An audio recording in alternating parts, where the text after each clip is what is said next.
Before the darkness takes over, let's make a pact, seal our agreement with a like, and subscribe to summon the next nightmare.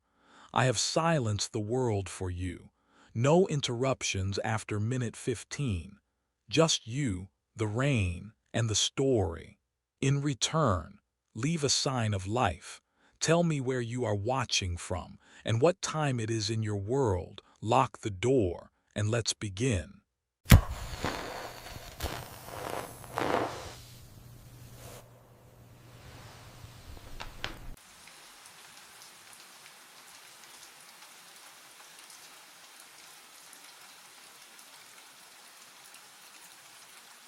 The camera mount was empty.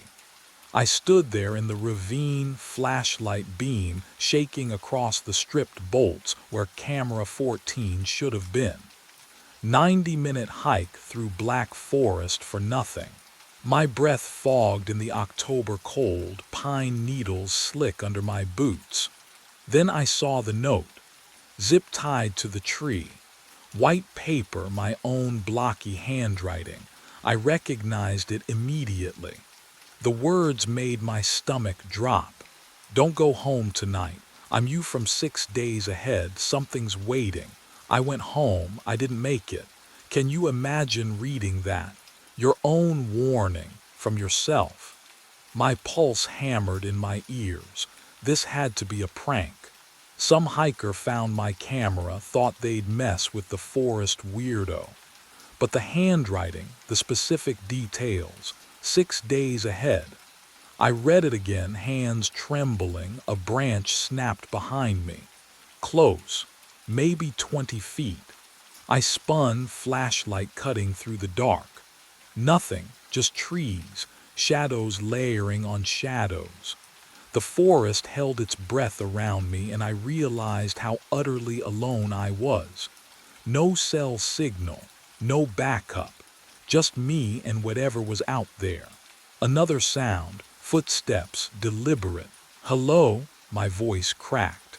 A figure stepped into the light, holding my camera 14. Red recording light blinking. But what I saw next would shatter everything I thought I understood about reality. The face, oh God, the face. It was mine, same scar on the left cheek, same jacket, same exhausted eyes. He looked hollow, wrong. The air around him smelled like smoke and ash, thick and acrid. He raised the camera, aimed it at me. His lips moved, voice a rasp I felt in my bones. You're already dead. I watched it happen. My mind raced back to when it started, 6 nights ago.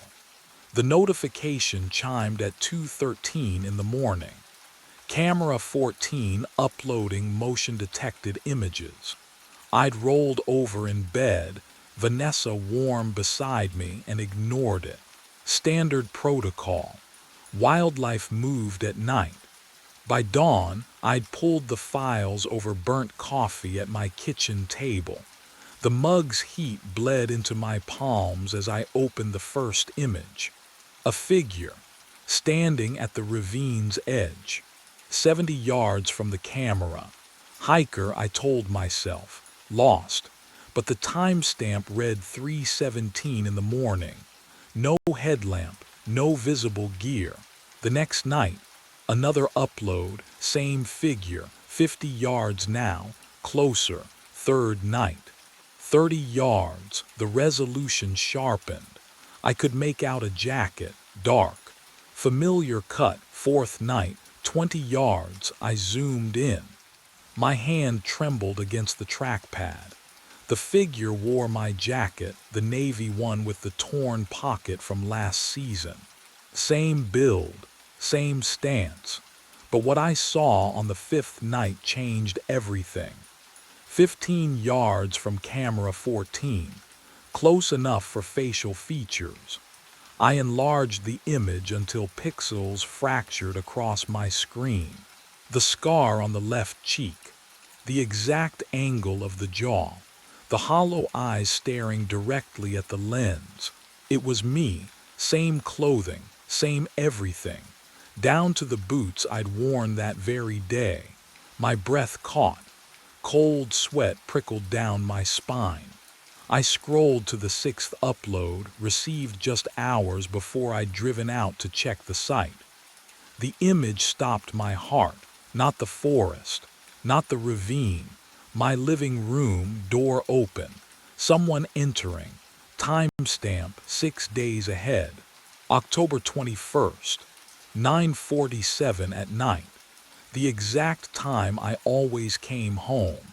And that's when I understood. Whatever was hunting me knew my schedule better than I did. I drove, gravel pinging against the undercarriage, headlights cutting through pine shadows that swallowed the road behind me. My hands wouldn't stop shaking on the wheel. Camera 14 was 90 minutes into the forest, and I had to retrieve it, had to see what was real. The trailhead appeared at 4:37. I grabbed my pack and flashlight, locked the truck. The forest swallowed sound here. No wind, no animals, just the crunch of my boots on frozen needles. Every 20 steps I'd stop, listen. Nothing followed, but the silence felt occupied. Can you understand that? When emptiness has weight. 40 minutes in, my breath came shallow. The cold bit through my jacket, tasting of metal and old smoke. Wrong for October. Wrong for this forest I'd walked 100 times. But what I found at the ravine would make everything else irrelevant. The mount was empty. Camera 14 gone. Just the aluminum bracket bolted to the pine, security cables dangling like severed nerves. I ran my fingers over the cut ends. Fresh. Someone used bolt cutters today. Then I saw the note. White paper zip-tied to the trunk at eye level. My own handwriting. I'd know those loops anywhere the way I slashed my capital I's. My hands trembled as I tore it free. The words burned into my skull. I'm you from 6 days ahead. Don't go home, something's waiting. I went home, I didn't make it. My chest tightened. 6 days ahead. The timeline matched, the uploads, the progression, that final image of my living room door. What would you do? Would you believe it? I read it again. The paper smelled like ash. What I didn't know yet was that the warning had already failed. My phone buzzed in my pocket. The screen lit up. New upload received. Camera 14. Timestamp. Oh God, timestamp. 6 minutes from now.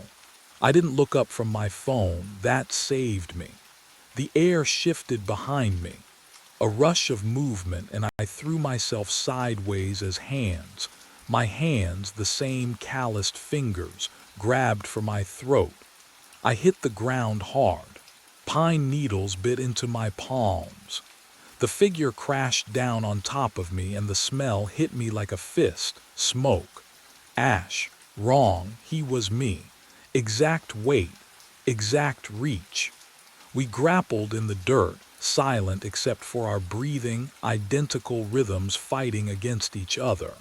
His grip on my wrist was the same strength I'd used 1,000 times tightening bolts on camera mounts. I knew how hard he'd squeeze before my bones gave. He knew I'd twist left to break free. So I twisted right. His fingers slipped. I rolled, kicked his knee, felt it buckle the way mine would, got to my feet, ran.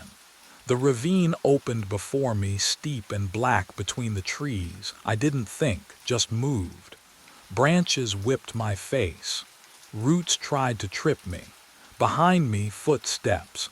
Identical boots hitting the same stones at the same speed. Running won't change it. His voice tore through the forest. My voice, hoarse and desperate. I already lived this. But what he shouted next made my blood freeze. I crashed through underbrush, lungs screaming. The trail. Where was the trail? Darkness pressed in from all sides. Every tree looked the same. I'd hiked this route a dozen times, but panic scrambled my memory. Left or right? Which way led back to there? The orange trail marker. I burst onto the path and saw my truck 50 yards ahead, pale paint gleaming in the moonlight. Keys already in my hand. When had I grabbed them? I didn't remember, didn't care. The door, the ignition, engine roaring to life. I threw it in reverse, tires spitting gravel, spun the wheel, shifted to drive.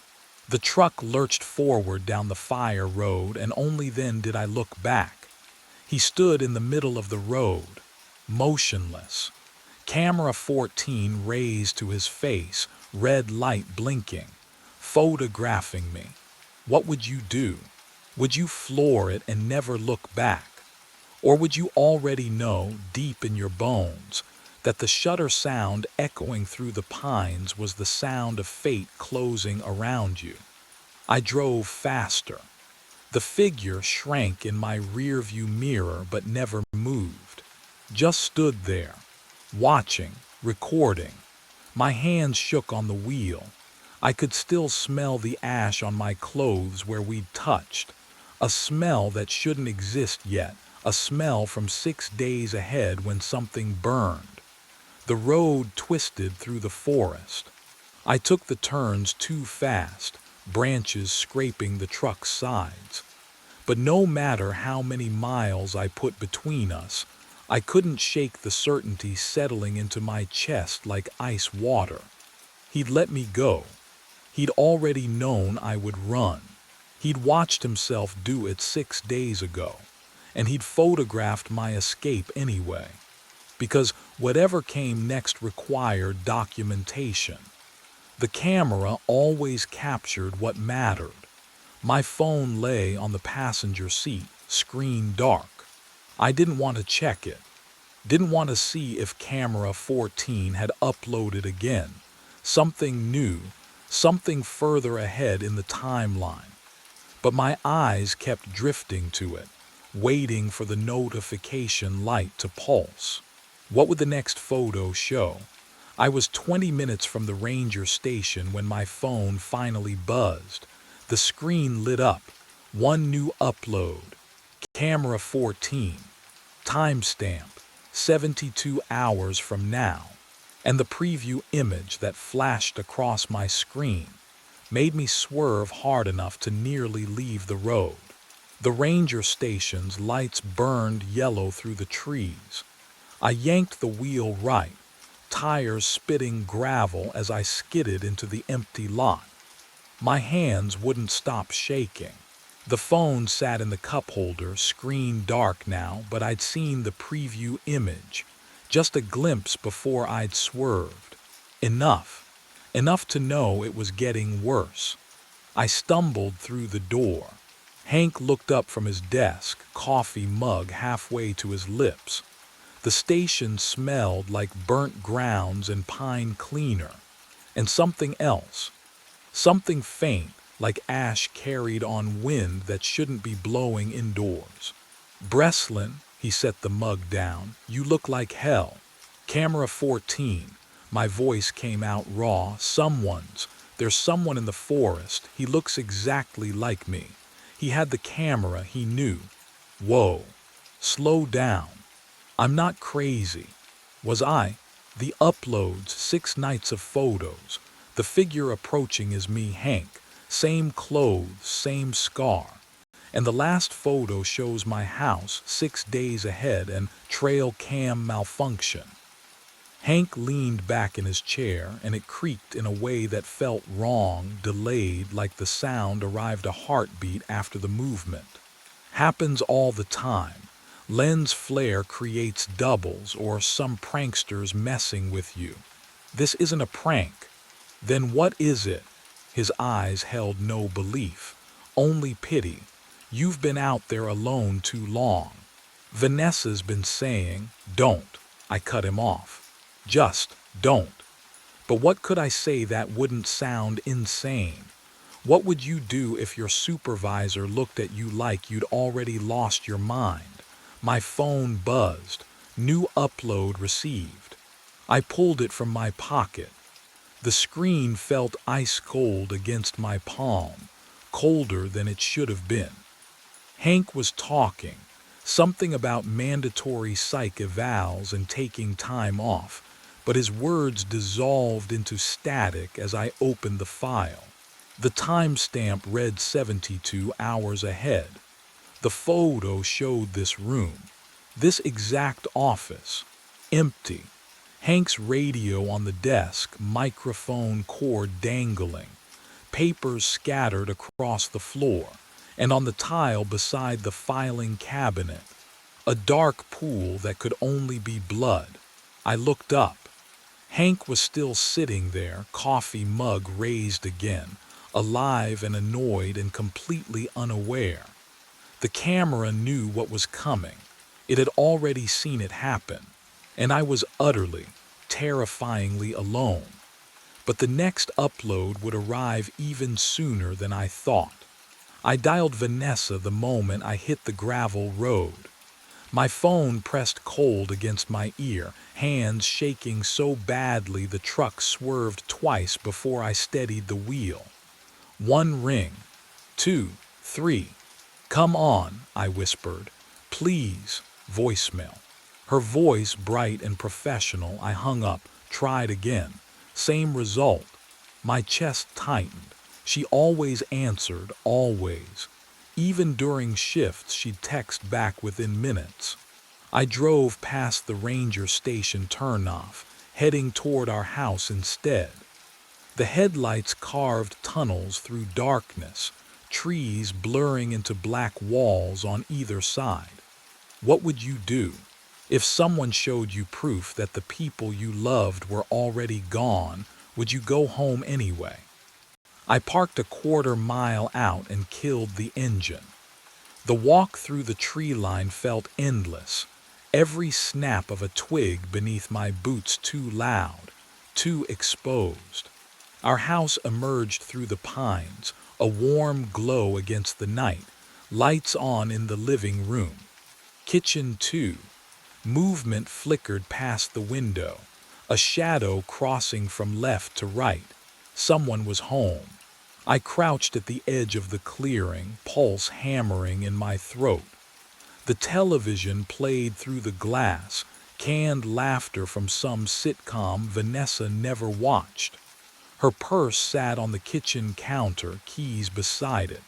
Everything looked normal, except she wasn't visible, nowhere. But what I saw next made my blood turn to ice. I crept closer, feet silent on damp grass. The front door hung open, just an inch, just enough. Cold air drifted out, carrying something with it, a smell that didn't belong, smoke, ash, the acrid tang of something burned, not wood, not food, flesh. The scent coated my tongue, thick and wrong, and I knew Vanessa wasn't just missing. Whatever had happened in that ranger station, photo 3 days from now had already started here. Tonight.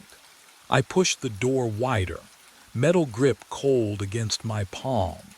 The smell hit harder inside, ash and copper and something chemical like melted plastic. The television still played, canned laughter echoing through the silence. The living room was wrong. Our floor lamp lay shattered near the couch, glass shards glinting under the overhead light.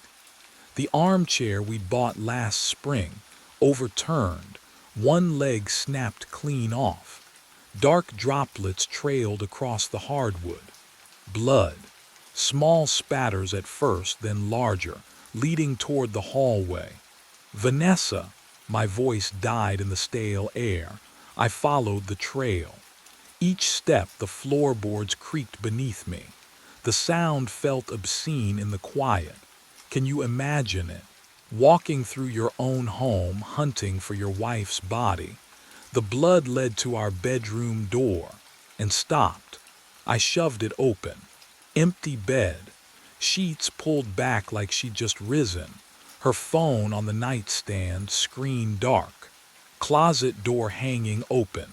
Nothing, no one. But what I found when I returned to the living room made my skin go cold. Camera 14 sat on the coffee table, right there, in the center, lens aimed directly at the front door. The red recording light blinked steadily, patient, mechanical, still capturing, still watching. I hadn't brought it inside. I hadn't even found it in the forest. My hands shook as I lifted it. Heavy, real. The viewfinder display glowed faintly in the dim room. I pressed the review button. 168 photos captured. The number pulsed on the tiny screen. Tonight's images, all of them, time-stamped in sequence, starting hours ago, when I was still at the ranger station, when someone else was here, when Vanessa was still home. I stared at the blinking cursor. Review. My thumb trembled against the smooth plastic as I pressed review. The viewfinder glowed green. The first photo loaded. Timestamp 8:43 tonight. The front door opening. I scrolled forward. A figure stepping inside. Dark jacket. Jeans, work boots. The same ones I was wearing. The camera had been positioned on the coffee table, lens aimed at the entryway. Motion triggered. Each photo captured in 2-second intervals. Photo 12. The figure turning, face visible now. My face. Can you imagine staring at yourself committing a crime you don't remember? I couldn't breathe, couldn't blink, but I kept scrolling, because I had to know. Photo 18. Vanessa appearing in the kitchen doorway, phone in hand. Her mouth open, calling out. Photo 20. The figure, me crossing the living room toward her. Photo 22. Empty frame. They'd moved out of view. The next 6 photos showed nothing. Just the overturned lamp casting shadows across hardwood. Then, Photo 29 captured movement again. But what I saw in the following images would crack my understanding of reality itself. Photo 30. My doppelganger walking back into frame. Calm, expression blank. He moved like someone completing a checklist. He approached the coffee table, reached toward the camera, adjusted the angle slightly. Photo 31, his hand withdrawing. Photo 32 through 167, a nightmare slideshow. Me carrying the camera outside. Close-up of my truck's interior, dashboard clock visible. Forest road, darkness between trees. The ravine, finally.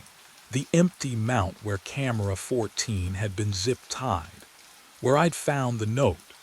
The metallic smell of blood still hung in the air around me. I lowered the camera. I hadn't driven to the ranger station tonight to avoid coming home. I'd already been here, and whatever I'd done to Vanessa, I was about to do it again. I smashed camera 14 against the coffee table edge. The plastic housing cracked, split.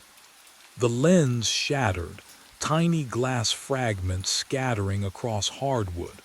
I pried open the battery compartment, ripped out the SD card, and held my lighter beneath it. The acrid stench of melting plastic filled my nostrils, sharp and chemical. The card curled, blackened, dripped onto the floor. There. Done. I called 911. My wife is missing. There's blood, please. They arrived within 40 minutes. 2 officers. The younger one swept his flashlight across the living room while his partner questioned me. You said there was blood, Mr. Breslin. I pointed to the bedroom threshold. Nothing there. The carpet clean. Vacuum line still visible. It was, It was right there. The older officer exchanged a glance with his partner. And your wife's name? Vanessa.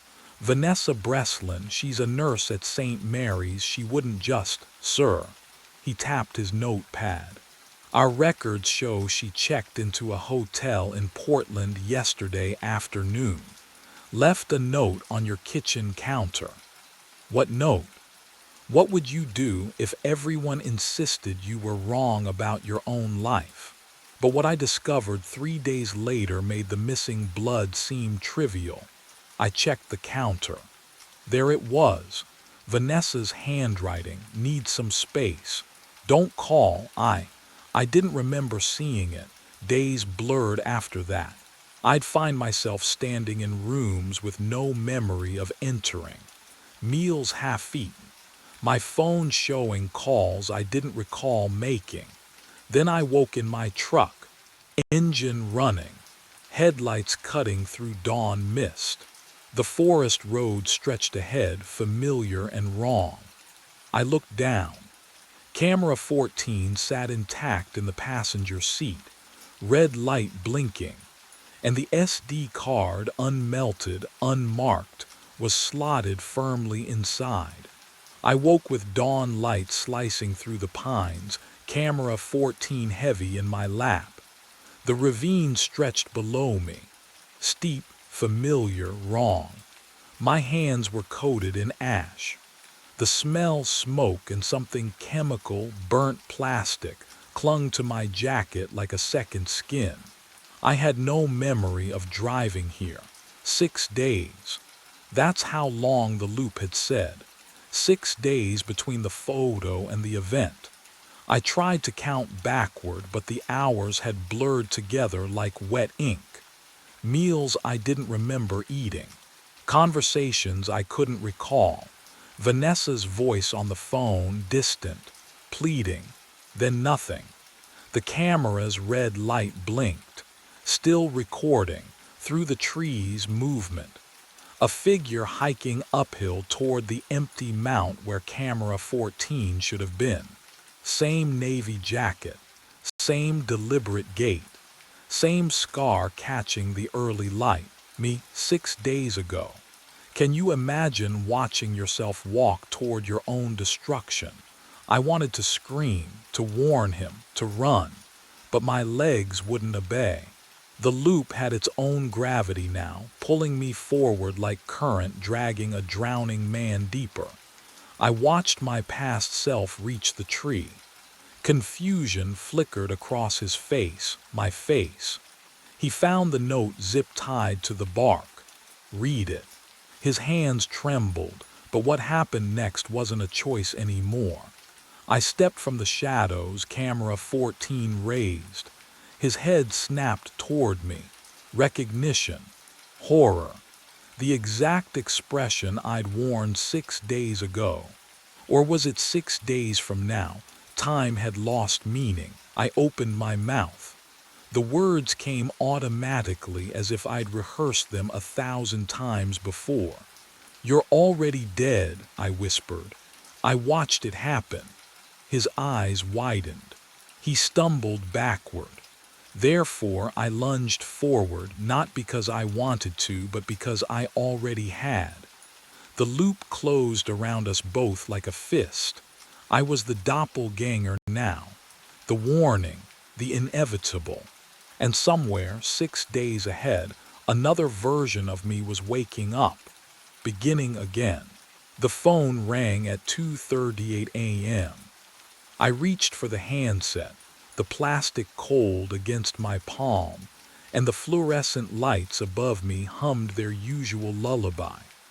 The dispatch office smelled like burnt coffee and 3 hours of silence. Ridgeline Towing, this is Trevor. Static crackled. Then, a voice I knew. Trevor, it's Boyd. My stomach dropped. Boyd Keller hadn't shown up for his shift tonight. Rita left me a voicemail about it 6 hours ago. Said he'd vanished somewhere on Route 44 during last night's run. Radio went dead, truck stopped moving. Search and rescue found nothing. Boyd, I sat up straighter, gripping the handset. Where the hell are you? Everyone's been looking. Need a tow, he said. His voice sounded wrong, like someone had recorded him speaking and played it backward, then forward again. The cadence was off. Too slow, too smooth. What's your location? Route 44, mile marker 13. The same spot. The exact same spot where his GPS had blinked out last night. What would you do if your missing coworker called from the place he disappeared? I pulled up the GPS tracking system, fingers trembling as I typed in Boyd's truck number. The screen loaded. There it was, his last known position frozen at mile marker 13. Transmission stopped at 2:51 a.m., 24 hours ago. But I was hearing his voice right now. Boyd, listen to me. Are you hurt? How are you calling? Your phone should be. Just send someone, he said, and this time I heard it clearly. The words came out smooth, but underneath them, like an echo, they played backward. Syllables reversing, folding into themselves. My hands started shaking. Who is this? The line went silent except for static that sounded almost like breathing. And then I realized something that made my blood turn to ice. What I was hearing on that call would haunt me for the rest of the night. My hands shook as I dialed Rita's cell. 3 rings, 4. Then her voicemail, that bored bureaucratic drawl I'd heard 100 times. You've reached Rita Malone. I'm unavailable. Leave a message after the tone. Rita, it's Trevor. I need you to call me back. Now it's about Boyd. I got a call from him from Route 44. The same. The beep cut me off. I slammed the receiver down and the sound echoed through the concrete room like a gunshot. The fluorescent lights hummed overhead, that relentless mosquito whine that burrowed into my skull. I tasted burnt coffee at the back of my throat. Bitter, metallic, wrong. I pulled up the staff schedule on the terminal, fingers sticky against the keys. The screen glowed sickly green in the dark office. I scrolled to this week's rotation, looking for Rita's emergency contact. For anyone, my name stared back at me. Trevor Hatch. Night dispatch. Status, deceased. Called in 3 days ago. I blinked, read it again. The letters didn't change. What the hell? A glitch, had to be, some database error. I'd been here every night this week. Hadn't I? The memory felt slippery, like trying to hold water in my fists. I switched to the Route 44 camera feeds. Maybe I could see Boyd's truck, confirm he was really out there. Static. All 6 feeds showed nothing but churning gray snow, and through the dead pixels I swore I heard breathing. I grabbed my phone, texted Rita, then Jenna from day's shift, then dispatch in the next county. My thumbs flew across the screen, desperate pleading. The messages sat there, unread, unanswered. Nobody was listening, and the clock on the wall, it still read 2:38 a.m. But that was 10 minutes ago. I needed answers. The filing cabinet stood in the corner, gray metal coated with grime. I yanked the bottom drawer open. Cold metal bit my fingertips. Inside, folders slumped together like old bones, their edges yellowed and brittle. The smell hit me, dust and mildew and something else, something stale, like air that hadn't moved in years. I pulled the thickest folder. 2009. The year stamped across the tab in faded ink. My hands trembled as I flipped it open. Incident reports, service logs, A photo clipped to the first page showed a tow truck driver, mid-30s, standing beside his rig. The name beneath read Dale Grimshaw. I scanned the report. Dale Grimshaw, driver. Dispatched to Route 44, mile marker 13 at 2:38 a.m. Never returned. Truck found 3 days later, engine cold, driver's door open. No blood, no signs of struggle, just gone. The company shut down 2 months after. Ridgeline Towing, but that wasn't my company. We were North Star Dispatch, different name, different management. I flipped to the contact sheet at the back of the folder. My stomach dropped. The dispatch number listed was identical to the one printed on my console. The exact same 10 digits I answered calls on every night. What are the odds of that? Can you even imagine? I looked around the cramped concrete room, the fluorescent lights humming their endless monotone song above me. The single window overlooking the empty lot. The burnt coffee smell that never left. This wasn't a different building. This was the same office. I stood, walked to the door, turned the handle. It didn't move. I tried again, rattling it harder. The metal clicked uselessly, locked tight from the outside. My breath came faster. I crossed to the window, pressed my palms against the cold glass, but the latch wouldn't budge. Rusted shut or bolted, I couldn't tell which. The fluorescent hum shifted, lower now, almost like breathing. I was alone, completely alone. And I wouldn't be leaving until someone unlocked that door in the morning. But the real question I should have asked was this: would morning ever come? I checked my watch. 2:36. The air in the dispatch office had gone still, thick with the smell of old concrete and something else I couldn't name, something metallic. The fluorescent lights hummed their endless monotone hymn above me, and I pressed my back against the locked door, feeling the cold metal handle dig into my spine. 2:37. My phone showed no signal, just a blank screen where the bars should be. I tried Rita again. Nothing. The call wouldn't even attempt to connect, but the landline on the desk. That red light blinked steady and patient, like a heartbeat waiting for me to notice. What would you do? Sit there and wait for morning, or the phone rang at exactly 2:38. I froze. The sound carved through the silence like a blade, sharp and wrong in a way that made my teeth ache. It rang again, again. That same mechanical scream I'd heard for 3 weeks now, but tonight it felt different. Hungry. I let it ring. 4 times, 5. My hand hovered over the receiver, trembling like I was reaching toward an open flame.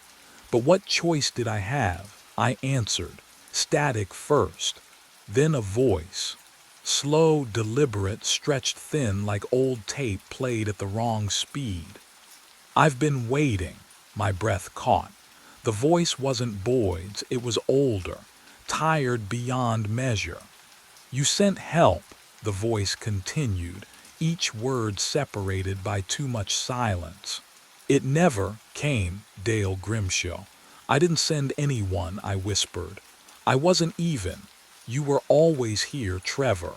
The line went dead. I dropped the receiver, grabbed my keys, ran to the door and yanked the handle. Locked. I slammed my shoulder against it. Nothing. The window next. I picked up the desk chair and swung it hard against the glass. The chair bounced back like I'd hit solid concrete. The window didn't even vibrate. The landline rang again, and I realized morning shift wasn't going to save me. Because whatever was calling knew I had nowhere left to run. I backed away from the console, and my foot hit something. Glass. The bottle rolled across the concrete floor, the sound amplified in the cramped room. I looked down. 3 empty whiskey bottles lay beneath my desk, amber liquid pooled in the caps. The smell hit me then, sharp, familiar, burning my nostrils. I haven't touched alcohol in 2 years. You believe that, don't you? I do. I did, but I could taste it on my tongue. I grabbed the security monitor, fingers shaking, and scrubbed backward through the footage. Thursday night. There I was at the console, answering a call at 2:38, typing coordinates into the dispatch system, sending a driver to Route 44. Friday night. Same thing, same posture, same mechanical movements. Saturday night, tonight, I watched myself lift a bottle to my lips before the call came in. I don't remember any of it. Can you imagine that? 3 nights erased like fog burning off asphalt. The fluorescent lights hummed louder, drilling into my skull. I pulled up the GPS logs.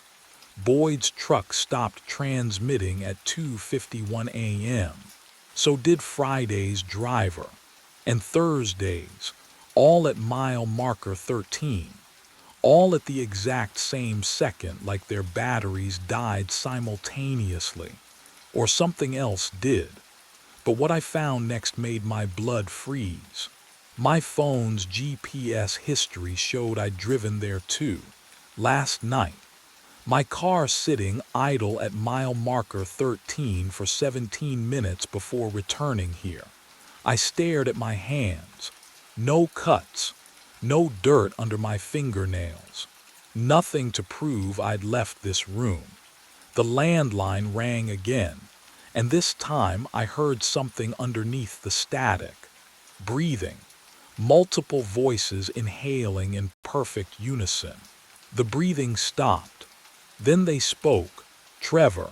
5 voices, perfectly synchronized, whispering my name through the static like wind through dead leaves. Trevor. I slammed the receiver down. My hand hit the cradle so hard the plastic cracked. The fluorescent lights above me flickered once, twice, and the hum changed pitch. Lower now, almost like a voice. I needed proof. Something concrete.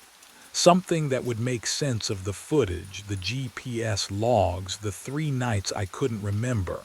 My phone sat on the desk, screen dark. I picked it up. The glass felt cold, too cold, like it had been sitting in a freezer, not beside my lukewarm coffee. I opened the location history. My hand started shaking before I even read the timestamps. There, last night, 2:38 a.m. to 2:51 a.m., Route 44, mile marker 13. The little blue dot on the map didn't lie. According to this, I'd driven there, parked, stayed 17 minutes, but I was here, wasn't I? Can you imagine doubting your own memory so completely? I stared at that blue dot until my vision blurred. What I found next would change everything. The night before that, same route, same time, and the night before that, 3 consecutive trips, all ending at 2:51 a.m. exactly. I never left this room. I know I didn't. I would remember driving. Wouldn't I? The landline rang again. 2:38 a.m. Right on schedule. I didn't move, just watched it ring. My reflection in the black window watched back, but its lips were moving, mouthing something I couldn't hear over the ringing. The static beneath the ring tone began to form a pattern, a rhythm, almost like breathing. Then I realized what my reflection was saying. It was whispering my name. I dropped the receiver. It clattered against the console, then swung, pendulum slow, hissing static into the dead air between us, Me and the thing in the window that wore my face. My knees hit the floor. Cold concrete bit through my jeans. I needed something real, something solid. I pressed my palms flat against the ground, felt grit scratch my skin, and that's when my fingers brushed the edge of something taped beneath the desk. Peeling tape. The sound too loud in the fluorescent hum. I pulled.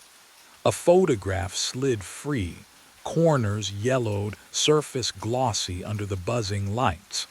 The image stopped my breath. A man in a grease-stained tow truck uniform stood beside Route 44's mile marker 13. Trees thick behind him. Asphalt cracked like dried skin. His face, my face. I've never driven a truck, never.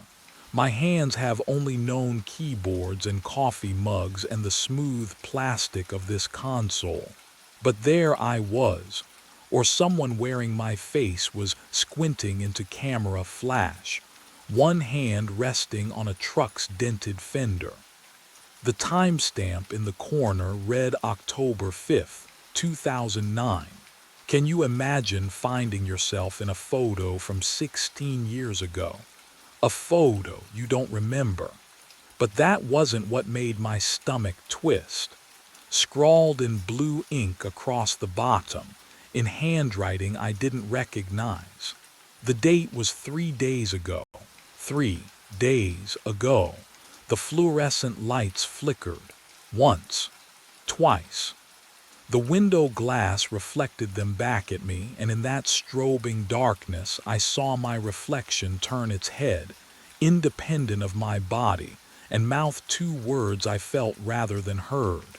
Help me. But what stared back from that photograph would reveal something far worse than a moving reflection. I stumbled back from the window. My reflection stayed where it was.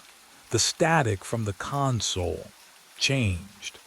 The formless white noise began separating into layers, peeling apart like skin from muscle.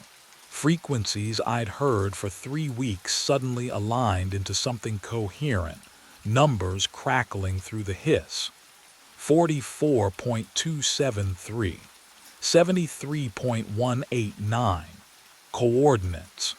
I grabbed my phone with shaking fingers, typed them into the map. The pin dropped exactly where I knew it would. Route 44, mile marker 13. The same stretch of cracked asphalt from the photo. The place where everyone vanished. The clock above the console ticked toward 2:37. I reached for my coffee, cold now, thick. I took a sip anyway, needing something to ground me, to prove I still had a body that could taste and swallow and feel. Gasoline flooded my mouth. I spat into the trash can, gagging, but the chemical burn coated my throat like I'd been drinking fuel for hours. How long had it tasted like this? How long had I not noticed? 2:38. Every phone in the dispatch office rang at once. Not just the landline, the cell phones confiscated from previous shifts, still locked in Rita's desk drawer. The fax machine, the ancient intercom system no one had used in years. All of them screaming in perfect synchronization, a chorus demanding to be answered. I grabbed the landline receiver. 5 voices spoke as one. "We're waiting for you. You promised help. Come finish your shift." The fluorescent lights above hummed louder. I looked down at my hands gripping the phone. Through them, I could see the desk beneath. Transparent. Fading. Dissolving under light that suddenly felt less like illumination and more like an X-ray burning through what little remained of me. But what happened when there was nothing left to dissolve? That's when I would finally understand what I'd become. My hands were gone, the phones kept ringing. 5 voices, one truth. The fluorescent lights hummed a frequency that vibrated through what remained of me. And that's when the memories tore through. Route 44. October 5th, 2009. I was driving the tow truck. No, that wasn't right. I am driving the tow truck. The engine dies at mile marker 13. Cold air smells like pine needles and diesel exhaust. I call dispatch. A woman answers, says help is coming. Her voice sounds like static wrapped around a promise she can't keep. I wait and wait and wait. The gasoline taste in my mouth, that's not coffee. That's the fumes I breathed in the cab before hypothermia took me. Before I became something that couldn't leave Route 44. So I followed the only thread back. The dispatch number. The voice that promised help. But that wasn't the worst part. Boyd's voice on the phone 3 weeks ago. That was me, 16 years later, still calling. Still waiting. Jenna's cryptic note. She was me too, the loop before. Every dispatcher who's ever sat in this concrete tomb has been Dale Grimshaw, answering his own desperate call, sending the next version of himself to die on Route 44. Can you understand what that means? I built this purgatory one phone call at a time. The clock above the console clicks to 2:38. The phones scream in unison. My own voice echoes from every receiver. Dispatch, I need a tow. Route, no, I don't reach for the handset. My transparent fingers hover above it, then pull back. The fluorescent lights flicker. The air tastes like burnt metal and broken promises. What I didn't know then was what refusing would cost. The ringing doesn't stop. It splits into harmony, 2 rings, then 4, then 8, multiplying like a swarm of hornets trapped inside my skull. The office walls sweat condensation. The concrete floor vibrates. The phone rings, and rings, and rings. The ringing split into 12 phones, 20, 50. The sound carved into my skull like a drill bit. The fluorescent lights strobed. The concrete walls rippled. I pressed my transparent hands against my ears, but the ringing came from inside now. Inside my bones, my teeth, my memory. I couldn't break it. The loop didn't want to be broken. My hand reached for the phone, not my choice anymore. The receiver was ice against my ear, or was it? Could I even feel cold if I'd been dead for 16 years? Silence, static, then a voice, my voice. Dispatch, younger, confused, scared. I need a tow, Route 44, mile marker 13, my truck it died. Everything died. I opened my mouth.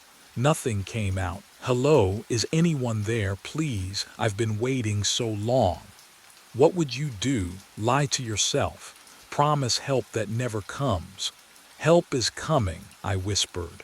The words tasted like gasoline. The door unlocked behind me. Click, the sound of release, of surrender. I stood. The office dissolved into burnt coffee smell and static hum. The schedule on the wall updated itself. Someone new listed for tomorrow's night shift. A name I didn't recognize yet. My phone's GPS glowed. One route available, Route 44. I drove. The woods swallowed my headlights at mile marker 13. 2:51 a.m. on the dashboard. The engine coughed, sputtered, died. I sat in the silence. And then I understood. This wasn't punishment. This was duty. I picked up my phone, dialed the number I'd memorized across lifetimes. It rang. Someone young answered, eager, alive. Dispatch. I need a tow, I said. Route 44, please. Help is coming, right?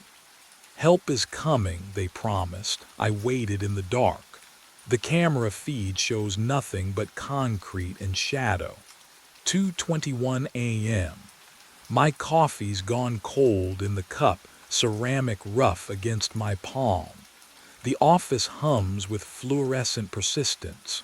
That low electric drone that fills every silence at Pinewood Self-Storage. I've been staring at monitor 3 for the past hour. Unit 89. Same gray walls. Same stack of cardboard boxes in the corner.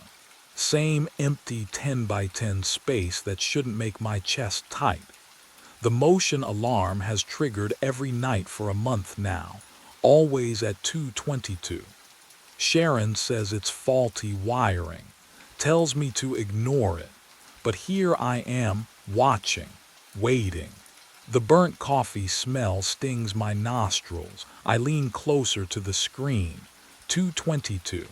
The overhead light in Unit 89 flickers, once, twice, then floods the space with harsh white glare. My breath stops. A figure steps out from the back corner, not from a door.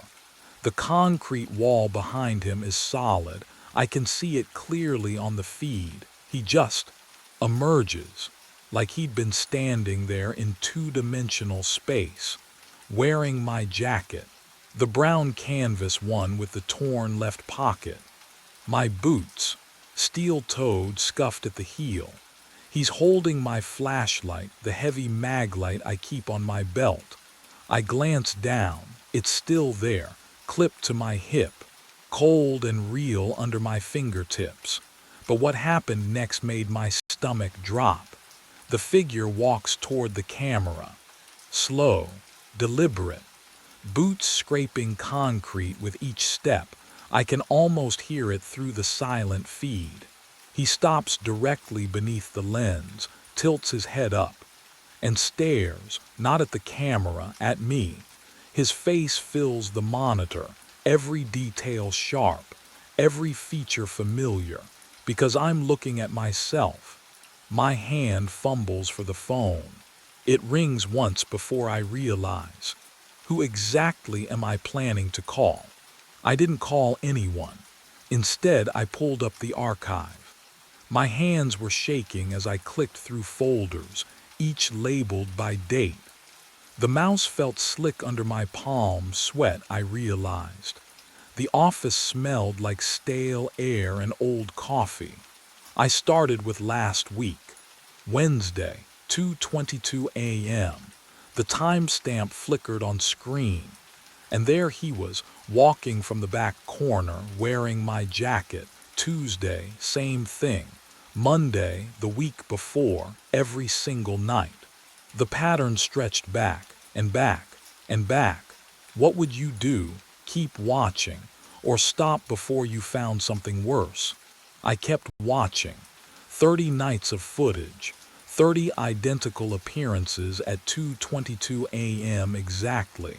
The figure always emerged from solid concrete, always wore my clothes, always walked to the camera, always stared. But what I discovered in the rental database made my chest tighten in a way the footage hadn't. I pulled up Unit 89's account details. The screen loaded slowly, pixels assembling like they were reluctant to show me the truth. Tenant name, blank. Contact information, blank.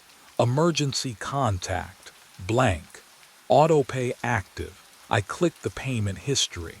The entries scrolled down 3 months, 6 months, a year. Oh, 3 years, 3 years of automated monthly payments. No missed months, no contact. No visits logged in our access records. Not one. I grabbed the phone, dialed Sharon's emergency line. It rang 4 times before her voicemail picked up, that clipped, dismissive tone even in her greeting. I tried her cell. Straight to voicemail.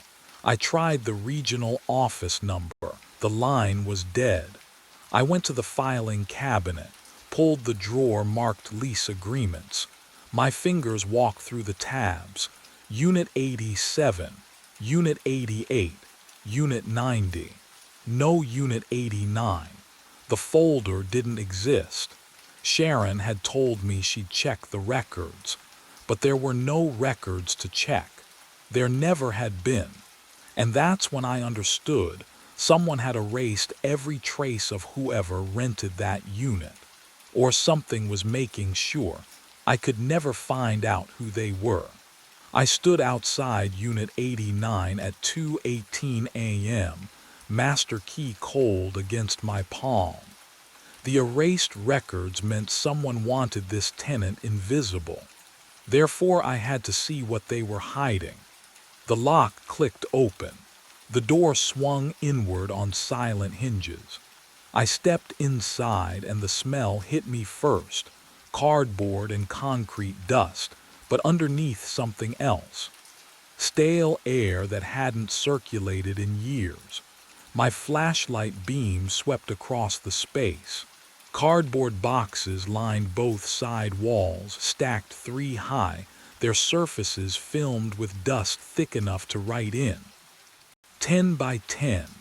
That's all it was. I moved toward the back wall, boots scuffing against concrete. The beam traveled across the surface. Solid. No seams, no door frame, no hinges. Just cold gray concrete that had been poured decades ago. I pressed my palm flat against it. The chill bit into my skin immediately. Deeper cold than it should be. Wrong cold. Can you imagine standing in a locked box, knowing someone identical to you walks out of that solid wall every night? I checked my watch. 2:21. 1 minute. The boxes closest to me had no labels, no markings. I ran my finger across the nearest one, leaving a trail through the dust. Underneath, the cardboard looked new, fresh, but the dust suggested years of abandonment. My chest tightened. Something here didn't. The overhead light blazed on. I hadn't touched the switch. 2:22 a.m. exactly. The fluorescent tube hummed above me, harsh white light flooding every corner. My shadow stretched long across the floor. I spun toward the door, and that's when I heard them. Footsteps behind me, slow, deliberate, boot heels on concrete. I whipped around, flashlight raised like a weapon. The back wall stared back, empty, solid. The footsteps continued, closer. My breathing caught in my throat. I could hear the leather creak with each step, the exact sound my boots made, but I saw nothing, no one. The steps stopped, right behind me, but what I felt on the back of my neck would make me question everything I knew about that concrete wall. The footsteps stopped. I didn't move, couldn't move. The silence pressed against my eardrums like water at depth. Heavy, wrong. My breath came in short pulls, too loud in the concrete box. Nothing stood behind me, I knew that. I'd seen the empty space when I spun around. But the presence remained, a weight in the air, the feeling of being watched by something that occupied the same space I did. The cold hit next. Not gradual, instant. My skin prickled, arms breaking out in goose flesh beneath my jacket. Each exhale turned to white fog, curling in the fluorescent glare. The temperature had dropped 20 degrees in seconds. I could smell it now. That mineral scent of deep earth, of places that never see sunlight. Movement caught my eye. On the nearest cardboard box, ink appeared, fresh, black, bleeding through the brown surface in slow, deliberate strokes. Letters forming one by one, as if an invisible hand pressed a marker to the cardboard. My heart slammed against my ribs. I stepped closer, watching the words materialize. You've been living in Unit 89 for 3 years. The handwriting was neat, careful, familiar in a way that made my stomach twist. You're not the guard, you're the tenant. More words bled through, darker now, faster. Check the employee records. But what I would find there would shatter everything I thought I knew about myself. My breath fogged thicker. The cold burrowed into my bones. Behind me, the metal door whispered shut, a soft click that sounded like a confession. Then the lock.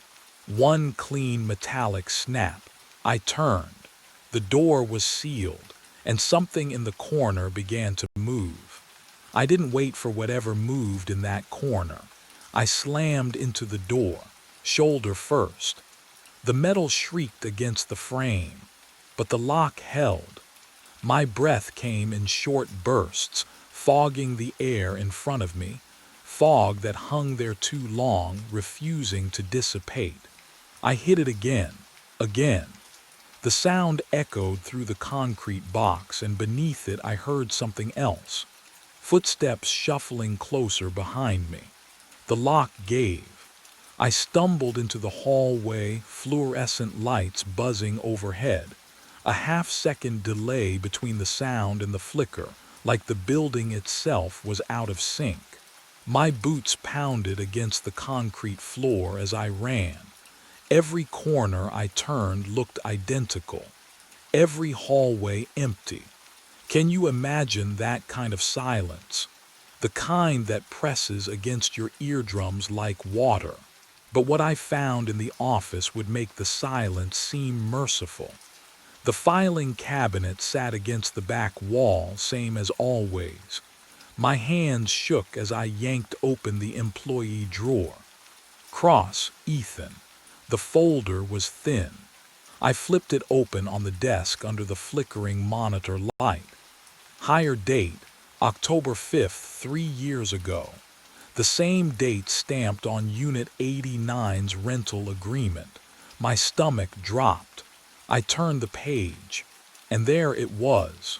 The previous night guard's employee photo, paperclip to the top. My face, my exact face. But the name underneath, Nathan Pierce. I grabbed the rental agreement from the second drawer.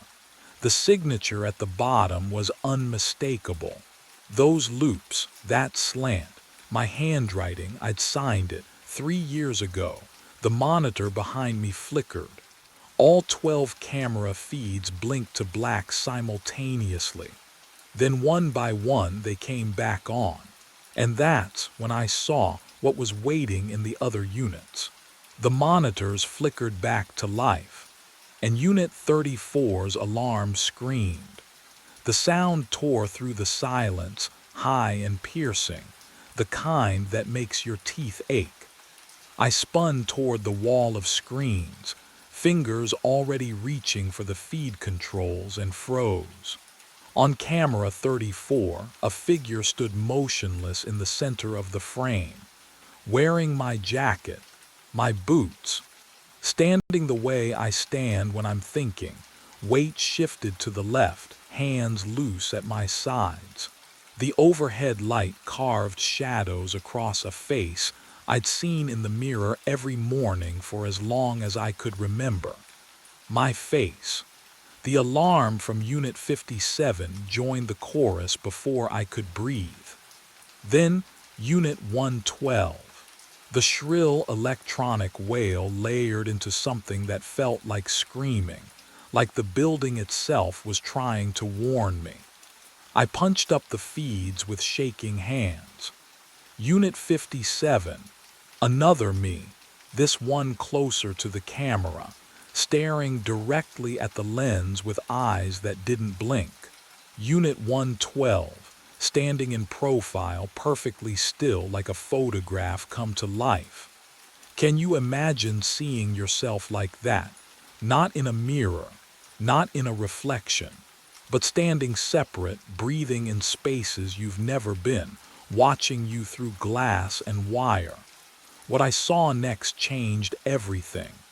All three versions turned their heads at exactly the same moment, synchronized, deliberate, all facing their cameras, all staring at me. The office phone started ringing. The sound cut through the alarms, old and mechanical, the kind of ring that demands answering. My hand moved before my mind could catch up, lifting the receiver to my ear. Static hissed across the line, and then my own voice whispered through it. "Stop running. You know where you belong." The line went dead, but what I heard in the static afterward made my blood freeze. The static faded. I stood frozen at the desk, receiver trembling in my hand. Then, the memories came, two versions, both mine, both real. I remembered my first night as a guard, Sharon showing me the office, explaining the routes, handing me the keys. October 5th, 3 years ago.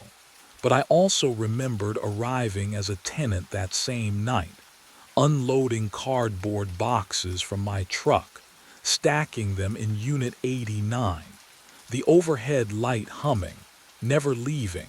My chest tightened. Can you imagine holding two lifetimes in your skull at once? I pressed my palms against the desk. Cold metal, real. But which version of me was touching it? The guard memory showed me walking these hallways every night, checking locks, reviewing footage. Years of routine. The tenant memory showed me sitting in the dark between those boxes, listening to footsteps outside, waiting for someone to find me. Years of silence. Both felt true. My pulse hammered in my ears. I needed something. Proof, evidence that I wasn't fracturing completely. The desk drawer. I'd opened it 1,000 times, or had I? The metal scraped as I pulled, sharp, tooth-aching sound. Inside, beneath old pens and a broken flashlight, lay a leather journal. Dust rose from its cover, old paper smell, the kind that clings to your throat. I didn't remember putting it there, but I recognized the handwriting before I even opened it. Mine. The first entry was dated 3 years ago. October 5th, the night I started. Everything I read. Night 1. Unit 89 triggered again at 2:22. Checked the feed, saw myself inside. This is the 4th year I've watched him. Tomorrow I go back in. Someone else takes the desk. My hands went numb. 4th year. But what the journal revealed on the next page made my blood turn to ice. I yanked the facility blueprints from the filing cabinet, my fingers trembling as I unrolled the yellowed paper across the desk. The smell of old ink and dust filled my nostrils, but something was wrong. I traced the hallway grid with my fingertip. Units 76, 83, 91. The numbers jumped. No Unit 89, it didn't exist on the map. My pulse hammered in my ears. I'd walked into that unit, touched its walls, breathed its stale air. How could it not? I had to see for myself. The hallway fluorescence buzzed overhead as I rushed toward the west corridor, my boots echoing on concrete. Left at the junction. Past Unit 76. The rhythm of my breathing matched my footsteps, faster, faster. But when I reached the end of the hall, I stood facing Unit 89's door. I turned around, retraced my steps, took a different route. Right this time, then straight through the North Passage. Unit 89, can you imagine? Every path, every turn, leading back to the same door. I tried again, and again. The building's geometry folded in on itself like a paper loop, impossible angles connecting hallways that shouldn't meet. But what I saw in the window reflection stopped me cold. The glass showed me standing there, wearing my gray jacket, except I was wearing my blue shirt. I stepped closer, breath fogging the cold surface, and watched the reflection move differently. It turned its head before I did, raised its hand while mine stayed at my side. I spun around. The hallway behind me was empty, except for another window, another reflection, this one in my uniform from 3 years ago. I looked left, right.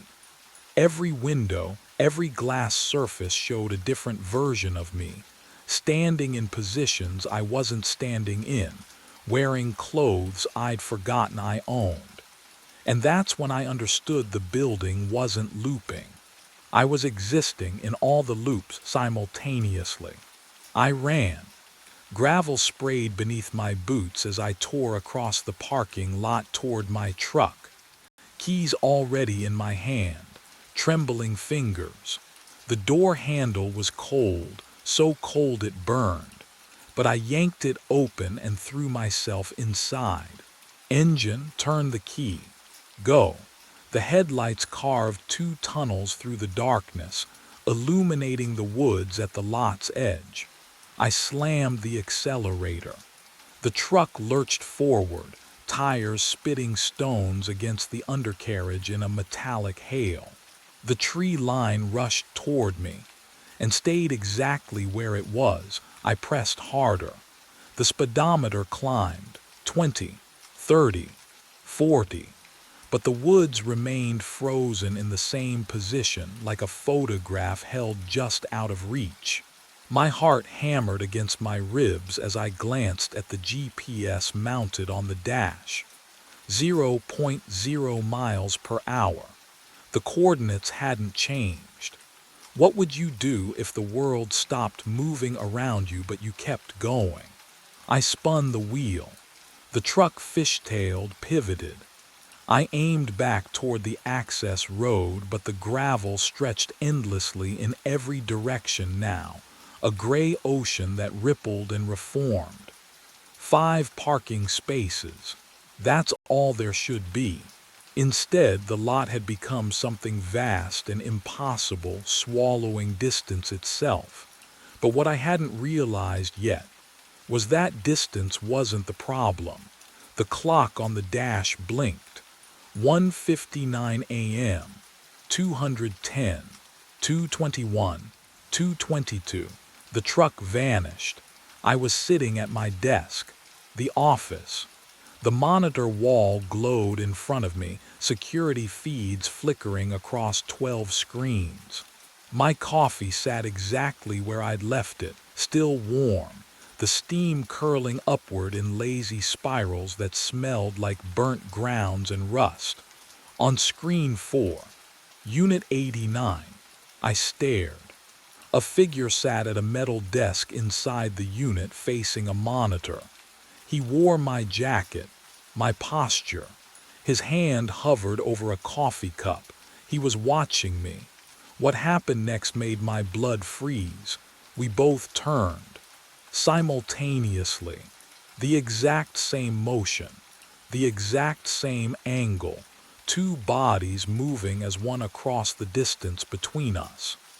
His eyes met mine through 2 layers of camera feed. Him watching me watching him. And in that moment of perfect synchronization, I heard it. Click the lock on the office door.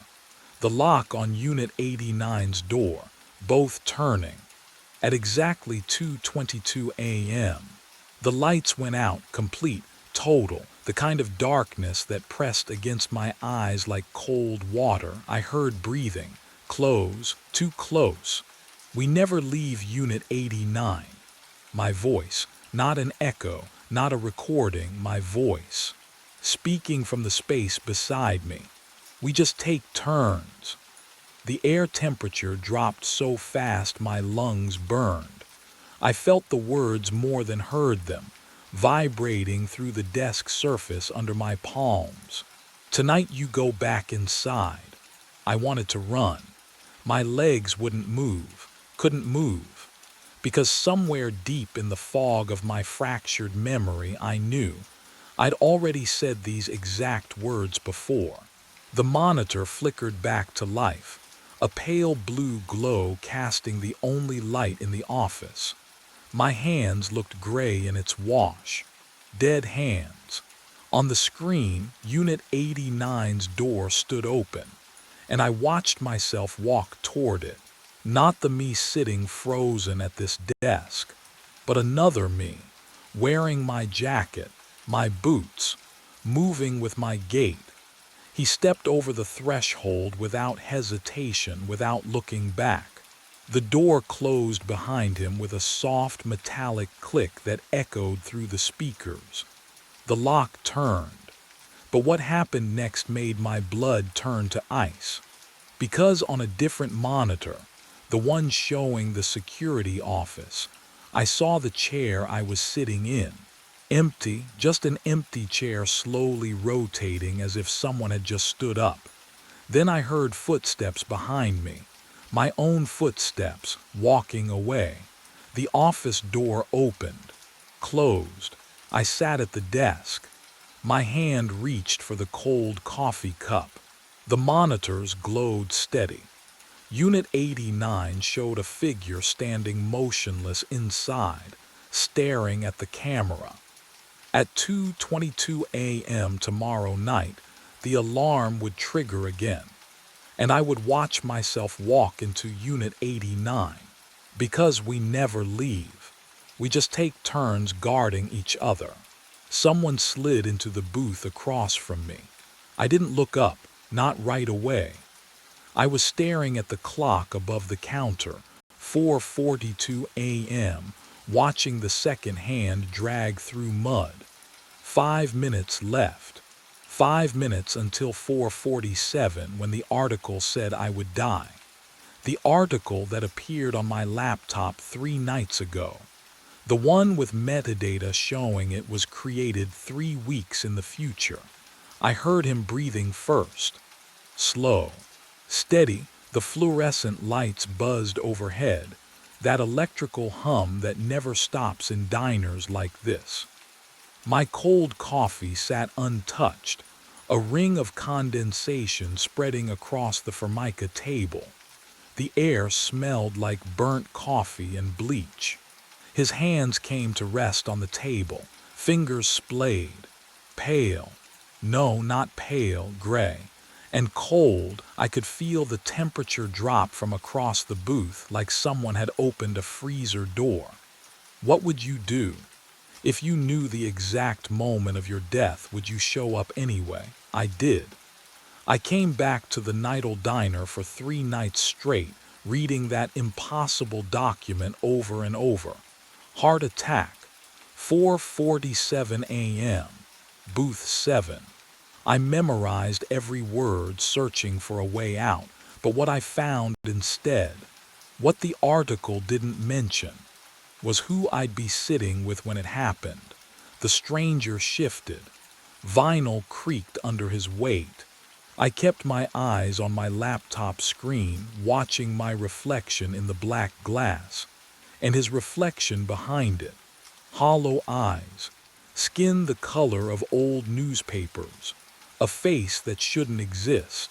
But what terrified me most wasn't how wrong he looked. It was how familiar he was. It started 3 nights earlier. Saturday night, 1:15 in the morning. I pushed through the restroom door back into the diner's fluorescent hum, the smell of burnt coffee thick in my throat. My laptop sat exactly where I'd left it in booth 7, but the screen had changed. A document stared back at me, white page, black text. I hadn't opened it. My pulse kicked up as I slid into the cracked vinyl.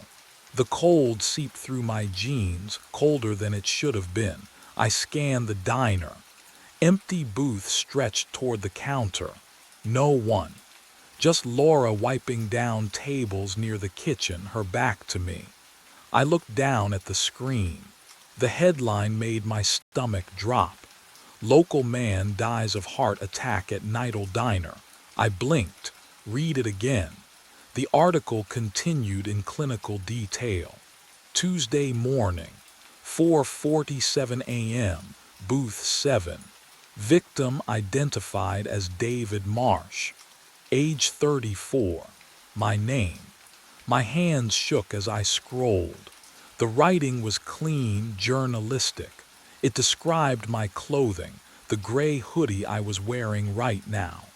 It mentioned my laptop, my coffee habit, Laura's statement to police. Everything felt specific, intimate. Wrong, but what I saw next made my breath catch. I right-clicked the document, properties, metadata loaded, created date. I had to read it 3 times before my brain accepted what my eyes were seeing. 3 weeks from now. The file had been created 22 days in the future, after my supposed death. Can you imagine staring at your own obituary written by? What? Time itself. I stood so fast the booth squeaked, spun around. Someone had to be here. This was a prank, had to be. I checked under the table, the adjacent booths, even behind the counter. The security camera above the register stared down like a dead eye. Nothing. No one. Laura appeared at my elbow with the coffee pot. "Third cup, hun." I flinched. Did anyone come near my table while I was in the restroom?" She tilted her head, expression flat. "Just you and me here tonight, same as always." The coffee poured, steam curling between us. It smelled metallic. Wrong. I dropped back into the booth and tried to close the document. My cursor hovered over the X, clicked. Nothing happened. Clicked again. The document stayed open, luminous and patient. I tried force quit, tried shutting the laptop. The screen remained lit even after I held the power button, that impossible article glowing in the dim diner light. So I did the only thing left. I read it again, every word, every detail, memorizing the exact time, the exact place, the way the article said I'd seemed calm, almost expectant, in the hours before. What I didn't know yet was that reading it again was exactly what it wanted me to do. I needed someone to tell me this wasn't real. "Laura," my voice came out hoarse. She turned from wiping down the counter, coffee pot in hand. Did you see anyone near my laptop while I was in the restroom?" Her expression didn't change. She pulled the small notepad from her apron pocket, flipped through pages with a thumb that left smudges on the worn paper. The sound of her pen scratching against the pages filled the silence between us. "You haven't been to the restroom, hun." My throat tightened. "What?" "You've been sitting right there for 6 hours. Haven't moved once." She tapped the notepad. "Came in at 7:15. Ordered coffee. Been nursing the same cup since." That wasn't right. I remembered standing, walking down the narrow hallway, the flickering light above the mirror. I remembered. But the coffee cup in front of me was still steaming. I touched the ceramic, hot, fresh. My hands moved to the laptop before my brain caught up. Browser history. I needed to see browser history. The list scrolled down and down. 43 minutes of searches between midnight and 12:43 a.m. Obituary databases, death records, news archives, sites I'd never heard of, let alone visited. But I'd been reading the document the entire time. Hadn't I? Can you imagine losing 40 minutes of your own life? Not forgetting. Losing. What I found next made my hands go numb. Every single search query was the same. My name, my full name, over and over, hundreds of entries.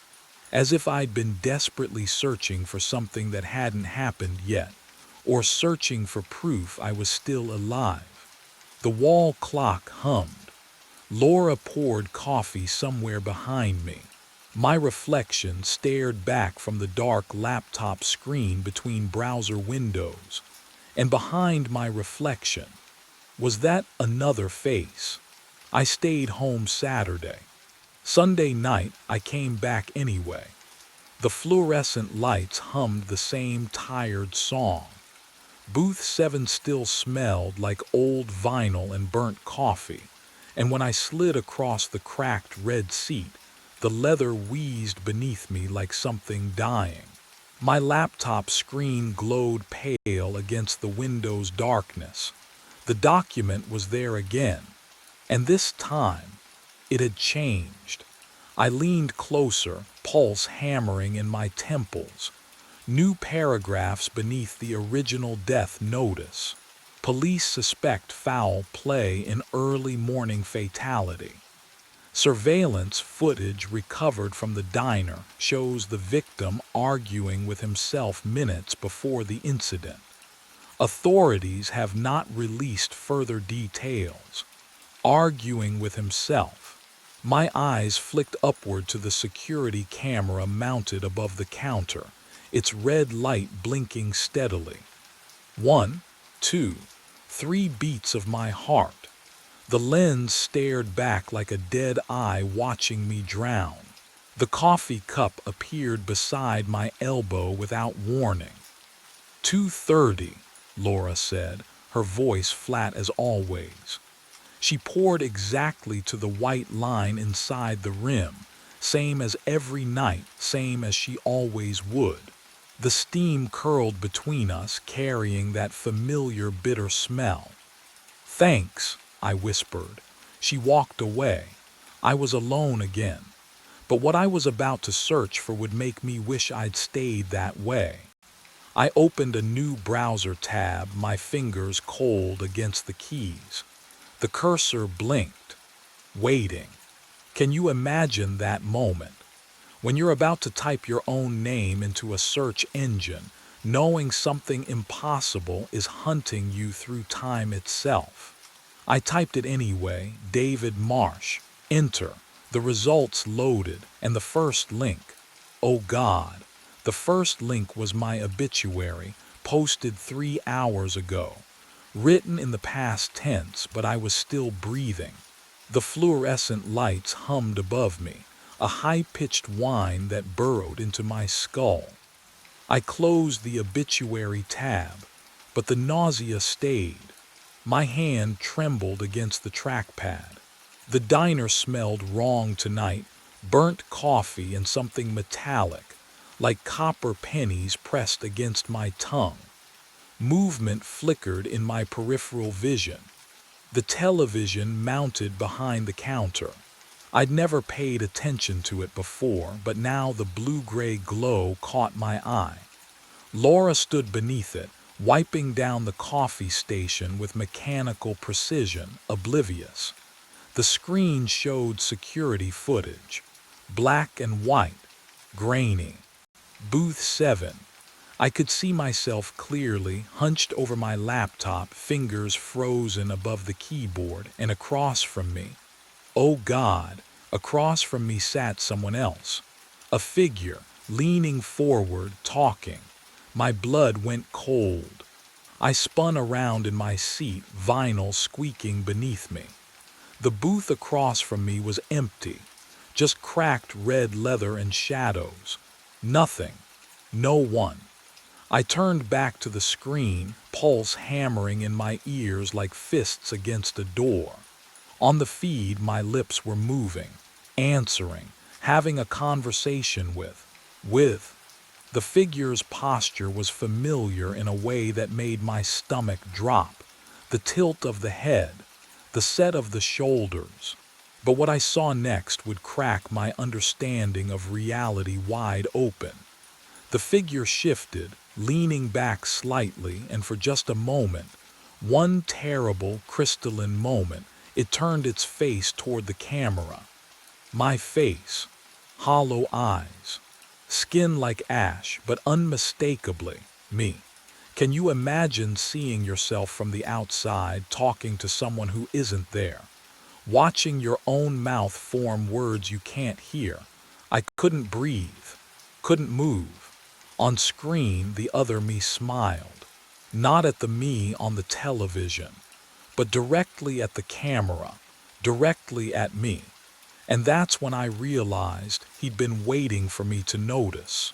My breath came in shallow gasps. The TV screen glowed behind the counter, but I couldn't tear my eyes away from the booth beside me. Empty. The vinyl across from me cracked and worn, no one there. Then I heard it, my own voice. Behind my left ear, close enough to feel breath that never came. Stop coming here. Ice crawled down my neck. The fluorescent lights hummed their eternal drone, but underneath, that whisper, my whisper. I'm trying to warn you. I spun around. The diner stretched empty. Laura wiped down the far counter, her back to me, cloth moving in slow circles. She hadn't heard a thing, hadn't looked up. The smell of burnt coffee hung thick and stale. Tuesday at 4:47 a.m. You meet yourself. The voice threaded through my skull, intimate and wrong. One of you doesn't leave. Where are you? I rasped into the empty air. Silence. Just the hum. Just Laura's cloth on laminate. I turned back to my laptop and froze. A new document. Center screen. White text on black. You can't change it. You can only understand it. My fingers hovered above the keyboard. They trembled. The laptop's heat radiated against my palms, too warm, feverish. I hadn't opened that file, hadn't typed those words, but what I found in the next 3 hours would crack open everything I thought I knew. I started searching. Temporal loops, causality paradox, bootstrap theory. The articles blurred together, but one phrase kept surfacing. Closed time-like curves, events that loop back, feeding into themselves. The document updated again. You're not the first David to sit here. My heart hammered against my ribs. I scrolled down. And you won't be the last, unless you understand what happened to me. Monday night, 3:02 a.m.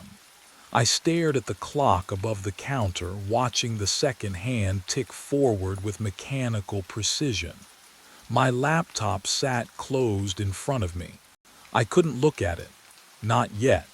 The weight of what I'd learned pressed against my chest. I wasn't the first David trapped in this loop. The fluorescent lights hummed their constant drone. Laura wiped down the counter in slow, circular motions. Everything felt normal, routine. And that's exactly what terrified me. I glanced at the clock again. 3:47 a.m. My stomach lurched. No, that wasn't. I'd only looked away for a second, maybe 2. The bile rose in my throat as I gripped the edge of the table, the cracked vinyl cold and slick beneath my palms. Laura, my voice came out hoarse. She turned, coffee pot already in hand, that same detached smile on her face. Refill, hun. I looked down at my cup, full, steam rising in lazy spirals. The ceramic was hot against my fingertips, fresh poured, but I'd already finished it. I remembered draining the last bitter mouthful, remembered the empty weight of the cup. When did you? Just now. She tilted her head. You feeling all right? The air in the diner felt thick, like breathing through wet cotton. Can you imagine what it's like when time itself stops making sense? When your own memory becomes unreliable. I turned toward the window, needing to ground myself in something real, something solid. The parking lot stretched out in the darkness, empty except for my car, and there in the glass my reflection stared back. I watched it lift the coffee cup to its lips. I hadn't moved yet. My hands were still flat on the table. Then my body caught up, jerking into motion, mirroring what I'd already seen myself do. The coffee scalded my tongue. I slammed the cup down, liquid sloshing over the rim. "Easy there," Laura said, somewhere behind me. But what I discovered in the next moment would prove how far gone I really was. My laptop screen glowed to life on its own. The document, that cursed article, it had updated again. New text scrolled across the screen. Witnesses report the victim seemed to expect his death. Security footage shows Marsh returning to the diner every night for 5 days straight. When questioned, waitress Laura Quinn stated he appeared resigned, calm, almost eager. My vision tunneled. The words blurred and refocused. Why did he keep returning? The article asked. What compelled David Marsh to meet his fate at exactly 4:47 a.m.? The clock on the wall ticked forward. 4:03 a.m. I didn't remember the last hour passing at all. And tomorrow night, less than 24 hours from now, I would walk through that door one final time. I stayed home. 9 o'clock Tuesday evening. 7 hours and 47 minutes until the appointment I never made. I locked the door, the deadbolt, the chain. I turned off my phone, closed the blinds, sat on the couch in the dark apartment that didn't quite smell like mine anymore. Too sterile, like no one lived here. What would you do if you knew the exact moment, the exact place? I told myself I wouldn't go, not this time. The loop needed me to return, so I wouldn't. Simple. I'd break it by staying away. My laptop sat on the coffee table, closed, silent. I didn't reach for it. My hands did. I watched my fingers, my own fingers, lift the lid, press the power button. They moved smoothly, precisely, like they knew a choreography I'd never learned. The screen glowed blue in the darkness. My hands navigated to documents without hesitation. There it was, unchanged. Local man found dead at Route 9 diner. Tuesday, 4:47 a.m. Heart attack. Witnesses report victim seemed to expect his death. I tried to close it. My hand clicked new document instead. Opened a blank page. The cursor blinked. Waiting, I'd write something, anything, an email, a note. Proof I was still here, still in control. But what I actually needed to understand wouldn't reveal itself until I stopped fighting. My fingers found the keys. Typed 5 words, smooth and mechanical. I have to go back. I stared at the screen. Deleted it, tried again. I have to go back, delete, try again, I have to go back. No, I stood up, knocked the laptop onto the floor. It clattered against the carpet, but didn't close. The document still glowed. Those 5 words. I backed away until my shoulders hit the wall. The clock on the microwave read 11:53, then 12:28. I don't remember the minutes between. I was holding my car keys. The metal was cold against my palm, edges biting into skin. When had I picked them up? The door stood open. Not unlocked, open. Chain dangling. Deadbolt turned. Rain pattered against the parking lot outside, soft and rhythmic like a lullaby. I should go back inside, lock the door. wait it out.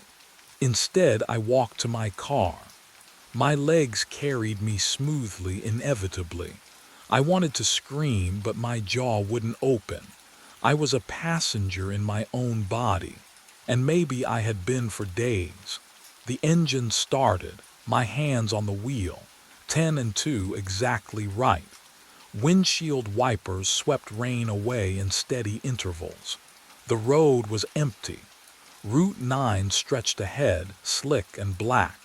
12:41 a.m. I tried to turn the wheel, go anywhere else. The mountains, the coast, Canada. The car stayed on Route 9. At 12:59 I saw the lights, fluorescent, familiar. The Nidal Diner parking lot held only two vehicles, Laura's sedan and the space that was always empty, waiting for me. I pulled in at 1 o'clock exactly. The rain had stopped. When had that happened? I crossed the parking lot, pushed open the glass door. The bell chimed, a sound I'd heard 100 times, but tonight it rang hollow, final. Booth 7, empty, waiting. I slid onto the cracked red vinyl. My laptop was already open in front of me. I didn't remember bringing it from the car. The document glowed on the screen. 3 hours and 47 minutes. Footsteps approached. I smelled coffee before I saw her, dark roast, bitter and burnt from sitting too long on the burner. Laura placed the cup in front of me, didn't ask, didn't speak. Her eyes were distant, mechanical. She'd done this before, many times. I wrapped my hands around the mug. The heat should have burned, but I barely felt it. Outside the window, my reflection stared back. Its mouth moved first. Then mine followed a half-second later. The diner was empty except for us. The clock above the counter ticked forward, but something felt different tonight. The air was thicker, heavier, every breath took effort. At 4 a.m., the real nightmare would finally begin. 4 o'clock came without sound. The wall clock behind the counter hung frozen at 3:58 a.m. No second-hand movement. No electrical hum from the fluorescent lights overhead. Even the rain outside had stopped mid-streak against the window. Suspended droplets catching the sickly yellow glow like insects trapped in amber. My heart slammed against my ribs. Each beat too loud, too fast. The only sound in the entire diner was my own pulse thundering in my ears and the shallow rasp of my breathing. Can you imagine that kind of silence? The kind that presses against your eardrums until they ache.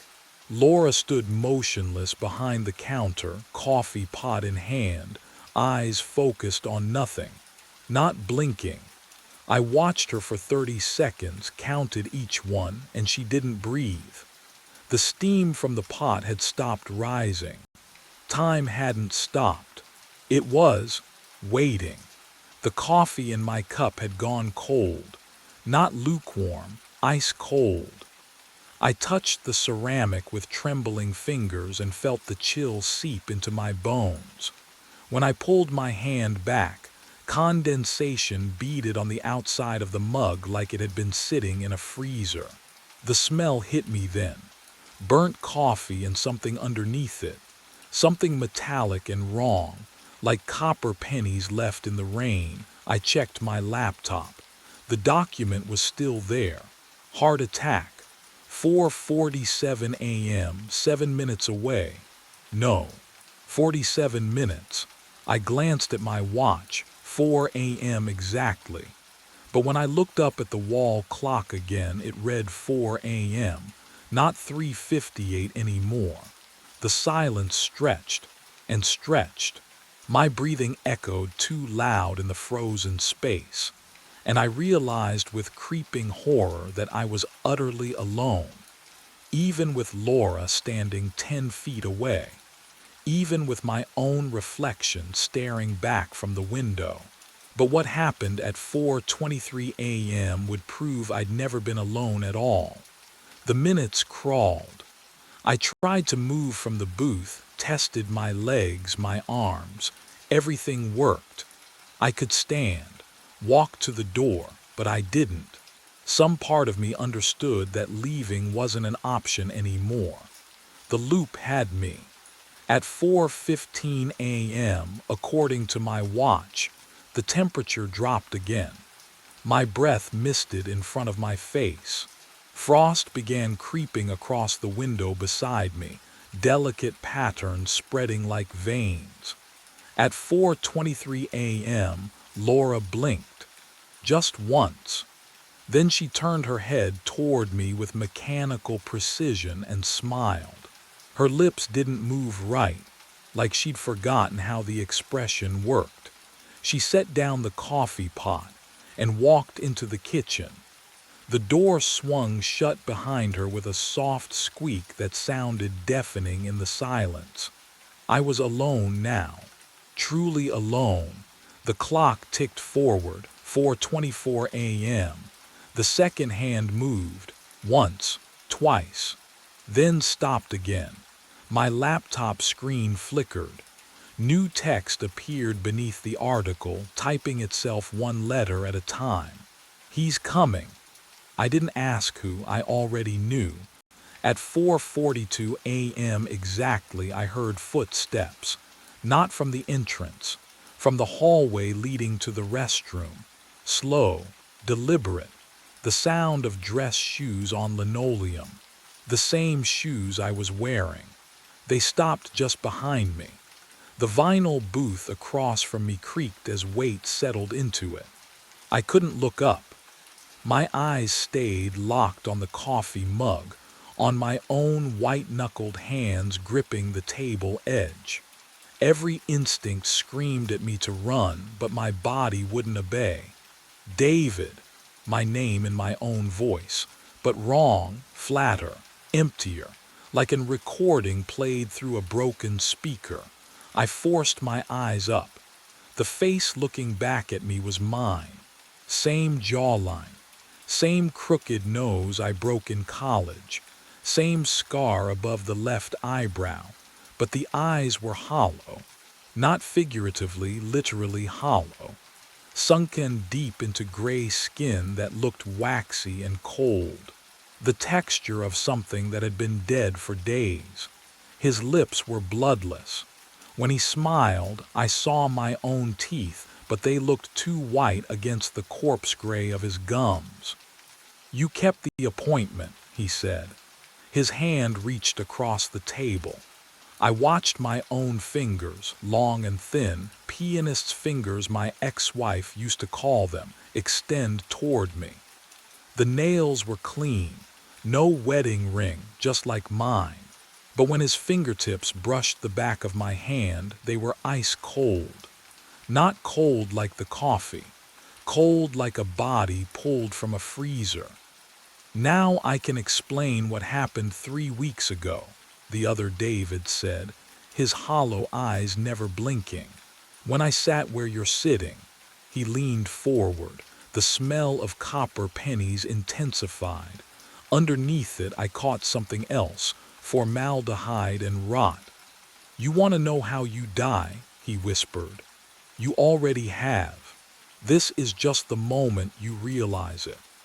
And that's when he told me what would happen in the next 5 minutes, and why I'd been dead since Saturday night. The other leans close, his breath smells like nothing, like absence itself. "You think you're trying to prevent your death," he whispers. "You're not, you're causing mine." My hands shake. "What?" "The loop needs a witness and a participant." His hollow eyes hold no life, no warmth. "I warned you, the voice in the diner, the documents, I tried. I tried everything to keep you away." The vinyl beneath me creaks as I shift. "I don't understand. You came anyway." His gray lips pull into something that might have been a smile once. just like I did. 3 weeks from now, you'll be sitting where I am, warning the next David, and he won't listen either. Can you imagine knowing you're trapped, that every choice leads back here, but something in his words doesn't fit? If you're me, why do you look like? What happens when you exist outside your own timeline? He stands slowly. The fluorescent lights buzz louder. You decay. At 4:47, my chest tightens. A pressure builds behind my ribs, not pain. Recognition. The other walks toward the restroom. His footsteps echo wrong. Delayed by half a second, I follow. I have to. The narrow hallway, the flickering light. He stands before the mirror, and I see it then. Only one reflection staring back. Mine. He turns, steps forward. His cold hand touches my chest, directly over my heart. Thank you, he breathes. Now I can rest. The pressure releases. I stumble backward. The hallway is empty. I'm alone. I walk back to booth 7, and outside, Laura pushes through the kitchen door at 4:50. She approaches the corner booth. Empty. The coffee is still warm. Pump 3 clicked on at exactly 2:14 a.m. I looked up from the register, squinting through the bulletproof glass. The fluorescent island lights buzzed overhead, but the pump stood alone. No car, no truck, just empty pavement and the nozzle rising by itself, slow and deliberate, like someone had gripped the handle. The numbers started rolling. 0.01, 0.02, gallons climbing in perfect rhythm. I pressed my face closer to the window. The air outside shimmered near the pump, exhaust fumes, thick and wavering, catching the sickly yellow light. That acrid gasoline smell seeped through the door seals, burning the back of my throat. But there was nothing there. What would you do? Stay inside where it's safe or go look? I pushed through the door. The night air hit me first, cold, way too cold for August. My breath fogged. The pump kept dispensing, the mechanical click, click, click cutting through the silence like a heartbeat. I walked across the lot, gravel crunching under my boots, and stopped 3 feet from pump 3. The asphalt felt wrong. I crouched down, touched the pavement with my palm. Warm. Not just warm, hot, like something heavy had been sitting there, engine running, baking heat into the ground. The dark stain spread in 2 perfect rectangles. Tire marks. But what I felt next made my stomach drop. I reached for the nozzle. My fingers closed around the handle. Ice. Not cool metal. Ice. The kind that burns your skin on contact, that makes your bones ache. I yanked my hand back, and that's when I heard it. An engine, idling close, right where nothing stood. My mind raced back to how it started. 4 nights ago, the register chimed at 2:14. 220s slid across the counter. Cash. Pump 3. The man's voice had been muffled through the bulletproof glass, swallowed by the hum of flickering fluorescence overhead. I'd hit the button to activate the pump without looking up, muscle memory after 6 months of graveyard shifts. When I finally glanced at the monitor, the lot was empty. I blinked, rubbed my eyes. The screen showed pump 3's nozzle hanging in its cradle, but the counter was already rolling. 2 gallons, 3, numbers climbing in that steady digital crawl. I pressed my face closer to the glass. Nothing, just asphalt and moths circling the vapor lights. The coffee smell from the burnt pot behind me suddenly seemed too strong, almost metallic. I grabbed the flashlight and pushed through the door, feeling the cold bite of the metal handle against my palm. Odd for August. Outside, silence pressed against my eardrums. I walked the entire lot, checked behind the dumpster, circled the building twice. My footsteps echoed too loud in the stillness. Can you imagine that? Being completely alone but feeling watched. The pump kept going. 8 gallons, 10, 12. Then it stopped. Click. I stood there breathing hard, flashlight beam cutting through darkness, and saw nothing. Nobody.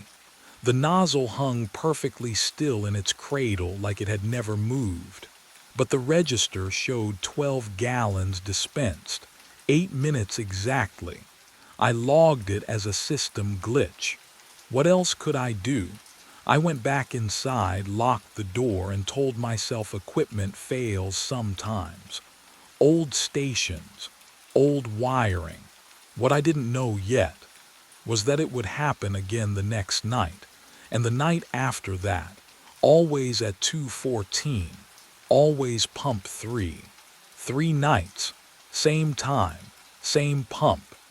The security monitor's glow turned my skin blue as I scrolled backward through footage for the 4th time, the smell of burnt coffee thick enough to taste. 2:14 a.m. There. Pump 3 clicks on. The nozzle rises. Numbers roll on the display. But the frame shows nothing except empty pavement slicked with dew and the faint shimmer of exhaust that shouldn't exist. I rewound again. The hum of the hard drive filled the cramped booth, rhythmic and hypnotic. My eyes burned. Sleep wasn't coming anyway. It never did anymore. What would you do if reality kept breaking in the exact same spot every night? I leaned closer, paused, the timestamp flickered, just for a frame, maybe 2. The numbers wavered like heat distortion, and beneath them I saw a truck. My finger slammed the pause button. There. A dark pickup F-Series, maybe 10 years old. A man's silhouette behind the wheel. The image quality looked wrong, grainy in a way our digital system shouldn't produce, like it had been copied from something older. But what I found in the metadata made my hands go cold. The recording date, August 14th, 6 years ago. I pulled out my phone with shaking hands, typed Highway 52 fatal crash into the search bar, and watched the results load. The fluorescent lights above me flickered once, twice. A single article appeared from the local paper. Fatal single vehicle accident, 2 miles south. August 14th. Time of death, 2:22 a.m. 8 minutes after the pump activated.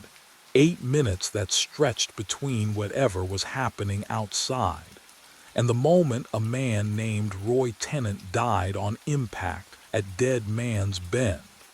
And I suddenly understood that the impossible transaction wasn't ending at pump 3. It was only just beginning there. I waited outside at 2:13 a.m. The asphalt still held the day's heat beneath my boots, but the air around pump 3 felt different. Wrong. Colder than it should be in August. I stood 3 feet from the nozzle cradle, watching the digital display sit dark and dormant. My phone screen glowed 2:13 and 42 seconds. The nearest streetlight flickered once, twice, then steadied. Knowing Roy Tennant died 6 years ago changed nothing about what happened here every night. The pump would activate. The numbers would roll. And I'd proven something was there. Something that left warm tire impressions and made exhaust fumes shimmer in empty air. But knowing it wasn't a glitch made standing here feel different. My heartbeat pulsed in my throat. The pines beyond the lot whispered, though the air had gone completely still. Can you imagine waiting for a ghost? For something you can't see but know is coming? 2:14 a.m. The pump clicked on with that familiar mechanical snap. Numbers appeared on the display. 0.0. The nozzle lifted from its cradle, smooth, deliberate, and angled toward pavement as if gripped by invisible hands. I stepped forward. The temperature dropped so fast my skin prickled. The smell of gasoline flooded my nose, but sweeter somehow, like it had been mixed with something floral and rotting. I reached toward where the nozzle hung suspended in midair, my fingers trembling. Contact. Oh, it wasn't metal I touched. Resistance pushed back against my palm, soft, yielding like pressing into cold gelatin. The texture felt organic. Wrong. I pushed harder and felt the shape of fingers wrapped around the pump handle, their grip solid but distant, separated from mine by something thicker than air but thinner than glass. The pump stopped. Numbers froze at 0.3 gallons. My breath fogged in front of my face despite the summer heat, and I realized with creeping certainty that whatever was here hadn't left. It had simply stopped moving.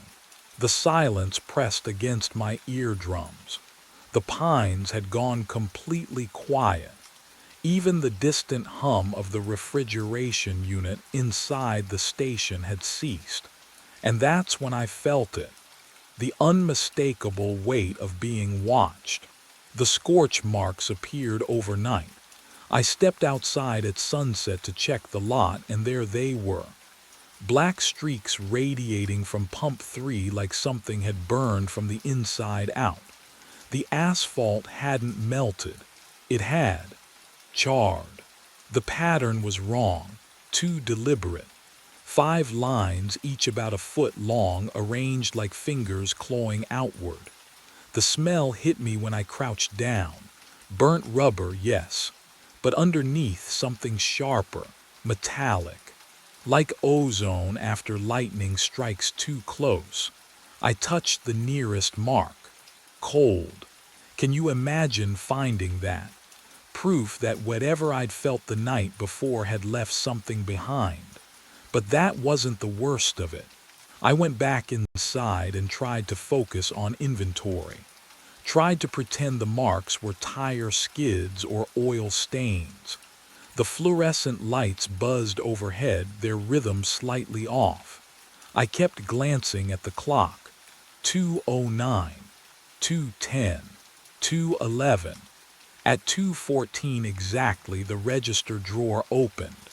No warning click, no mechanical whir, just slid out smooth and silent like someone had pressed the release. 2 $20 bills lifted from inside, lifted, I swear, and drifted onto the counter. I didn't move. Couldn't. Then I heard it. Boots. Heavy soles on pavement outside, moving slow and deliberate toward the door. But when I looked through the bulletproof glass, the lot was empty.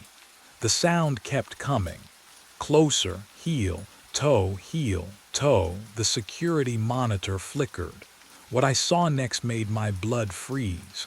A shadowed figure filled the screen, tall, broad shoulders, moving toward the door with the same measured steps I'd been hearing. The timestamp read 2:14 a.m., present time, but the angle was wrong. The camera showed the exterior door, and I was staring right at it, seeing nothing but empty darkness beyond the glass. I waited until the fluorescent stopped buzzing before I moved. My phone screen glowed cold against my palm as I pulled up the county traffic database. The burnt coffee smell had turned my stomach sour, but I needed answers more than I needed fresh air. Highway 52, fatal collision, August 14th.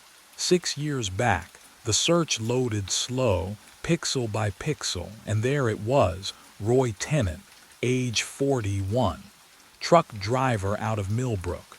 Single vehicle accident at Dead Man's Bend, 2 miles south of Crossroads gas station. Time of death, 2:22 a.m. Cause, lost control after swerving to avoid debris in roadway. Died on impact. I read the name 3 times. Roy, the invisible customer at Pump 3, had a name now, had a life, had an ending. But something about the report felt incomplete. I clicked through to the supplemental files. There was a photo, grainy, pixelated, taken by the state trooper at the scene. The guardrail bent inward like a broken rib. Glass scattered across asphalt that looked wet under the camera flash. And in the ditch. I didn't look too close at that part. The next document made my breath catch. Emergency contact. Eleanor Tennant, wife. The address listed was 18 miles north of the station.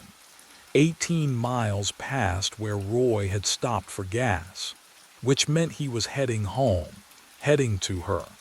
And then I saw the annotation at the bottom of the report, handwritten in blue ink. Victim, unaware spouse deceased at time of collision. Eleanor Tennant, age 39, pronounced dead at Mercy Hospice at 12:09 a.m. same date. 2 hours. 2 hours before Roy's truck left the road. Can you imagine? Rushing home through the night, stopping for gas because you're running on fumes. Every second feeling like theft because she's waiting and you promised you'd be there. You pump 12 gallons in 8 minutes, not a second more than necessary, and you think you still have time. But you don't. She's already gone, and you'll never know. Because in 8 minutes you'll hit that curve going 70 and the last thought in your head will be her name. I set the phone down. My hand was shaking. The fluorescents hummed overhead, and somewhere outside I heard an engine idling that wasn't there. Roy wasn't haunting Pump 3. He was still trying to finish the fill-up, still trying to get home, still believing she was alive, still trapped in those 8 minutes before the world ended. And what I'd felt through the frosted air when I reached for him wasn't anger. It was desperation. But what I didn't understand yet, what the crash report couldn't tell me, was why he'd come back to me. I knew his story now. I knew what drove him through the dark that night 6 years ago. But knowing didn't prepare me for what happened at 2:14. The floor trembled beneath my feet. A low vibration rolled through the concrete like distant thunder trapped underground. I pressed my palms against the counter, felt it shudder again, harder this time. Through the window, Pump 3 roared to life. Gasoline erupted from the nozzle, not a trickle but a torrent. It splashed onto empty pavement in thick, violent streams. The stench hit me through the glass door, but something was wrong with it. Not the sharp chemical bite I'd smelled 1,000 times before. This was sweet, rotting sweet, like flowers left too long in a closed room. And then I saw them, boot prints forming in the pooling fuel. One, then another. Heavy treads pressing into liquid, leaving perfect impressions that shouldn't exist. What would you do? Would you stay inside where the glass feels safe, or step out to face what's making those prints? I didn't get to choose. The door slammed open, hinges screaming, and freezing air poured into the store. My coffee cup skittered across the counter, slid, tipped, shattered on the floor behind me. The cold wasn't just cold, it ached. It burned. My breath came out in thick white clouds despite the August heat still clinging to the night outside. The register screen flickered. Green text crawled across black. Help me. But what came next made every hair on my neck stand rigid. The fluorescent lights buzzed once, twice, and died. Darkness swallowed the station whole, and in that absolute black I heard breathing that wasn't mine. The lights flickered back on, one by one, each fluorescent tube buzzing louder than it should. The breathing stopped. I stood frozen behind the counter, my hand still gripping the edge where the register had displayed that message. The metal felt warm now. No, hot. I pulled my fingers away and saw condensation beading on the surface, impossible in the freezing air that still hung around me like fog. The door was closed again. The boot prints in the gasoline outside had vanished. But I couldn't stay there. Not in that silence. Not with the smell of something floral and wrong mixing with diesel fumes. I needed to understand what Roy Tennant wanted, what he'd been trying to tell me for 6 nights straight. The lost and found box sat in the back storage room, untouched for years. Carl never threw anything away, just shoved it all into a plastic tub behind the mop bucket. I'd walked past it 100 times without looking twice. Now I dragged it into the flickering light and pried off the dusty lid. Sunglasses, a child's toy truck, somebody's work glove stiff with age, and beneath those, a photograph. The edges were warped, water damaged maybe, but the image was clear enough. A man and woman stood in front of this very station. The neon sign glowed behind them, brighter than, newer. She was laughing, her head tilted against his shoulder. He looked at her like she was the only thing in the world worth seeing. I recognized his face from the crash report photo. Roy Tennant.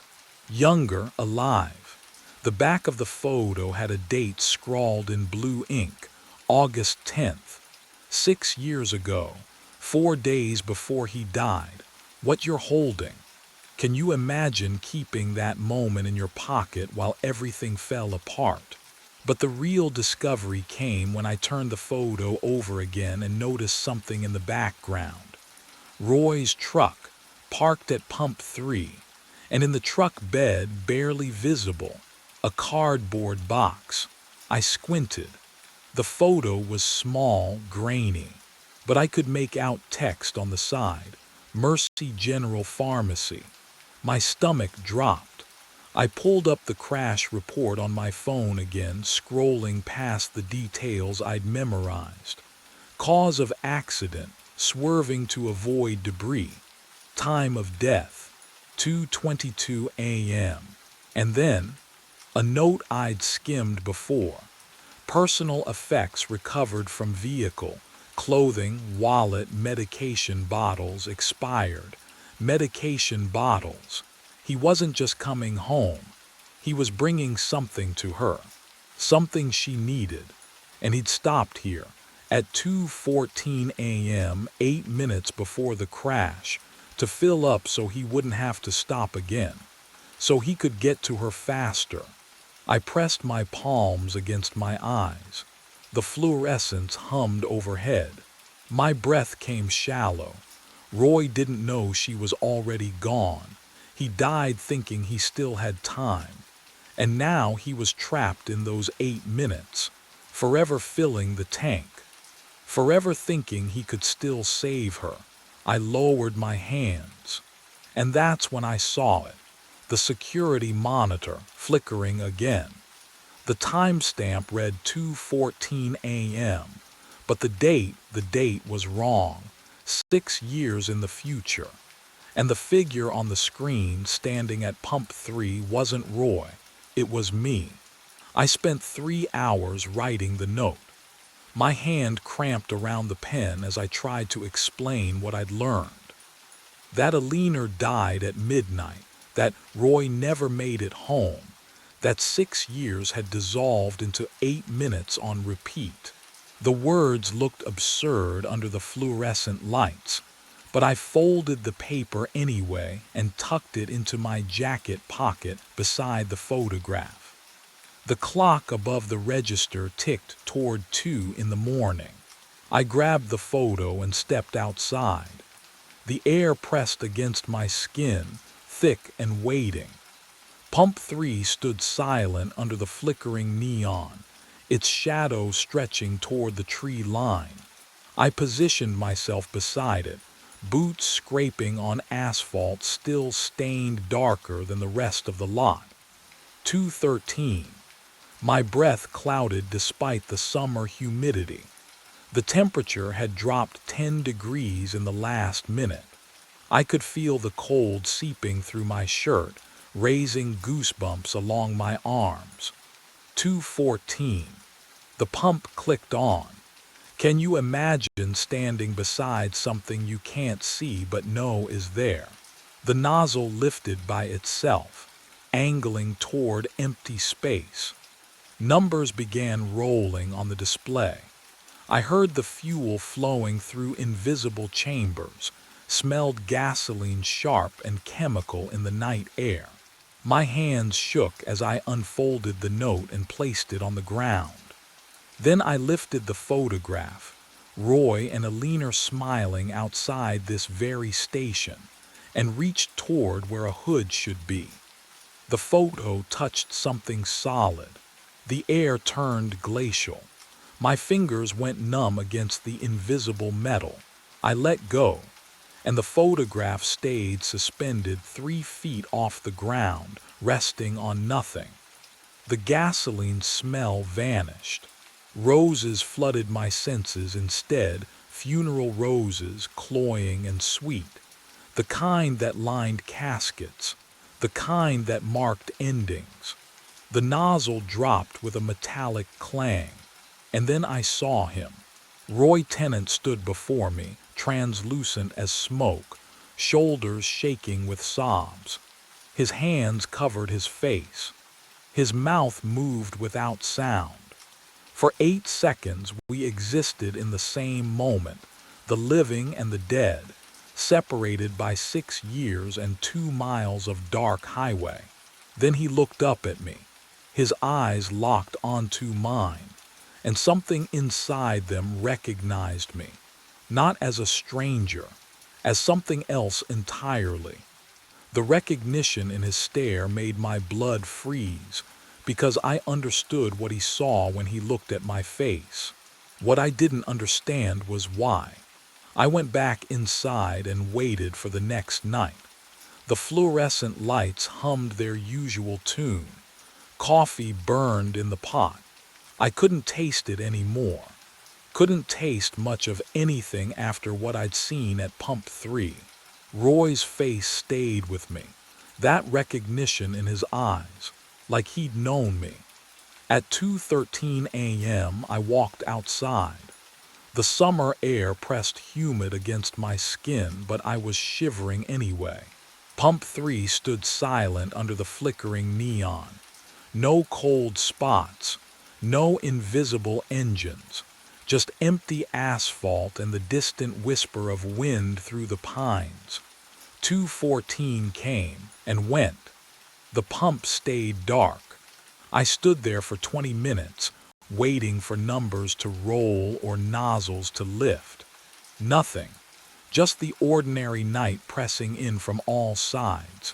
Relief flooded through me. But underneath it, something else coiled tight in my chest. A feeling I couldn't name. At 2:37, I found the photograph face down on the pavement beneath Pump 3. The edges were charred black, curling inward like petals closing. The center remained intact, Roy and Alina frozen in that moment of joy, her hand on his chest, his eyes only for her. The burned parts crumbled to ash between my fingers, gritty and cold. It worked. Whatever I'd done, it worked. Roy was gone. 3 weeks passed. The nights blurred together, one shift bleeding into the next. Carl never asked why I looked so tired. I stopped logging the incident reports. What would I even say? I'd helped a ghost move on, and now I couldn't sleep because every time I closed my eyes, I saw that look of recognition on a dead man's face. But I didn't understand what I'd seen there. Not yet. On a Thursday night, or maybe it was Friday, I'd lost track. Exhaustion finally won. I slumped forward at the counter around midnight, my head resting on folded arms. Just for a minute, just to rest my eyes. I woke to the mechanical click of pump 3 activating. My neck ached. The fluorescent lights seemed dimmer. I blinked at the clock, 2:14 a.m. No, not again. That couldn't be right. I turned toward the security monitor, my hands already cold, breath fogging despite the summer heat that should have been. The screen showed pump 3. A figure stood there, one hand on the nozzle. The timestamp glowed in the corner. August 14th, 6 years from now. The figure turned toward the camera. I was looking at my own face. My legs gave out. I gripped the counter, staring at myself on that grainy monitor. Same jacket, same hollow eyes. The future version of me stood at pump 3, filling a tank I couldn't see, trapped in a loop I'd inherited the moment I'd touched Roy's world. The moment he'd recognized me, because he'd seen me before, 6 years before, standing exactly where he'd stood. The pump clicked off. On screen, I watched myself look directly at the camera. My future self mouthed 2 words, "Help me." The monitor went black. Outside, pump 3 fell silent. But I knew it would activate again tomorrow night. And the night after. And every night for 6 years until some other fool working the graveyard shift decided to investigate. Until they found my photograph.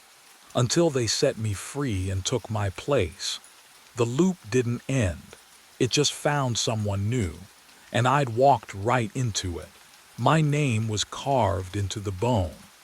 I pressed my flashlight against the T-Rex femur, 5 feet above the floor where I'd been examining rust patterns on the exhibit bolts. There it was. Fresh scratches in 65-million-year-old fossil. Russell Harding. Below it, a date. 1 week from tonight. My hand trembled. The beam danced across the letters. Can you imagine seeing your own name carved into something that shouldn't exist? Something that's been locked behind velvet ropes and rusted steel brackets for 4 years. I've worked night watch at the Rothwell Museum for 18 months. Alone. No one enters Hall C during my shifts. The motion sensors have been disabled since the 90s. Budget cuts, they said, but I would have heard footsteps. I always hear footsteps. The cold from the marble floor seeped through my boots. It was 1:46 in the morning.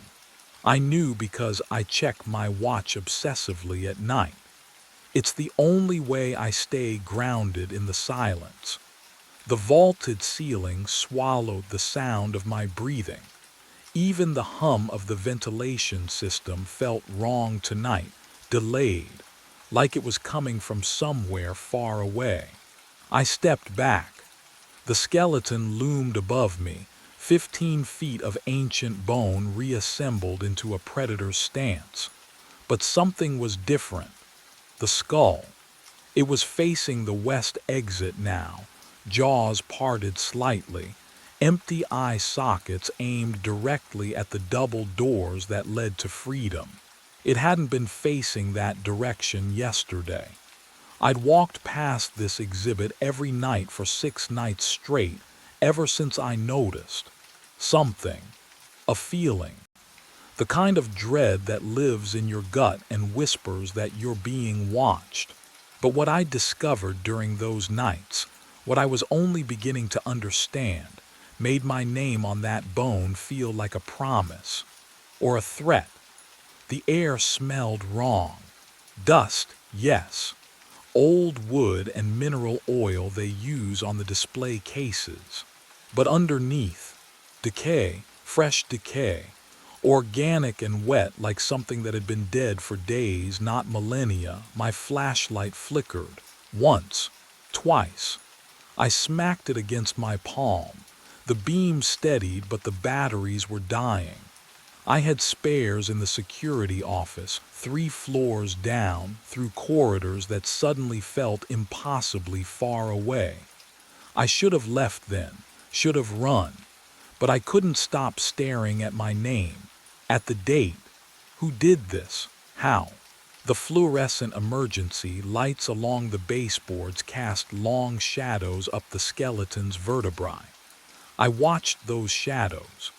They didn't move. The entire hall was frozen, suspended in that dead hour between night and morning when even the city outside goes silent. Then I heard it, a sound like settling wood, like old joints adjusting under weight. It came from above me, from the skeleton itself. I stepped back. My heels scraped marble. The T-Rex's jaw moved. Not much, just a fraction. A crack appearing where the upper and lower mandibles met, widening with a sound like splitting ice. My flashlight caught the gap.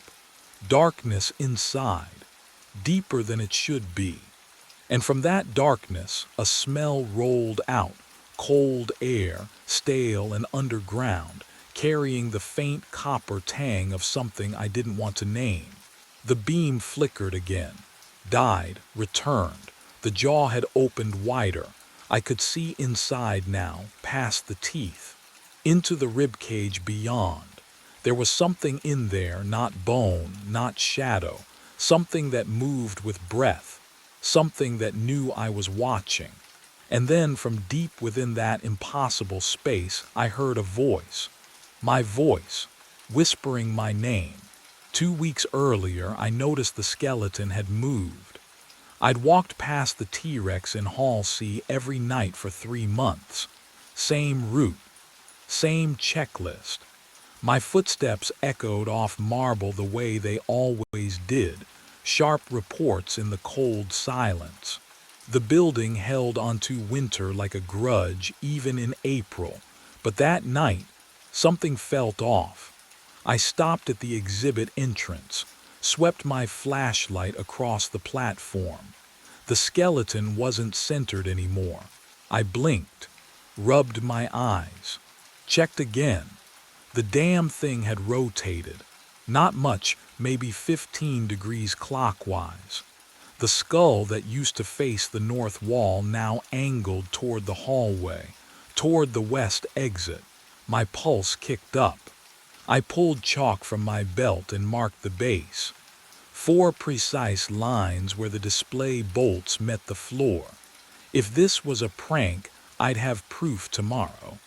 The next morning, I caught Evelyn Price before her coffee cooled. Showed her the photos on my phone. Someone moved the exhibit, I said. She glanced at the screen, shrugged. Kids, probably, urban explorers, they break in sometimes. The motion sensors haven't worked in Hall C for years. She sipped her coffee. You know that, Russell. I did know that. But what I didn't know was how anyone could have moved 3 tons of fossilized bone without leaving a trace. That afternoon, I returned to the exhibit with a wrench, knelt beside the bolts. The metal was ice cold under my fingertips, rough with corrosion. I tried to turn one. It didn't budge. None of them did. The rust had fused them to the floor, thick orange patterns that looked decades old. untouched, unmoved. But the chalk marks told a different story. The skeleton had rotated 15 degrees. I had proof. And no one could explain how. I stopped marking the floor after the third night. There was no point. The chalk lines had multiplied into a perfect geometric record of 15-degree intervals, each one precisely measured, undeniable. I knew the pattern now. Every night at exactly 1:47 in the morning, the skeleton moved. Not fell, not shifted, moved. So I decided to watch. The first night I positioned myself in the shadows behind the sauropod exhibit, 30 feet from the Tyrannosaurus. My watch read 1:43. The museum air tasted stale, recycled through decades of ductwork, carrying that particular coldness that settles into old buildings after midnight. I kept my flashlight off, waited. 1:46. My breath fogged in the beam of emergency lighting filtering through the vaulted ceiling. Can you imagine standing there, watching a skeleton you know will move, feeling your rational mind scream that it's impossible while your gut tightens with certainty? 1:47. Nothing. Then I heard it, not grinding, not scraping. Silence. The complete absence of sound that should accompany 12 tons of bone rotating on corroded bolts. The skeleton turned 15 degrees clockwise in one smooth, fluid motion. No vibration, no friction, just movement. I didn't breathe for 30 seconds after it stopped.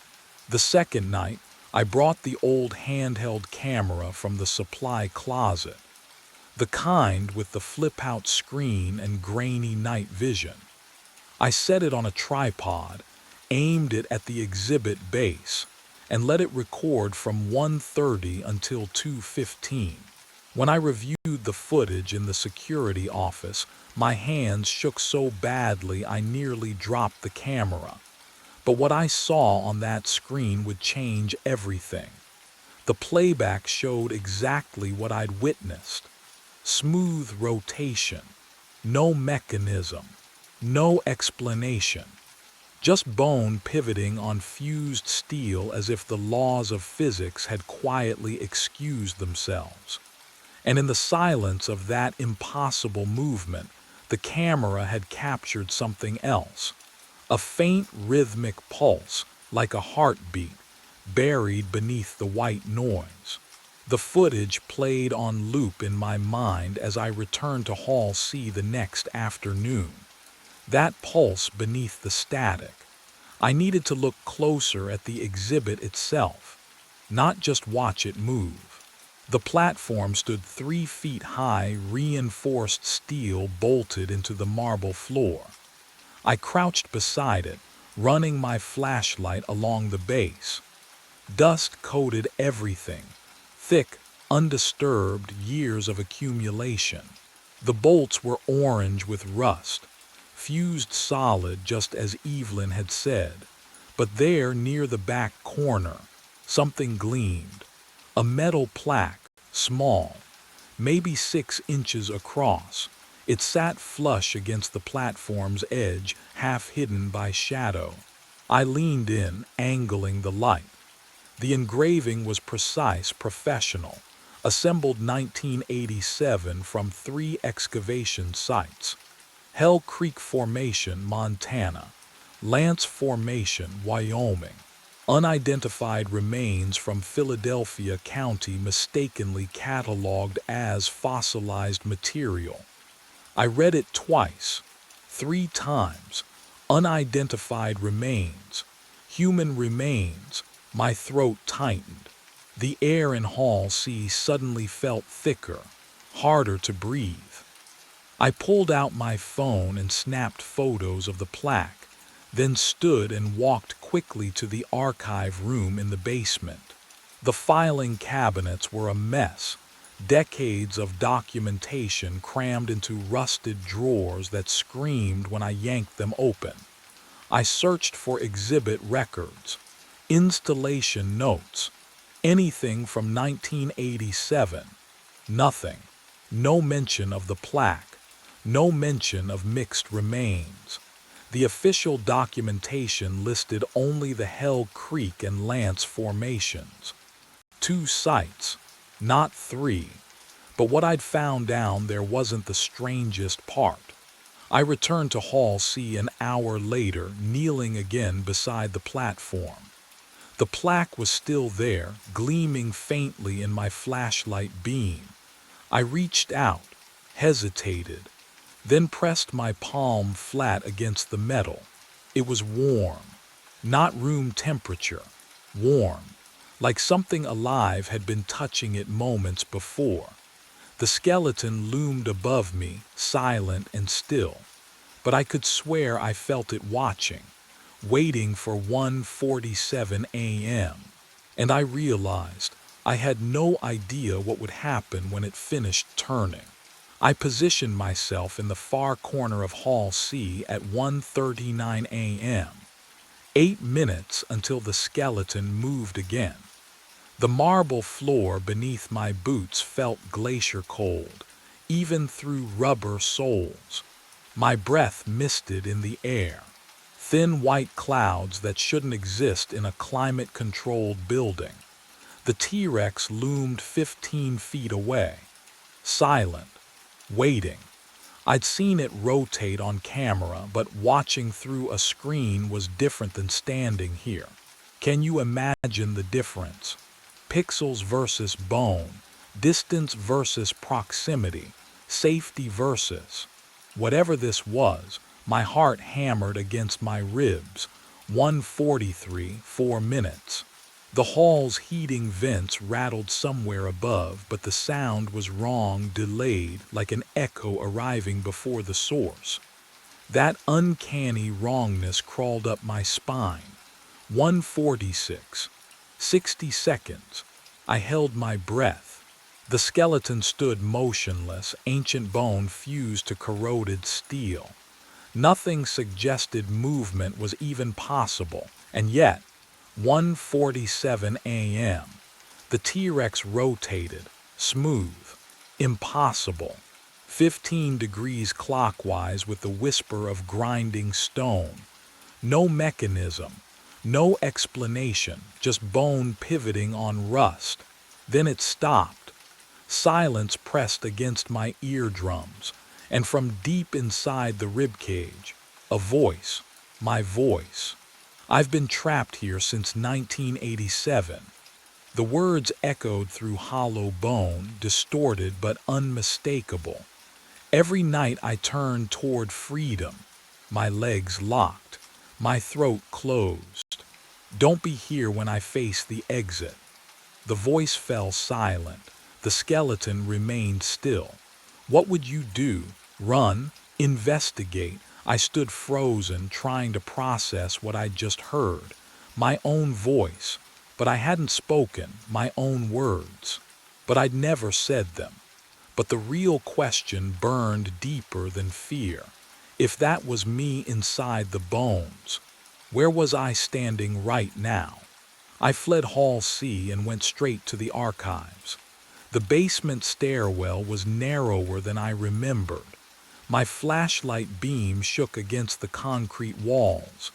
Each step echoed too loud, then too soft, like the building was swallowing sound. The archive door was wedged open with a rusted fire extinguisher. Inside, the air hit me first, thick with mold and something sweeter. Rot. Not food rot. Paper rot, the kind that gets into your throat and stays there. I yanked the chain for the overhead bulb. It flickered twice before holding. Rows of filing cabinets stretched into shadow. Water dripped somewhere behind the shelves, steady as a metronome. The floor was slick. My boots left prints in something dark I didn't want to identify. 1987. I needed anything from 1987. The cabinets were labeled by decade, but the order made no sense. 70s next to 90s. 60s missing entirely. I pulled drawer after drawer. My fingers came away black with dust and moisture. The metal was cold enough to ache. Then I found it. A drawer marked personnel. 85 to 89. The folders inside were swollen with dampness, edges curled like dead leaves. I spread them across the nearest table. Maintenance reports, incident logs, time cards bundled with rubber bands that disintegrated at my touch. But what I found buried at the back would change everything I thought I understood. A folder, thicker than the rest. The tab read Lowell, Kenneth. I opened it. Assembly worker, third shift. Hired March of '87 to help install the new dinosaur exhibit. His employee photo showed a man in his 30s, thin face, nervous smile. He looked ordinary, the kind of person you'd forget an hour after meeting. His final time card was clipped to the inside cover. Date, October 9th, 1987. Clock in, 11 p.m. Clock out, blank. But someone had written in red ink across the bottom. Last seen 1:47 a.m. Hall C framework assembly. My hands wouldn't stay steady.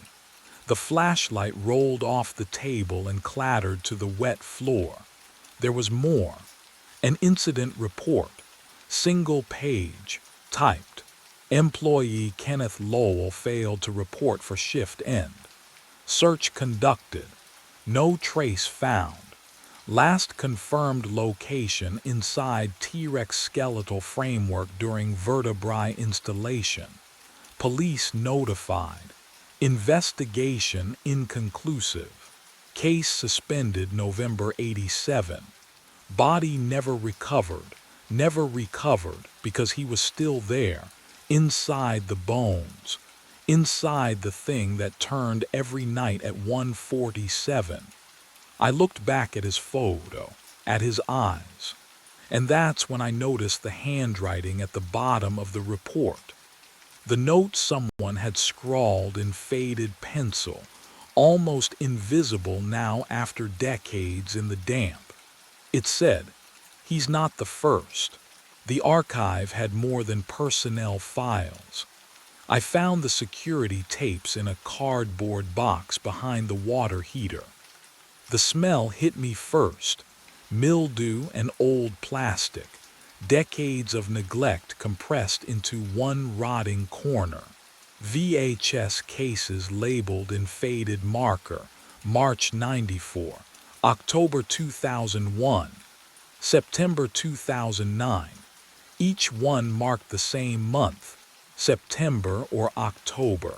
My hands trembled as I fed the first tape into the ancient player mounted on a rusted cart. The monitor flickered to life. Gray static. Then grainy footage of Hall C. A man stood beneath the T-Rex. 40s. Tired eyes. Security uniform just like mine. He was talking to someone off camera. No, wait. His lips moved, but the audio was distorted. I turned up the volume. "Shouldn't be here. I tried to warn you." His own voice. Echoing from the skeleton. I watched him stumble backward. Watched him shine his flashlight on the femur. Watched him find something carved there. His face went pale. The timestamp read October 4th, 1994, night 6. The footage cut to static. I loaded the next tape. Different man, same scene. 2001. He pressed his palm against the bone, reading something I couldn't see. His mouth formed silent words. Then he looked directly at the camera. And I swear he was looking at me. The tape ended abruptly. I went through 4 more. each one the same, different faces, same terror, same night. Night 6. But what chilled me most was the realization creeping up my spine like cold fingers. None of those men ever filed a final report. None of them clocked out. I pulled up the employment records on my phone, cross-referenced the dates. All of them vanished, without a trace. On night 6, tonight was my 5th night, and tomorrow, the pattern would demand its answer. Night 6 arrived with the weight of inevitability. I stood in the basement office at 1:43 a.m., staring at the tools I'd laid across the desk. A crowbar, bolt cutters, a hammer heavy enough to shatter bone, or whatever those fossils had become. The metal felt cold in my palms, slick with the nervous sweat that had started hours ago and never stopped. Could I really do this? Dismantle a priceless museum exhibit based on grainy VHS tapes and my own unraveling mind? What would you do? I climbed the stairs. Each step echoed through the empty building like a countdown. The crowbar scraped against my belt with every movement, a metallic whisper that made my teeth ache. At 1:45, I pushed through the doors into Hall C. The T-Rex stood motionless beneath the vaulted ceiling. No movement, no sound, just bone and shadow and the smell of something wrong, not decay exactly, but time itself gone sour. I approached the femur where I'd seen my name carved. My flashlight beam trembled across the surface, catching the grooves of letters. Russell Harding, still there, still dated 1 week from tonight. I lowered the beam. Kenneth Lowell's name sat directly beneath mine, carved in identical script. 1987 scratched beside it. But what I found beneath Kenneth's name made my breath catch in my throat. Another name, Samuel Ortiz, 1994. I angled the light lower, hands shaking now. Jacob Reinhardt, 2001. Michael Chen, 2008. The names descended down the length of the femur like tombstones, each one separated by 6 or 7 years. I counted them as the crowbar slipped from my grip and clattered against the marble floor, the sound impossibly loud in the suffocating silence. 12 names, 12 watchmen, and at 1:47 a.m. the skeleton began to move. The grinding sound filled Hall C as bones scraped against fused steel. Slow, deliberate. The T-Rex skeleton pivoted the final 15 degrees until its skull faced the museum exit dead-on. I stumbled backward. My wrench clattered against marble. The rotation stopped. Silence pressed against my eardrums, thick and suffocating. My breath came in short gasps that echoed off the vaulted ceiling. The air smelled wrong, metallic, like copper wire left too long in water. Then the jaw moved, not fast, not violent, just opening, inch by impossible inch. The ancient hinges shouldn't function. They'd been wired shut since 1987, but they swung wide with a wet, grinding noise that made my teeth ache. What would you do? Stand there? Run? I couldn't move. The ribcage came next. Each bone separated with surgical precision, splitting along invisible seams I'd never noticed before. The sound was organic, living, like something hatching from the inside out. A figure emerged from between the ribs. Human, solid, real. Wearing a security uniform I'd only seen in archive photographs, navy blue with gold piping, the Rothwell Museum patch from 3 decades ago. The man stepped through bone as though passing through fog, his boots making no sound against the floor. I recognized his face immediately. My face, older, weathered, deep lines carved around eyes that had seen too many nights. Gray threaded through hair I still kept dark, but the scar above his left eyebrow. I'd gotten that when my daughter pushed me into the pool edge, 7 years ago. He looked at me with something worse than fear, pity. "I tried to warn you," he said. His voice was mine, roughened by decades I hadn't lived yet. But what he said next would make everything I discovered seem like mercy. I ran, my boots hammered against marble as I bolted for the exit. Behind me, the older version of myself didn't follow, just watched with that terrible, knowing sadness. The double doors loomed ahead, 20 feet, 10. The doors slammed shut, a sound like a gunshot echoing through Hall C. I crashed into them shoulder first. Locked. The metal was warm, wrong. No, no, no, no. The lights cut out. Pure darkness swallowed everything. I couldn't see my hands, couldn't see the doors, just the frantic sound of my own breathing and the copper taste of panic flooding my mouth. Then, a hydraulic hiss. The lights flickered back on. The doors were different, heavier wood, brass handles instead of steel. I spun around and the world tilted, fresh paint. That was the first thing I smelled, sharp and chemical, like someone had just finished the walls. Sawdust hung in the air, tickling my throat. The temperature was warmer, the heating system rumbling differently than I'd ever heard it. On the wall, a calendar. October 1987. What would you do? Can you imagine standing there, watching your present dissolve into someone else's past? Footsteps echoed from the east corridor. Voices. Men laughing, discussing work schedules and overtime pay. Getting closer. I turned back to Hall C. The T-Rex wasn't assembled yet. Just the metal framework, a skeletal cage of support beams waiting for bones, tools scattered across the floor, work lights casting harsh shadows. "Hey, you the new assembly guy," a voice called. A man in coveralls rounded the corner. His name tag read Kenneth Lowell. My throat closed. I tried to speak to warn him, but no sound came. He smiled. "Come on, we're behind schedule. Need you inside the framework to secure the ribcage bolts." I looked at the metal cage, at the space where a man could fit, where a man could be forgotten. The real horror wasn't what I'd discovered, it was what I'd become. Kenneth gestured toward the framework. "You coming?"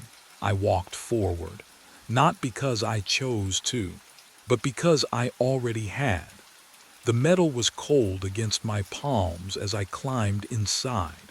I knock on the blue door. It shouldn't open, but it does. The hinges scream, a high, wet sound that cuts through the midnight silence. Cold air rushes out, carrying the smell of dust and something metallic. Old copper, maybe, or rust. The darkness inside swallows my flashlight beam for a heartbeat before shapes emerge. Furniture draped in white sheets. A staircase leading up into shadow. And walls. Oh, walls covered in frames. I step inside. The floorboards creak under my weight, each one announcing my trespass. My breath comes shallow. Quick. What would you do? Turn back. I should. But Max led me here every night for 3 weeks, stopping at this door, staring with those amber eyes like he was waiting for me to understand something. So I move deeper. The first photo stops me cold. A child's birthday party, balloons, cake. And a face I know because I see it every morning in the mirror, mine, younger, grinning with frosting on my chin. But that's impossible. I've never been here before. I moved to the next frame. My high school graduation. Cap and gown. Same face. Same scar above my left eyebrow from the bike accident when I was 12. Except I don't remember this photo being taken. Don't remember who's standing beside me, arm around my shoulders, smiling. The walls close in with each frame. My childhood, my family, my life captured in moments I can't recall living. But what I find on the mantel changes everything. A dog collar, worn leather, brass tag catching my flashlight, engraved in clean letters, Max 2015, 9 years ago. Outside, Max whines, low, mournful, like he's been waiting far longer than 3 weeks. And suddenly, I'm not sure who I came here looking for. 3 weeks earlier, I took a job I should have questioned. The email arrived at 10 p.m. Subject line, late night walker needed, Millbrook Complex. I'd walked dogs for 2 years, knew the neighborhoods, needed the money. Simple enough.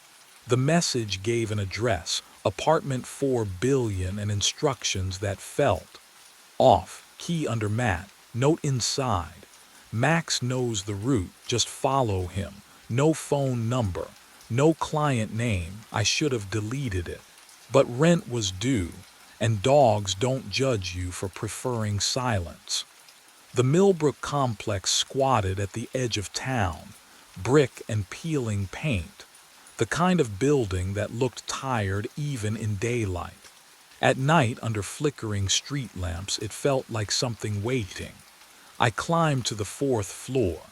The hallway smelled like mildew and copper pennies. Apartment 4 billion had no nameplate, no welcome mat, just a brass key cold in my palm. The note was taped to the inside of the door, handwriting looped and careful. Max knows the route, just follow him. 11 p.m., be patient. I turned. A German shepherd sat 3 feet away, watching me. I hadn't heard him approach. His eyes caught the dim light wrong, too reflective, like coins at the bottom of a well. Can you imagine a dog that size moving without sound? Max didn't wag his tail, didn't sniff me, just stared. Hey boy, I whispered, my voice cracked. Ready? He stood, walked to the door, waited. The route started normal enough. Down the stairs, out onto Maple, 6 blocks north through streetlight halos and the wet asphalt smell of October.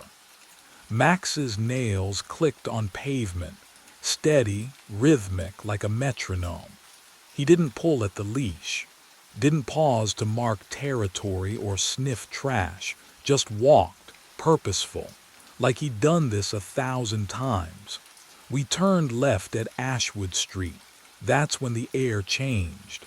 You know that feeling when you're sure you've been somewhere before, but the memory won't surface.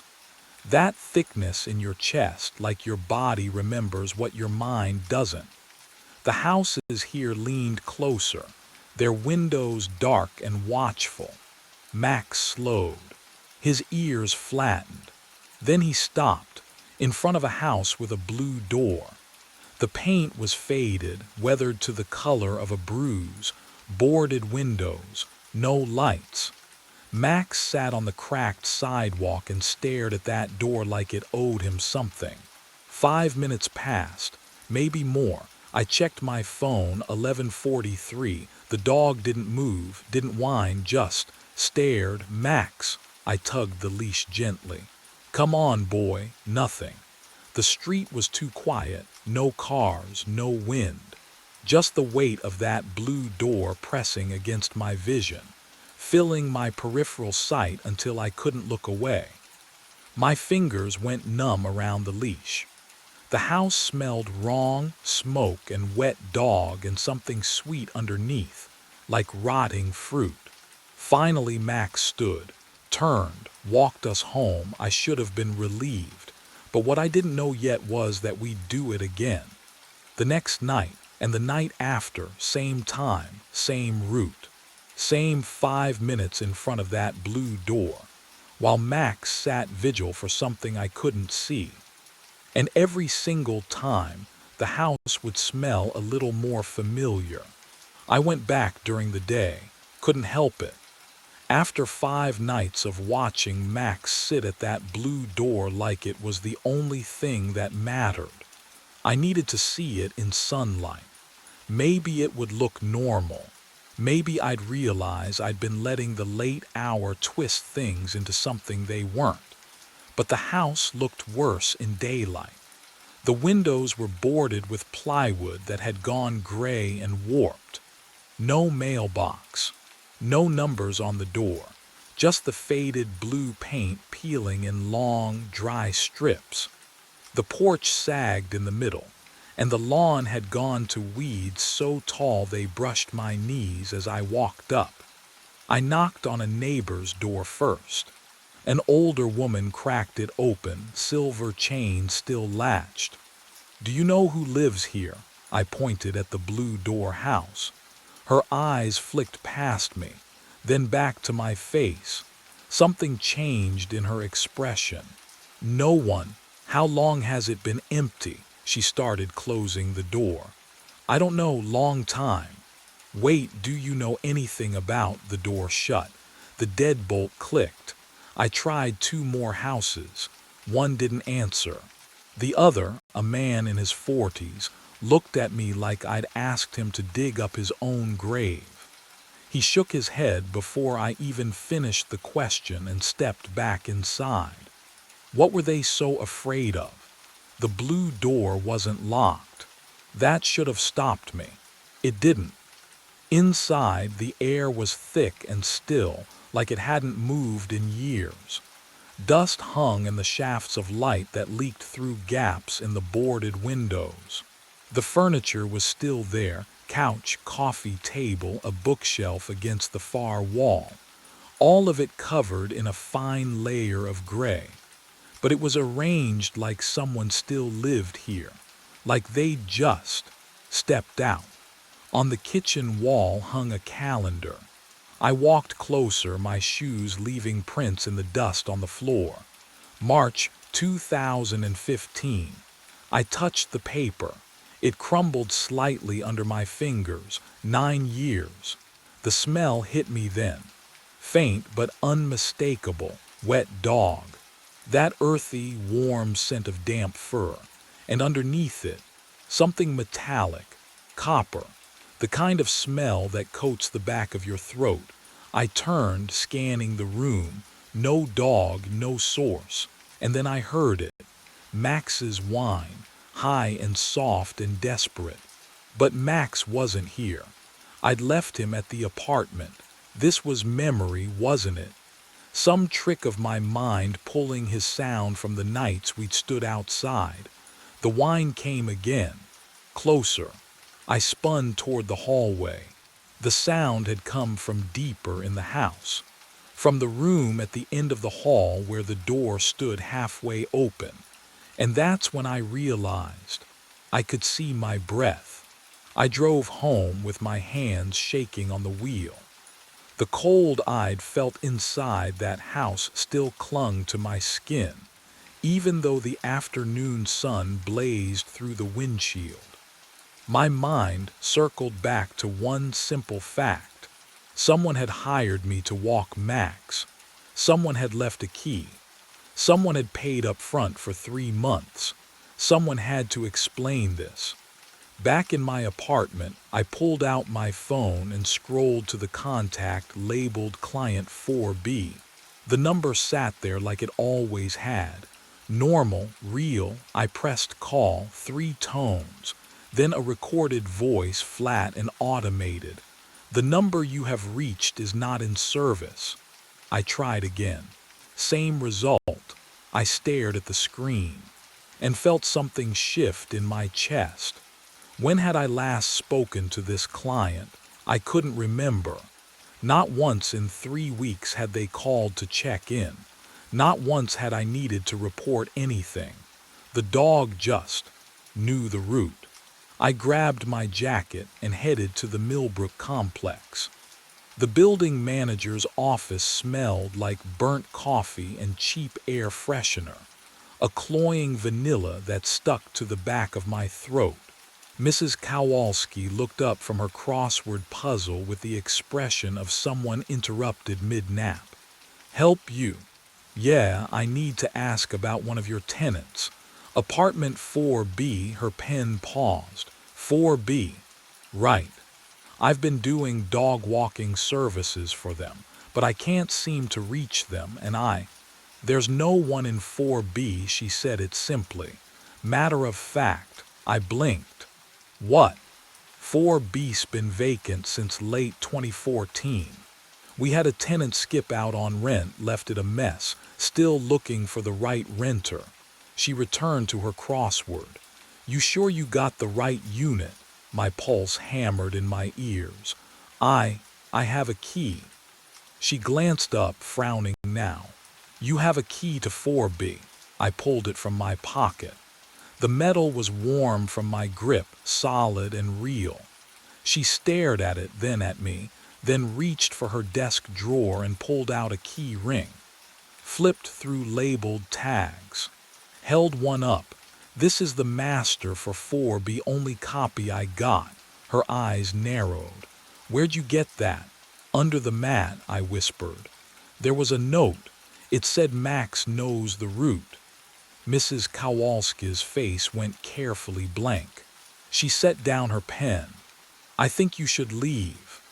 But the real question hadn't been answered yet. I walked to the lobby. The lease board hung by the mailboxes, a cork board with unit numbers and tenant names written in faded marker. I scanned down. 1A Martinez, 2C Pham, 3B Johnston, 4B vacant since 2014. My throat tightened. I turned and walked up the stairs, 2 flights down the hall, counting doors. 1B, 2B, 3B. 4B, I slid the key into the lock. It turned, smooth, easy, like it had every night for 3 weeks. The door swung open. The apartment was empty, completely empty. No furniture, no curtains. Just scuffed hardwood floors and walls with darker squares where picture frames used to hang. Dust motes swirled in the late afternoon light. Except, in the corner of the living room sat a dog bed. Faded blue fabric, edges frayed. And embroidered on the side in crooked letters, Max. The air smelled faintly of wet fur, old, stale, like a ghost of a scent that shouldn't exist in an empty room. I stepped inside. My footsteps echoed. The dog bed looked used. The center was compressed, shaped by weight and time. I knelt and touched the fabric. It was cold, but I could swear I felt the texture of dog hair beneath my fingertips. What would you do if everything pointed to something that couldn't exist, but you could still touch it? I checked my watch. 4:15. In 6 hours and 45 minutes, Max would be waiting at the door, and he would lead me down the same 6 blocks. Turn left, stop at the blue door, just like he had every single night since this started. Since when exactly? I tried to remember the first night. The note, the key, but the memory felt slippery, like trying to hold water. I remembered doing it. I just couldn't remember it starting. My phone buzzed. I pulled it out, hands trembling, hoping for something, anything that made sense. No notifications, but the screen showed 11:03 p.m. I looked at my watch again. 4:15. The phone's clock ticked forward. 11:04. And from somewhere deep in the empty apartment, I heard the soft jingle of a collar and the click of claws on hardwood, though nothing was there. I drove to the office instead of going home. The dog walking service shared space above a veterinary clinic, and the smell of disinfectant mixed with old coffee always made my stomach turn. Today it felt worse, sharper. I pushed through the door and found Casey at the desk, scrolling through her phone with the bored efficiency of someone who'd rather be anywhere else. "Hey," my voice came out rougher than I intended. "I need to ask you about an assignment." She didn't look up. "Ma'am, apartment 4 billion, Millbrook Complex, German Shepherd named Max." Her thumb kept moving, scrolling. "Don't know it." "Casey. I've been walking him for 3 weeks." That made her look up. Her eyes were flat, empty of recognition. "You sure? What would you do when someone stares at you like you've just spoken a language they've never heard? Like you're the one who's wrong?" "Check the system," I said. She sighed, but she turned to the computer. The keyboard clicks sounded too loud in the small room, each tap echoing off the cheap paneling. I watched her face, watched for the moment she'd find it and apologize for forgetting. But that moment never came. "Nothing," she said. "No 4 billion assignment under your name. No client at Millbrook Complex at all." My hands went cold. "That's impossible." "Then maybe you're thinking of a different job." Her tone had shifted, careful now. The way people talk to someone who might be unstable. I pulled out my phone. My fingers felt numb against the screen, the glass slick with condensation from my palm. I opened my messages, scrolled to the client's number. The thread was gone. Every text, every confirmation, every instruction about Max and his route. Gone. But what I found instead made my mouth fill with the taste of copper. One photo, just one, me. Younger maybe. Hair a bit longer. I'm holding Max, his coat glossier, his eyes brighter, and we're standing in front of a house with a blue door. My smile looks genuine, happy, like I belong there. The date stamp sat in the corner, white text burned into the digital image. March 7th, 2015. I stared at it until the numbers blurred. 9 years ago, I would have been. What, 19? I'd been living 2 states over then, hadn't I? Can you imagine forgetting a photo like that? Forgetting a dog you clearly loved. I couldn't remember taking it. Couldn't remember that version of myself standing on that porch holding that dog. The memory should have been there, should have felt familiar. Instead, it felt like looking at a stranger wearing my face. "You okay?" Casey's voice sounded distant. I looked up. She was staring at me now, her expression caught between concern and something else. Fear, maybe. "Who assigned me Max?" I asked. "Jordan, there is no Max." "Then explain this." I turned the phone toward her. She leaned in, squinted at the screen. Her face went pale just for a second before she shook her head. That's you, but what? The date's wrong, has to be." She pushed back from the desk.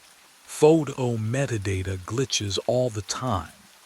But we both knew that wasn't true. And what I discovered when I checked the photo's properties would prove that everything I thought I knew about my life had been built on a foundation that was already crumbling. I sat in my car outside the office for 20 minutes, staring at the photo. My hands wouldn't stop shaking. The math kept circling through my head like a mantra I couldn't silence. March 2015. The collar engraved with that same date. 9 years ago. But the client, whoever they were, had written that Max was 3 years old, 3 or 12. I pressed my thumb against the screen until it went dark. The sudden absence of light made the parking lot feel enormous around me. Empty. When had everyone else left? I couldn't remember hearing car doors, engines starting. Just my own breathing, loud and uneven in the enclosed space. The phone's glow returned as I opened the browser. My fingers hovered over the keyboard. What do you even search for when your own memory has holes big enough to lose 9 years? I started with the address. 1847 Ashwood Street. The blue door house that Max stopped at every single night. 3 results loaded. The first was a real estate aggregate. No listing. Status: uninhabitable. The second was a cached forum post about urban exploration. Abandoned since that fire, one user had written. Shame, pretty neighborhood, that fire. The third result made my stomach drop. Millbrook Gazette, March 19, 2015. The headline was clinical, detached. Body recovered from residential fire. Victim unidentified. But what I found in that article would shatter everything I thought I knew about the past 3 weeks. I clicked it. The page loaded slowly, as if the connection itself was reluctant. The article was short, sparse. Authorities responded to a structure fire at 1847 Ashwood Street on the evening of March 17th. 1 fatality discovered in an upstairs bedroom. Severe burns prevented immediate identification. No next of kin located. Investigation ongoing. The address hit me like cold water. The same house. The one with Max's collar on the mantel, my childhood photos on the walls, that impossible calendar frozen in time. I scrolled down. There was a photo embedded in the article, low resolution, taken from the street. The house mid-blaze, orange light bleeding through boarded windows, smoke pouring into a dark sky. And there, barely visible in the corner of the frame, a blue door, my blue door. The next image was smaller, a police reference photo, they called it. Victim's personal effects recovered from the scene. I had to zoom in to see it clearly. A dog collar, metal tags catching the camera flash. I could just make out the engraving. Max. The air in the car felt wrong, too thick, too warm. I cracked the window and heard. Nothing, no traffic, no wind. Just that awful, suffocating silence that presses against your eardrums until you hear your own pulse. I went back to the article, scrolled past the details I'd already absorbed. At the bottom, there was one more photo. A witness had submitted it, taken earlier that day before the fire. The caption read, "Victim's appearance remains unclear due to image quality." The photo was blurred. Motion maybe, or smoke already starting. But I could see the outline of a person standing on the porch. Dark hair, slender build, one hand raised, palm out like they were waving, or warning someone away. I enlarged it until the pixels fractured into meaningless shapes. Then I looked at my own reflection in the darkened phone screen. Back to the photo. Back to my reflection. Can you imagine that moment?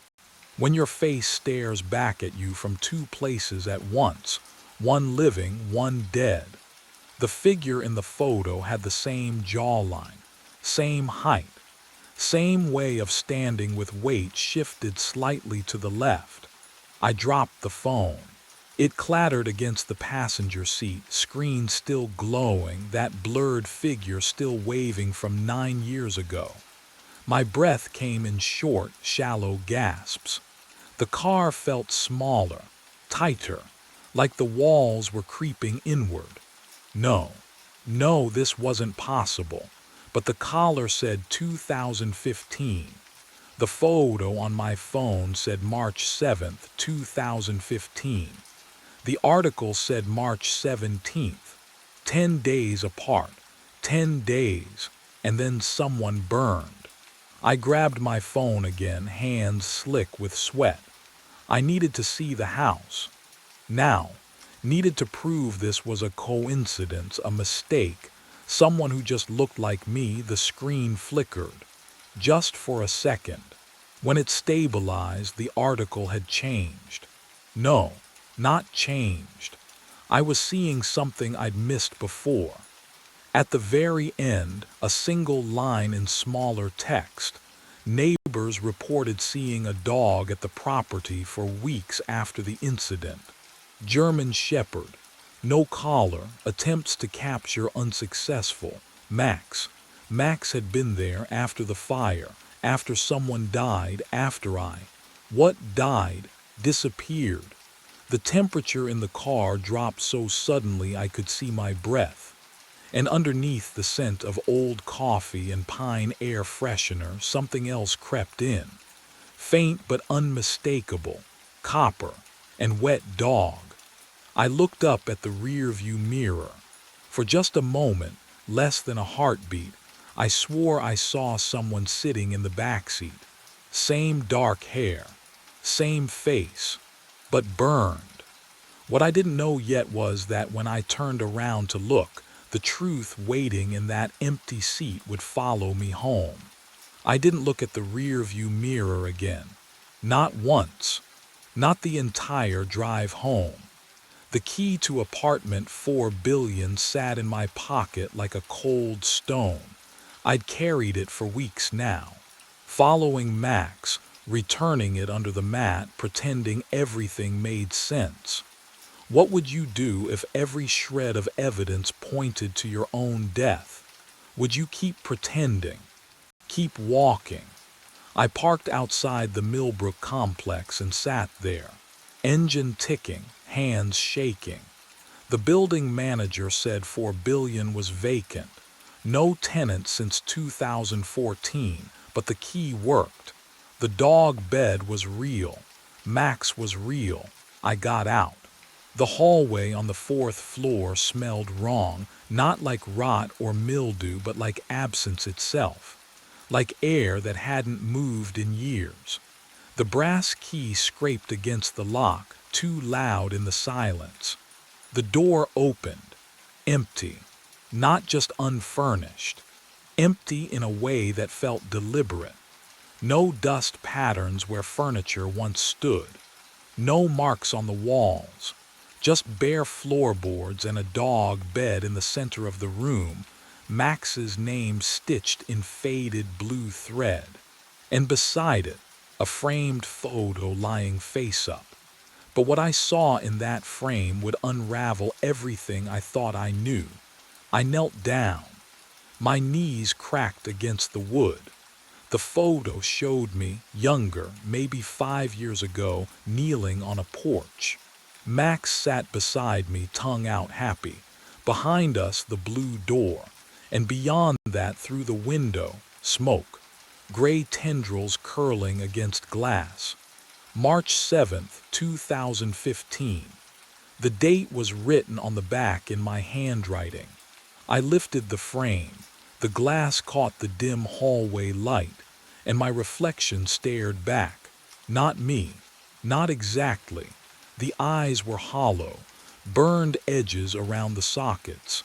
Mouth open in a silent scream I couldn't hear. And then, footsteps in the hallway behind me. The footsteps stopped just outside the door.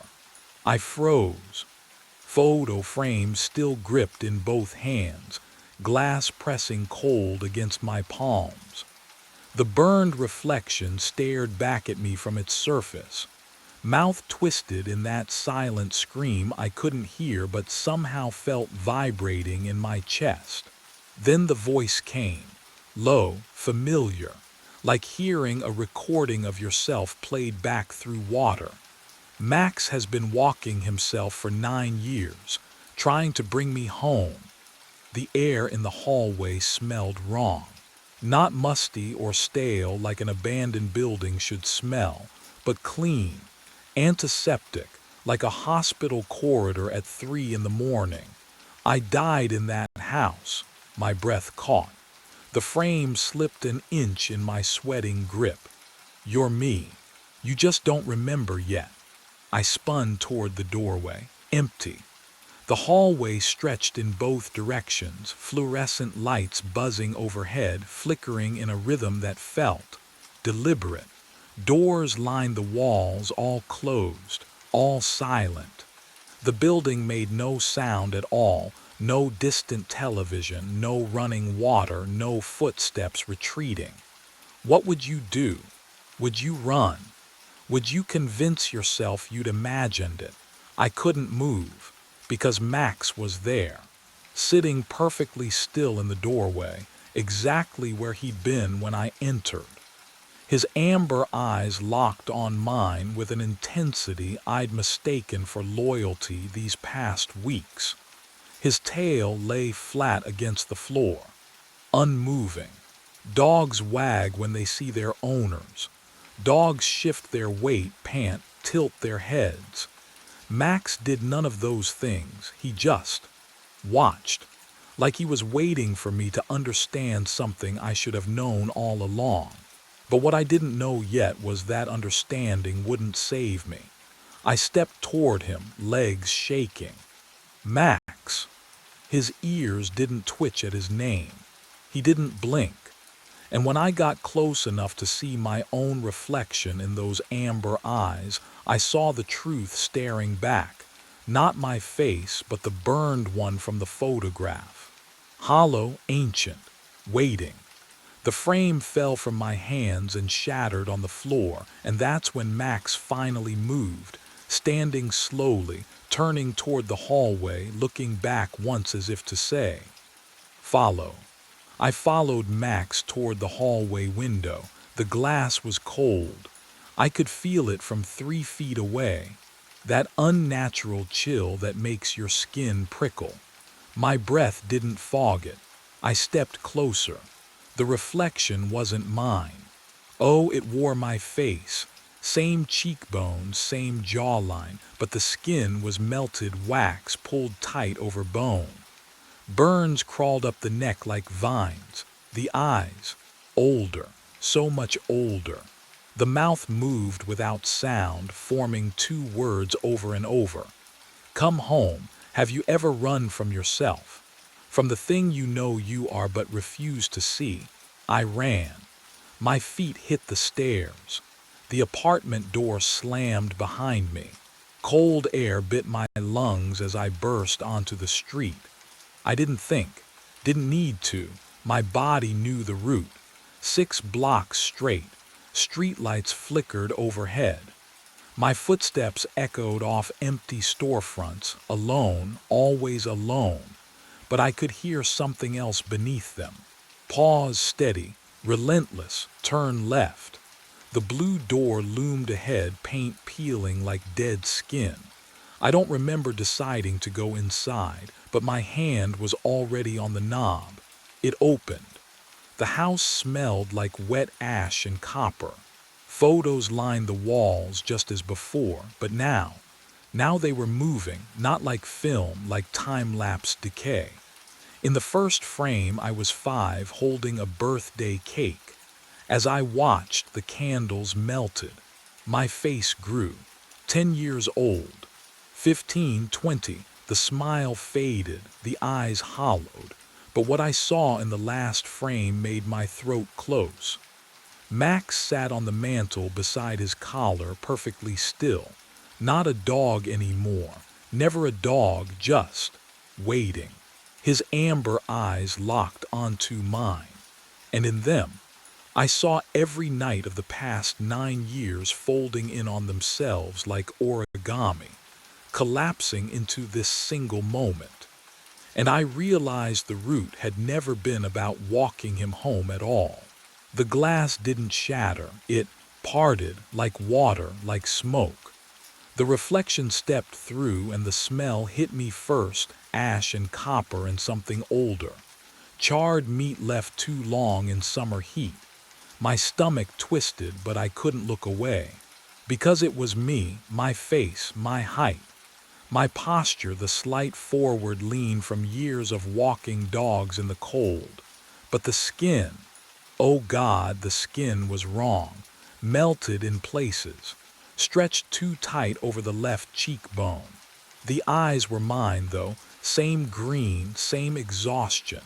It raised one hand, palm up, offering. You don't have to be afraid, it said, and the voice was mine too, just deeper, smoke damaged. My legs wouldn't move. I wanted to run. I wanted to scream. But all I could do was stare at that outstretched hand, at the burned scars crawling up the wrist like roots. 9 years, it whispered. Max has been so patient. I turned. Max sat on the mantel, perfectly still, watching, waiting. What? What happens if I take your hand? The reflection smiled. It cracked the burned skin at the corners. You come home. That's when I understood what home meant. What Max had been walking toward every single night at 11. Not a place, an ending, but the thing I couldn't explain. The thing that terrified me more than the scars or the smell or the wrongness of it all was that part of me wanted to reach out. Part of me had been reaching for 9 years without knowing it. Max barked. Once. Sharp. Final. My hand moved before my mind could stop it. The reflection's fingers closed around mine and the cold was immediate, deeper than winter, deeper than bone. The house groaned. The photos on the walls stopped shifting, faces freezing mid-decay.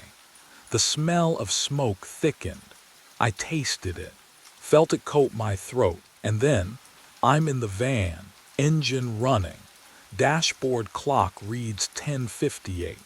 My hand rests on the steering wheel. Keys dangle from the ignition. In the passenger seat, my phone buzzes with a reminder. 4 billion pickup, 11 p.m. I know this moment. I've lived it before. But here's what changed. Here's what I know now that I didn't know then. I can feel the hand still gripping mine, even though I'm alone, even though the reflection is gone. The cold hasn't left. It lives under my skin now, threaded through every vein, wrapping around my ribs like wire. I put the van in drive. 6 blocks. Turn left. Blue door. Max will be waiting at apartment 4 billion. He always is. And tonight, like every night, I'll clip the leash to his collar and we'll walk the route together. He'll stop at the house. He'll whine. And I'll pretend I don't know why. Because that's the thing about coming home. Once you're there, you can't leave. I pull out of the parking space. The radio crackles to static and beneath it I hear breathing that isn't mine. The rearview mirror shows my face. Just my face. For now, but I know what's waiting in the glass. What's always been waiting. And I know that one night, maybe tonight, maybe in another 9 years, I'll look in that mirror and see the reflection staring back. And it will smile, because we're the same now. We always were. The van turns left. The blue door waits ahead. Max is already sitting on the porch. The radio crackled at exactly 3:33. I stared at it. Same calm voice cutting through the static, requesting lift clearance. Same polite tone. Same words as the last 3 nights. My finger hovered over the controls, sweat making the cold metal slippery beneath my palm. 4 times now. 4 times, and no ship had ever appeared. The fluorescent lights above me hummed their constant electric whine. I pressed the button. The bridge groaned to life, steel cables squealing as the road deck split and rose toward the night sky. Through the smudged window, I watched the empty black river stretch below, dark and still as oil. Nothing moved down there, ever. I checked the clock, started counting. The air in the control room smelled like rust and something older, something that had settled into the walls over decades. 20 minutes. That's how long I'd wait, just like protocol demanded. Just like I'd done 3 times before. My hands trembled as I gripped the edge of the console. Can you imagine standing alone in a metal box suspended over black water, raising a bridge for ghosts? The river gave back no reflections. Not even moonlight touched its surface tonight. I pressed my face to the cold glass, searching for running lights, for any sign of a vessel. The waiting stretched. 5 minutes, 10, 15. But what I realized at minute 17 made my stomach drop. The timing was too perfect. 3:33 exactly, down to the second. 4 nights in a row. The same voice. The same absence. This wasn't equipment malfunction or miscommunication. Someone, or something, was doing this deliberately. I lowered the bridge at minute 20. The machinery groaned in reverse. My reflection stared back from the dark window, pale and hollow-eyed. And that's when I understood this wasn't a game at all. It was a pattern. One I'd already become part of. 4 nights earlier, I thought I'd finally caught a break. The control room at Harbor Point was smaller than I'd expected, cramped, really. But it was mine for the night. My first solo shift. Jean had clapped me on the shoulder during orientation, told me the overnight rotation paid 20% more, and I jumped at it. The divorce lawyer's bills weren't going to pay themselves. Neither was the child support. I settled into the worn operator's chair, ran my fingers across the control panel. Cold metal, smooth from decades of use. The fluorescent lights hummed overhead, steady and bright. Outside the single window, the black river stretched away into darkness, invisible except for the faint shimmer where moonlight touched its surface. The radio sat silent on the desk. Vintage equipment, Jean had explained. Still worked perfectly. Just call if you need anything, he'd said. Though he'd said it quickly, already backing toward the door. I checked my watch. 11:47. 8 hours stretched ahead. I'd brought coffee, a sandwich. My phone for emergencies, though Jean had warned me the signal was spotty out here. The highway above carried the occasional truck, tires humming against pavement, but mostly silence. The kind of silence that makes you aware of your own breathing. At 3:33 in the morning, the radio crackled to life. The sound made me jolt upright, heart hammering. Static hissed, then resolved into a voice. Calm, professional, almost polite. Bridge operator requesting lift clearance. I grabbed the microphone, thumb pressed to the transmission button. Finally, my first real call. Copy that. Stand by for clearance. My hands moved through the sequence Jean had drilled into me. Safety checks, visual confirmation protocols. I peered through the window at the river below. Darkness. Too dark to see much, but the ship's running lights would be visible soon enough. I threw the main lever. The bridge groaned. Hydraulics engaged with a deep mechanical sigh that vibrated through the floor, through my boots, up into my chest. The smell of rust and old grease drifted through the ventilation grate. I watched the drawbridge sections rise, splitting the roadway in half, metal teeth separating against the night sky. 20 feet, 40, 60. The bridge locked into its full vertical position with a solid clunk. I waited, watched the river. Any moment now the ship would glide through, and I'd lower the bridge, log the time, feel that small surge of pride at a job done right. 1 minute passed, then 5. I leaned closer to the window, breath fogging the glass. Where was it? The river remained still, black, empty. 10 minutes, my stomach tightened. Had I missed it somehow? Impossible. Ships that size don't slip past unnoticed. I'd have heard the engine, seen the wake disturbing the water. 15 minutes. I lifted the radio again. Bridge operator to requesting vessel. Do you copy? Static answered. Just static. At the 20-minute mark, protocol required 20 minutes minimum clearance. I lowered the bridge. The hydraulics whined in reverse, and the roadway segments descended, locking together with a metallic thud that echoed across the water. I sat back down, stared at the radio. Miscommunication. Had to be. Maybe they'd had engine trouble, turned back before reaching the bridge. Maybe I'd misheard the call sign and they'd been requesting a different drawbridge upriver. New guy mistakes, it happens.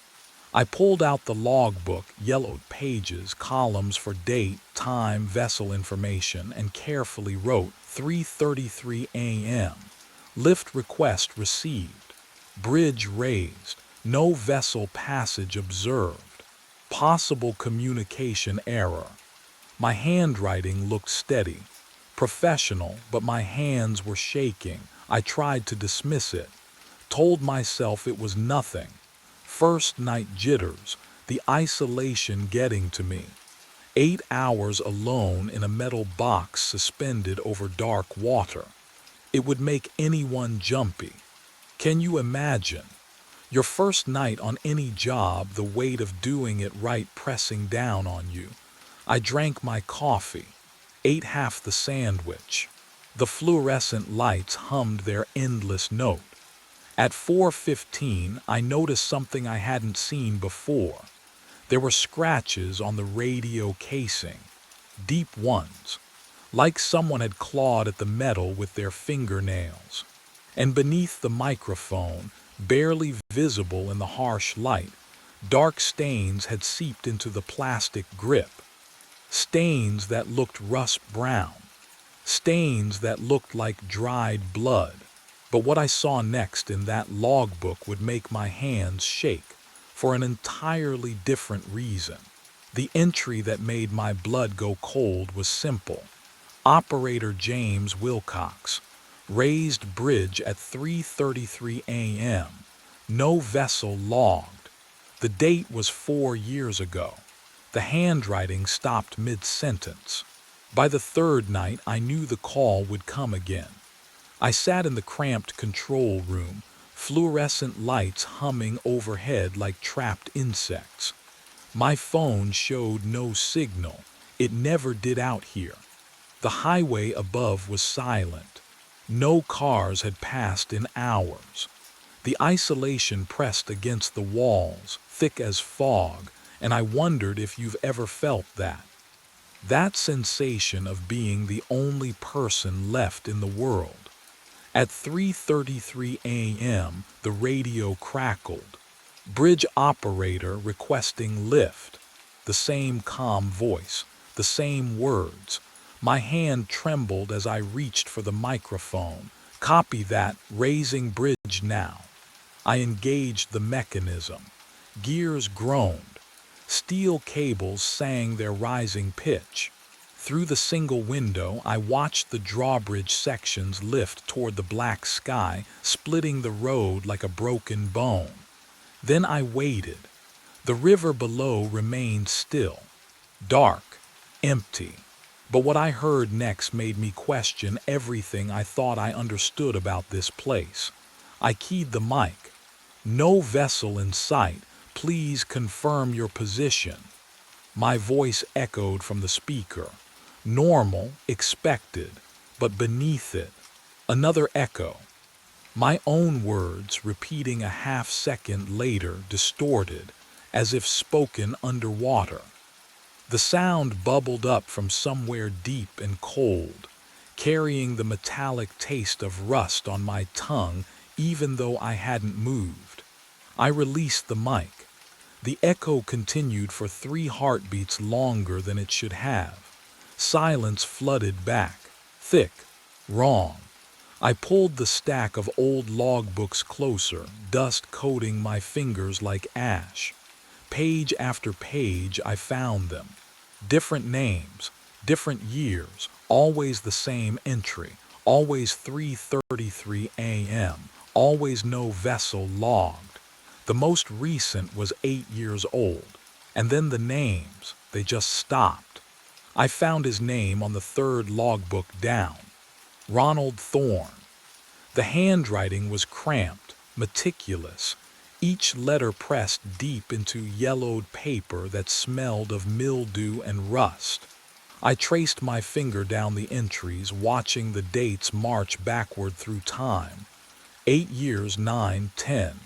Then they stopped, just stopped. The final entry was dated March 19th, 8 years ago, 3:33 a.m. Bridge lift requested. Raised span successfully. Going to check gears. Unusual grinding sound from mechanism. That was it. The sentence didn't even end properly, like he'd set the pen down intending to return. He never did. My hands shook as I flipped through the remaining pages, all blank. I pulled out my phone, desperate for signal despite knowing better. One bar flickered, held, and I searched for Ronald Thorne's name. The article loaded in fragments. Harbor Point Bridge operator. Presumed accidental fall. Body never recovered from Black River. The water was too deep, too cold, the currents too strong. They'd searched for 3 days before calling it off. What would you do? Finding that, knowing you were standing exactly where he'd stood, answering calls that had stopped the moment he disappeared. But the real horror came when I noticed the date. Tonight was March 19th. I checked my watch. 2:58 a.m. The control room suddenly felt smaller, the fluorescent lights buzzing too loud in my ears. The window reflected my pale face back at me, and beyond it, nothing but black water. 3:33. The radio crackled to life, static, then breathing. Then that same calm voice I'd heard 3 nights running, bridge operator requesting lift. My throat closed. I couldn't move, couldn't speak. The voice continued, patient as deep water. "I've been waiting 8 years, Walter, please. Just raise the bridge." My throat closed. The voice knew my name. Nobody was supposed to know my name out here. Not on this frequency, not at this hour. I grabbed the radio with both hands, knuckles white against the black plastic. "Who is this?" My voice cracked. "Identify yourself. Now." Static hissed for 3 seconds, 4, 5, then, "I am directly below you."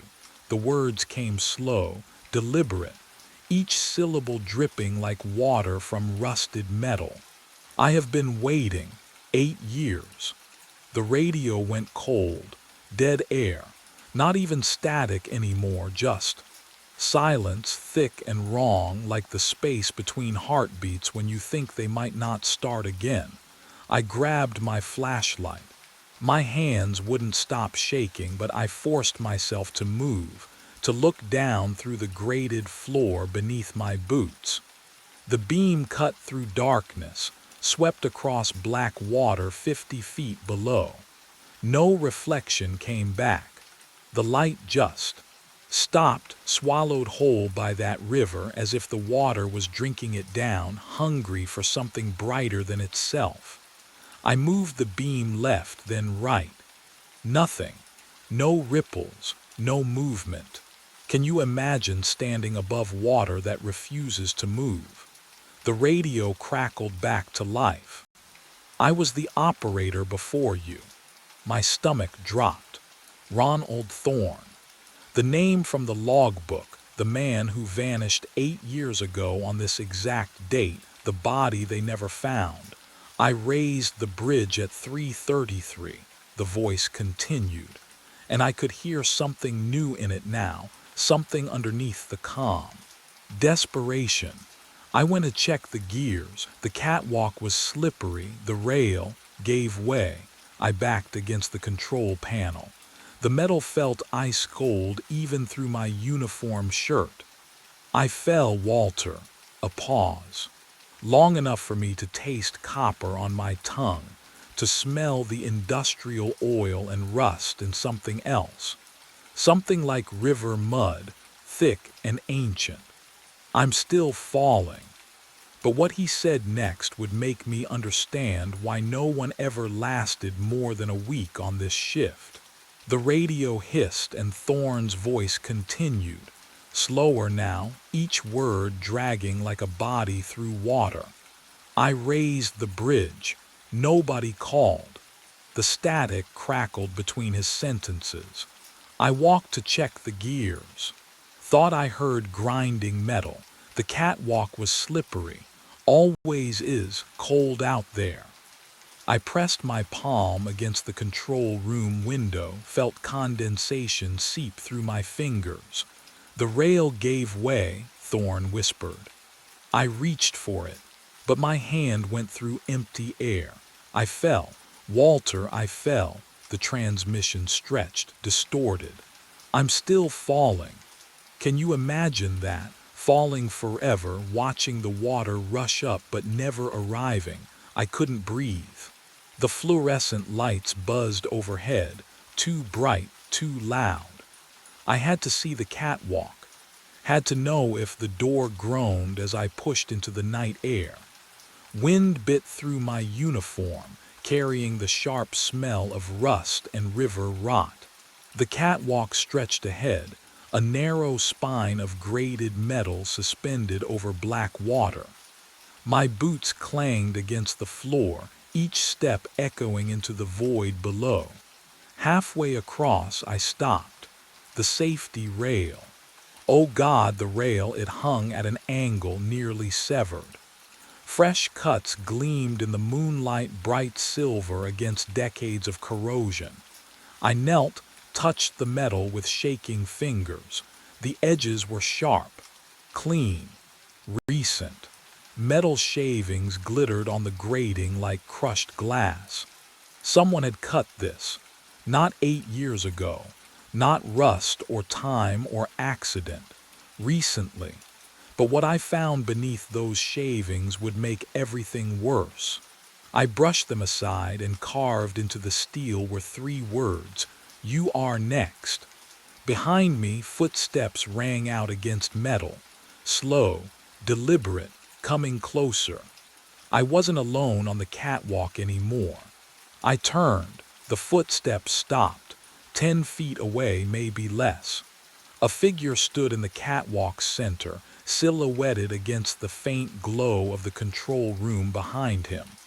Operator uniform, navy blue, same as mine. The fabric hung stiff and heavy, like it had never dried properly.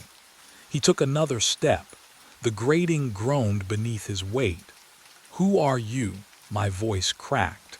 He didn't answer, just walked forward, slow and deliberate. Each footfall echoed through the steel lattice beneath us. The wind carried the smell of the river. cold, brackish, like rot seeping through stone. Another step, closer now. The moonlight shifted through a gap in the clouds. His face came into view. Oh, can you imagine seeing your own face walking toward you in the dark? Not in a mirror, not in a photograph, but there. Real, breathing, it was me. Every detail. The way my jaw tilted slightly left.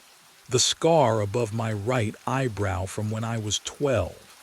Even the tired shadows under my eyes from too many sleepless nights. He smiled. I smiled with my mouth. I need you to raise the bridge, he said, his voice a perfect echo of mine. You finally answered. My legs moved before my brain caught up. I spun and ran toward the control room, boots hammering against metal. Behind me, his footsteps matched mine, steady, unhurried. I grabbed the door handle. Locked. I slammed my shoulder against it. Nothing, the south exit. I sprinted down the catwalk, lungs burning, the severed rail flashing past in my peripheral vision. That door. It had to open. It didn't. Locked. Cold steel against my palms. Every exit. Every way off this bridge. But what I felt through that door would make me understand why he needed me so desperately. I slammed the control room door behind me. The metal filing cabinet screeched across linoleum as I shoved it against the entrance. My breath came in ragged gasps. The desk followed. Then the chair. Everything I could move piled against that door. My hands wouldn't stop shaking. Footsteps echoed on the catwalk outside. Slow, deliberate, patient. I backed toward the window overlooking Black River. The fluorescent lights hummed above me, that constant electrical whine drilling into my skull. My heart hammered so hard I could feel it in my throat. The radio crackled to life. You cannot barricade yourself from this. My own voice. Perfect inflection, perfect tone. The fall never ends, Walter. I pressed my palms against the cold glass, tried to steady myself, tried to think. Every operator becomes the caller. Static hissed between the words. You will push the next one. It is the only way to stop falling. No, I whispered. I'm not.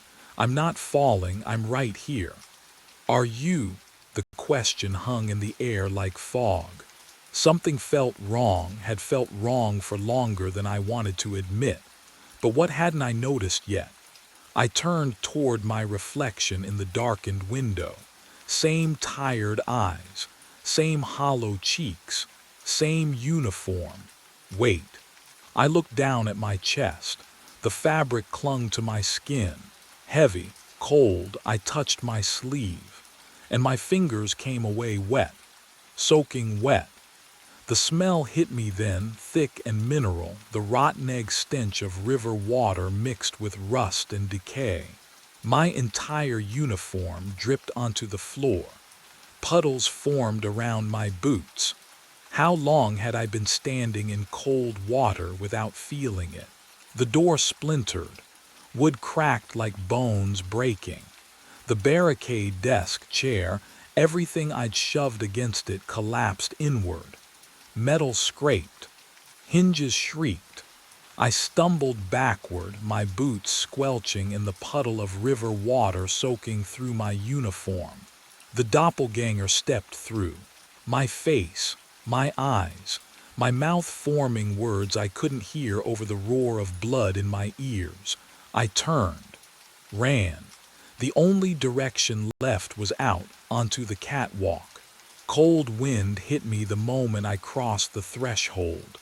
It howled through the grated floor, carrying the smell of rust and deep water. My hands found the rail, gripped it. The metal felt wrong, too sharp, too thin. Behind me, footsteps steady. Unhurried, please, I whispered. The rail gave way, just snapped. The severed edge gleamed where someone had cut halfway through days ago. Fresh shavings glittered on steel. I lurched sideways, arms windmilling, and my boot slipped through the grating. I fell. But what I experienced in that moment, can you even imagine? The black water rushed up. I braced for impact, for cold, for the river to swallow me whole. It never came. I kept falling and falling. The bridge above me didn't shrink. It stayed the same distance, suspended in darkness, glowing faintly under a moon that never moved. Time stretched like taffy, each second pulling apart into minutes, hours, years. The air around me grew thick, heavy. It pressed against my skin with the weight of deep water. And then I saw them, figures tumbling beside me in the dark. Men in operator uniforms, faces twisted in silent screams, arms outstretched toward a surface they'd never reach. Dozens of them, a column of falling bodies stretching up and down through a void that had no end. Ronald Thorne drifted past. His eyes met mine. Recognition flickered there and pity. My breath caught. Oh, I understood. The wet uniform, the radio calls, the face that wore mine. I hadn't been standing in that control room tonight. I'd been falling the whole time, every shift, every log entry, 8 years. I had been falling for 8 years. And tomorrow night, someone new would arrive to take my place. The fall doesn't end, it just stops mattering. Time moves differently down here.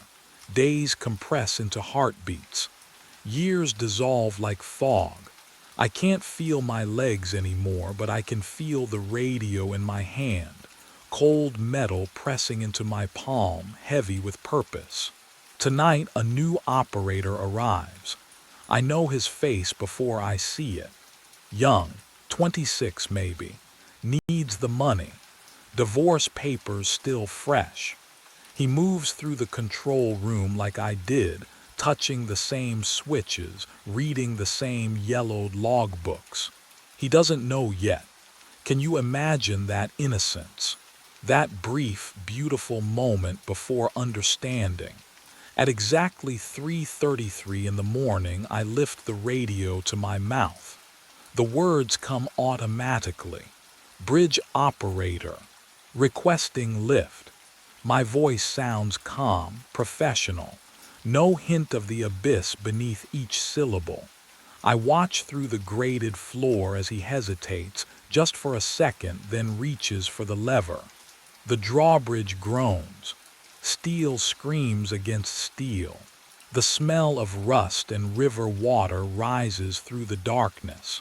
He raises the bridge. I see him in the control room window, backlit by fluorescent glow. His face is tight with confusion, with the first threads of fear. But what happens next is the part I never understood. Until now, I begin to climb, not up, not exactly. The air solidifies beneath my hands, cold, slick, textured like wet concrete. Ronald Thorne climbs beside me. Others too. An endless procession ascending through the void toward that single yellow rectangle of light. We climb because we must. We climb because the cycle demands completion. We climb because somewhere above, a nervous operator is walking toward the catwalk, and the sabotaged rail is waiting. I grip the invisible rungs. My uniform drips black water. The radio crackles in my pocket. I am still falling. I will always be falling, but first, I have work to do. The coffee was always black, never cream. I balanced the porcelain cup on its saucer as I climbed the stairs to the second floor. 3 am exactly. The Ashmont Hotel settled around me with its usual creaks. Old wood breathing, copper pipes ticking behind the walls. My footsteps on the threadbare carpet made no sound. They never did any more, but I hadn't thought much about it. Room 12's door waited at the end of the hallway. Floral wallpaper peeled at the edges. The air smelled wrong up here. Not the usual bergamot and old carpet. Something colder, metallic. I knocked twice. "Come in," a voice said from inside, soft, familiar. The door wasn't locked. It never was. I pushed it open with my elbow, careful not to spill the coffee. The room was dark except for a sliver of light beneath the bathroom door. "Sir, your coffee." The bathroom door opened. But what I saw standing there would shatter everything I thought I knew about the last 6 days. The man stepped into the dim light. He wore a porter's uniform, navy blue with brass buttons, exactly like mine. The name tag pinned to his chest caught the glow from the hallway. Ian Holly's, my name. He held something in his palm, another name tag scratched. Old. He extended it toward me, and I saw my own name engraved there too. "You've been very reliable," he whispered. His voice scraped like rust. 6 nights in a row." I set the coffee down. My hand trembled. I don't understand."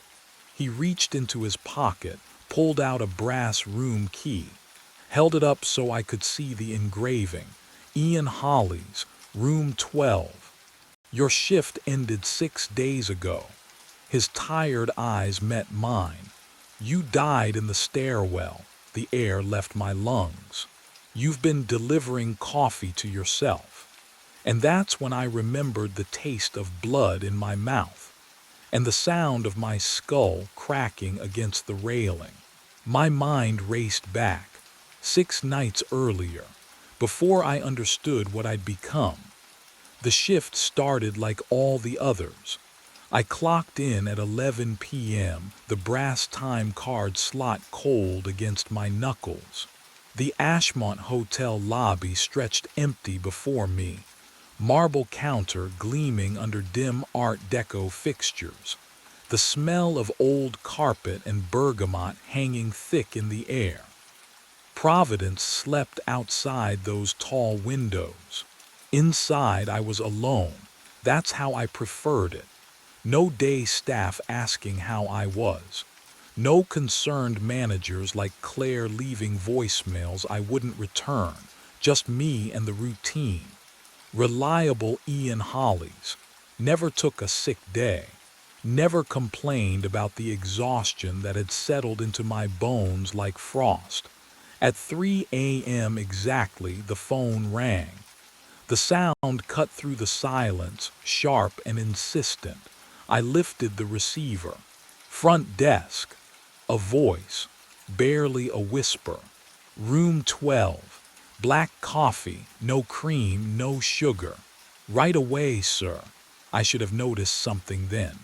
The way the request felt, familiar, like I'd heard it before, though this was the first call all night. But what happened next would unravel everything I thought I knew. I prepared the coffee in the back room, hands moving through muscle memory. Carried the tray to the elevator. The ascent hummed in my ears, too loud, too slow. 2nd floor. The hallway stretched before me, narrow and dim. Room 12's door stood slightly ajar. I knocked twice. "Room service." "Come in." The man sat on the bed's edge, hotel robe hanging loose on his frame. He looked tired, 60s maybe. Eyes that had seen too many sleepless nights. He took the coffee without looking at me. "Same time tomorrow," he said, not a question, a fact. I nodded, turned to leave. That's when I heard it, the lobby clock downstairs ticking backward. Once. Just once. I paused in the doorway, glanced at the hallway mirror. My reflection moved a half second behind me. I blinked. It blinked. After, and I realized the hotel had already started rewriting me. I ran down the second floor hallway, past the elevator with its tarnished brass doors.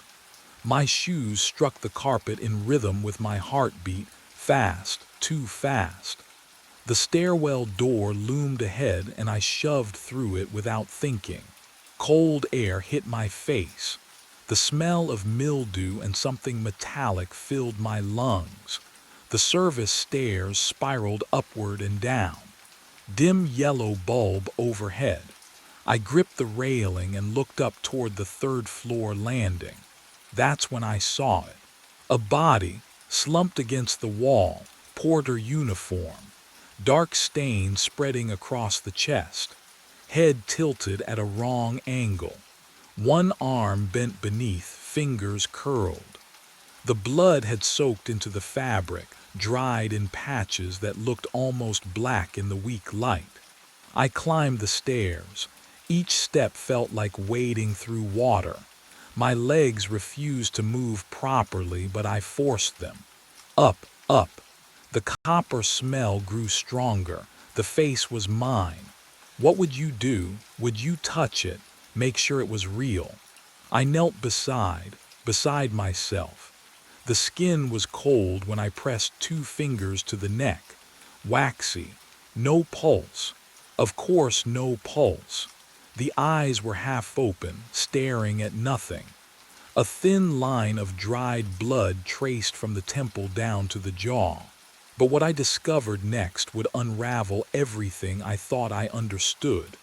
I fumbled for my phone, hands shaking so badly I nearly dropped it. 911. I tried to dial.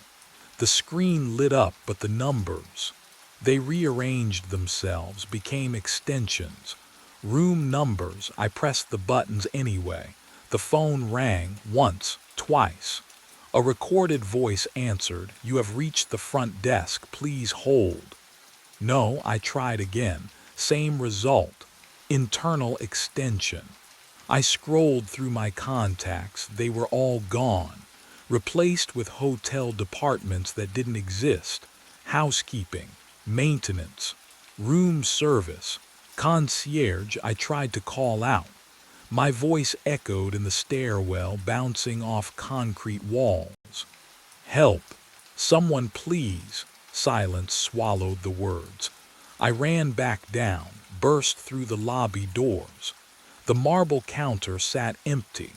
No one behind the desk. The brass bell gleamed under the chandelier light, but when I struck it, the sound died instantly.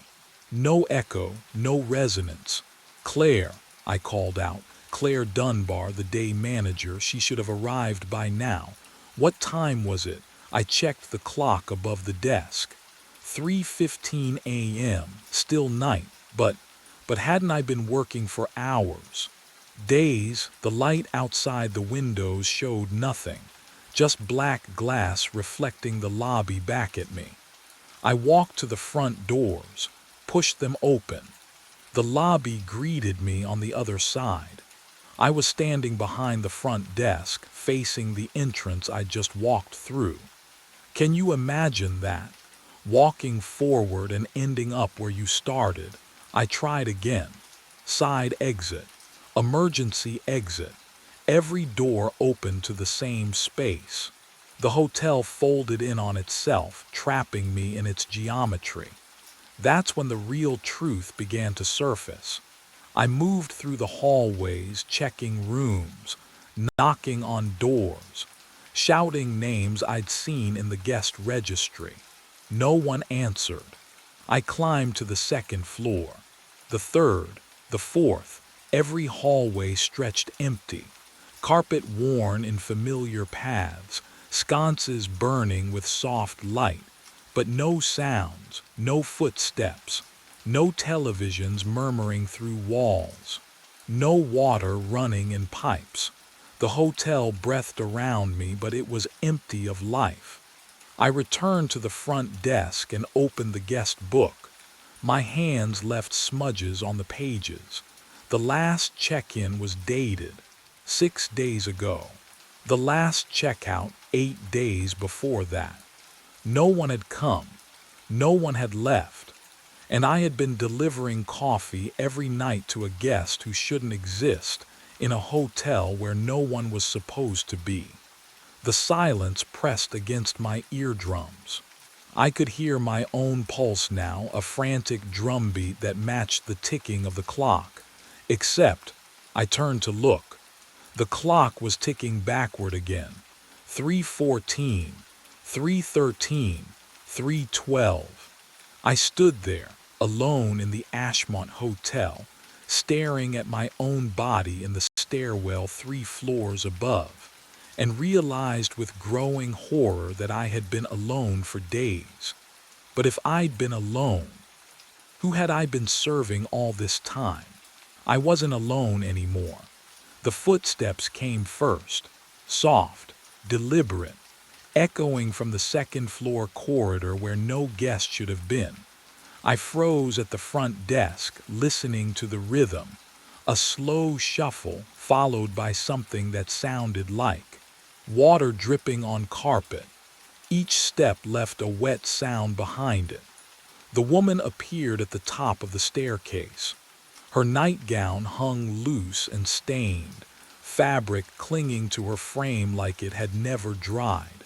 The pattern was floral, faded pastels from decades ago, the kind my mother wore in old photographs.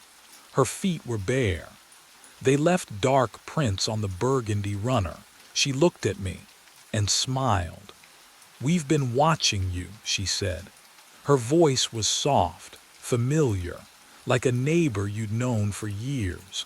"Every night with your little coffee tray." My throat closed. I tried to step back, but the marble counter pressed cold against my spine. "Who? 6 trips to room 12, she continued, descending 1 step at a time. "Same order, same time, you never looked at us once." Another figure emerged from the hallway behind her. A man. His skin had the gray-green pallor of something pulled from deep water, clothes hanging heavy and soaked. He nodded at me like we'd just been introduced at a cocktail party. "Welcome to the Ashmont," he said. The smell hit me then, mildew and old perfume mixed with the bergamot that always clung to the lobby air. But underneath, something else, something wrong. They moved closer, not threatening, just present. "You're the newest one," the woman said gently. And that's when I understood what they truly meant by welcome. I ran, my footsteps echoed down the corridor, multiplied, became a dozen sets of boots pounding carpet. I didn't look back, couldn't. The front doors glowed ahead, brass handles, frosted glass, escape. I hit the doors hard. Cold metal burned my palms. They swung open to bergamot air and marble tile. The lobby, the same lobby, behind me now, ahead of me simultaneously. No, I'd run straight. I tried again. Pushed through the doors, felt autumn wind on my face for half a breath. Then bergamot, then marble under my boots. The brass bell sat on the counter, gleaming, mocking. Third time, fourth. Each time the doors opened to the place I'd just left. The hallways then, service corridors, loading dock. I ran until my legs ached with remembered exhaustion. The second-floor hallway stretched before me, impossibly long. Room 7, room 9, room 7 again. The numbers repeated like a stutter.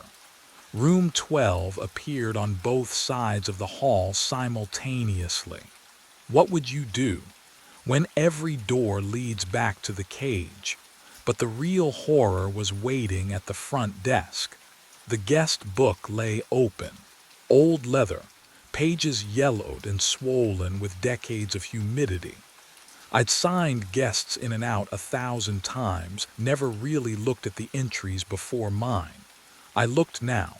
Oh, Oh God, my name, Ian Hollies, Ian Hollies, Ian Hollies. Hundreds of times, thousands. Signatures marching back through the pages. 1998 in confident script. 1973 in careful printing.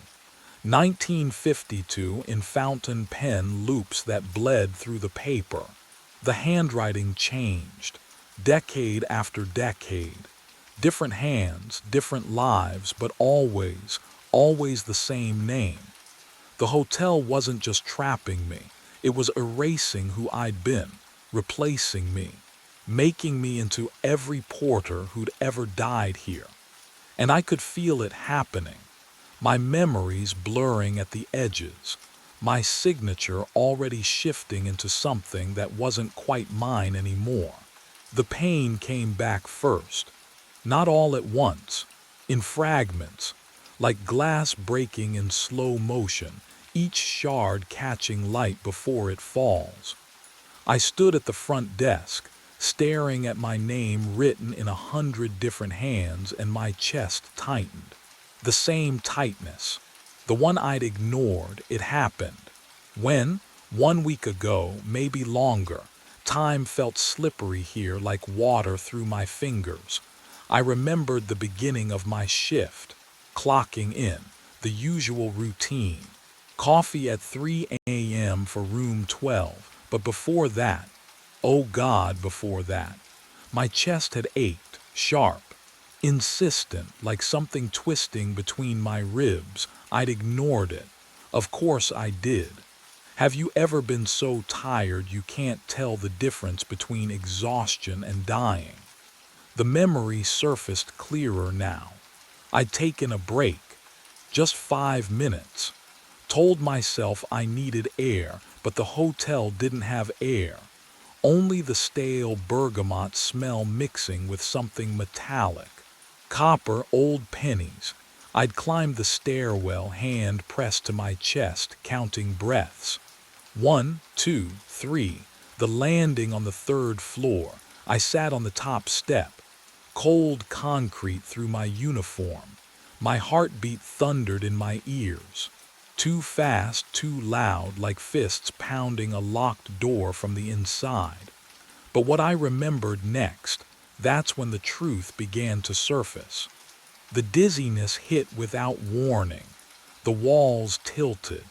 I tried to stand, but my legs weren't mine anymore. They buckled. I reached for the railing. Missed. My body lurched forward. Time stretched. I watched my hand grasp at empty air. Then the impact. My head struck the railing. A sound like wood splitting. Pain bloomed across my skull, white-hot and absolute. I tasted metal, blood flooding my mouth, coating my teeth, sliding down my throat. The world flipped. Ceiling became floor. Floor became darkness. And I fell through the nothing, fell through time itself, until I woke up at the front desk, clipboard in hand, ready to start my shift. Except, did I wake up, or did the hotel wake me? Did it breathe life back into my lungs just to trap me in its walls? I touched my head now. No wound, no blood, but I remembered the wetness, the warmth spreading beneath my skull. The way my vision narrowed to a pinpoint, then vanished completely. I died on those stairs. I died. And then I worked my shift. The guest book lay open before me. My signatures stared back. Different hands, different years. 53, 73, 98. They all remembered this moment too. They all stood here piecing together their deaths, realizing the hotel had already written their ending. The lobby clock ticked backward. Once. Twice. I looked up at the stairwell door. And that's when I understood. I'd been climbing those stairs every night, replaying my death over and over, thinking it was routine. I took the stairs 2 at a time back to room 12. The worn carpet muffled my footsteps, but the old wood beneath still groaned under my weight. My hand trembled as I reached for the door. It opened before I could knock. The guest stood there in his robe, holding that familiar cup of black coffee. Steam rose between us, carrying the bitter smell that had marked every delivery for 6 nights. "You," I said, my voice cracked. "Tell me what this is." He stepped aside, gestured me in. The room was cold, colder than any room should be. I crossed the threshold and the door closed behind me with a soft click that sounded too final. "Sit," he said. "I'll stand." He smiled, tired, sad. "I said the same thing 3 weeks ago." My chest tightened. "What do you mean?" "I was you." He set the coffee cup on the nightstand, his hands. I recognized the scar on his left thumb, the one I got from a broken luggage clasp 2 years ago. I delivered coffee to this room every night at 3 a.m. I found my body in the stairwell. I read the guest book, all of it. But what he said next would strip away the last thread of hope I was clinging to. He turned to face me fully, and the shadows in the room seemed to shift.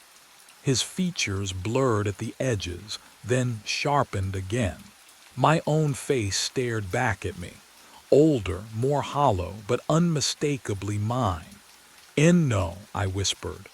"That's not." "This hotel keeps us," he said, and his voice was my voice, just worn down by weeks of speaking these same words. "We serve forever. You delivered coffee to me because I was you 3 weeks ago. Now you become the guest. The next porter will serve you. The cycle continues." I stepped back, hit the wall. The floral wallpaper felt damp under my palms. Can you imagine discovering your future is nothing but an endless loop of the worst night of your life? "The hotel feeds on us," he continued. His eyes, my eyes, held decades of exhaustion.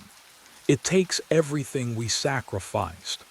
All those missed lunches, all those ignored warning signs, every time we chose work over living." He moved closer.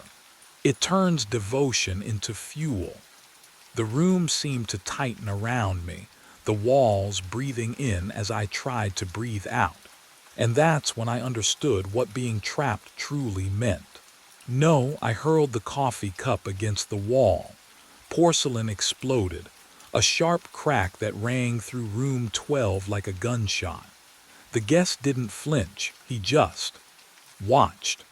Watched me with those tired eyes that were somehow mine, 3 weeks older, 3 weeks deeper into this nightmare. "I'm not you," I said, my voice shook. "I won't become you." "You already are," the walls groaned.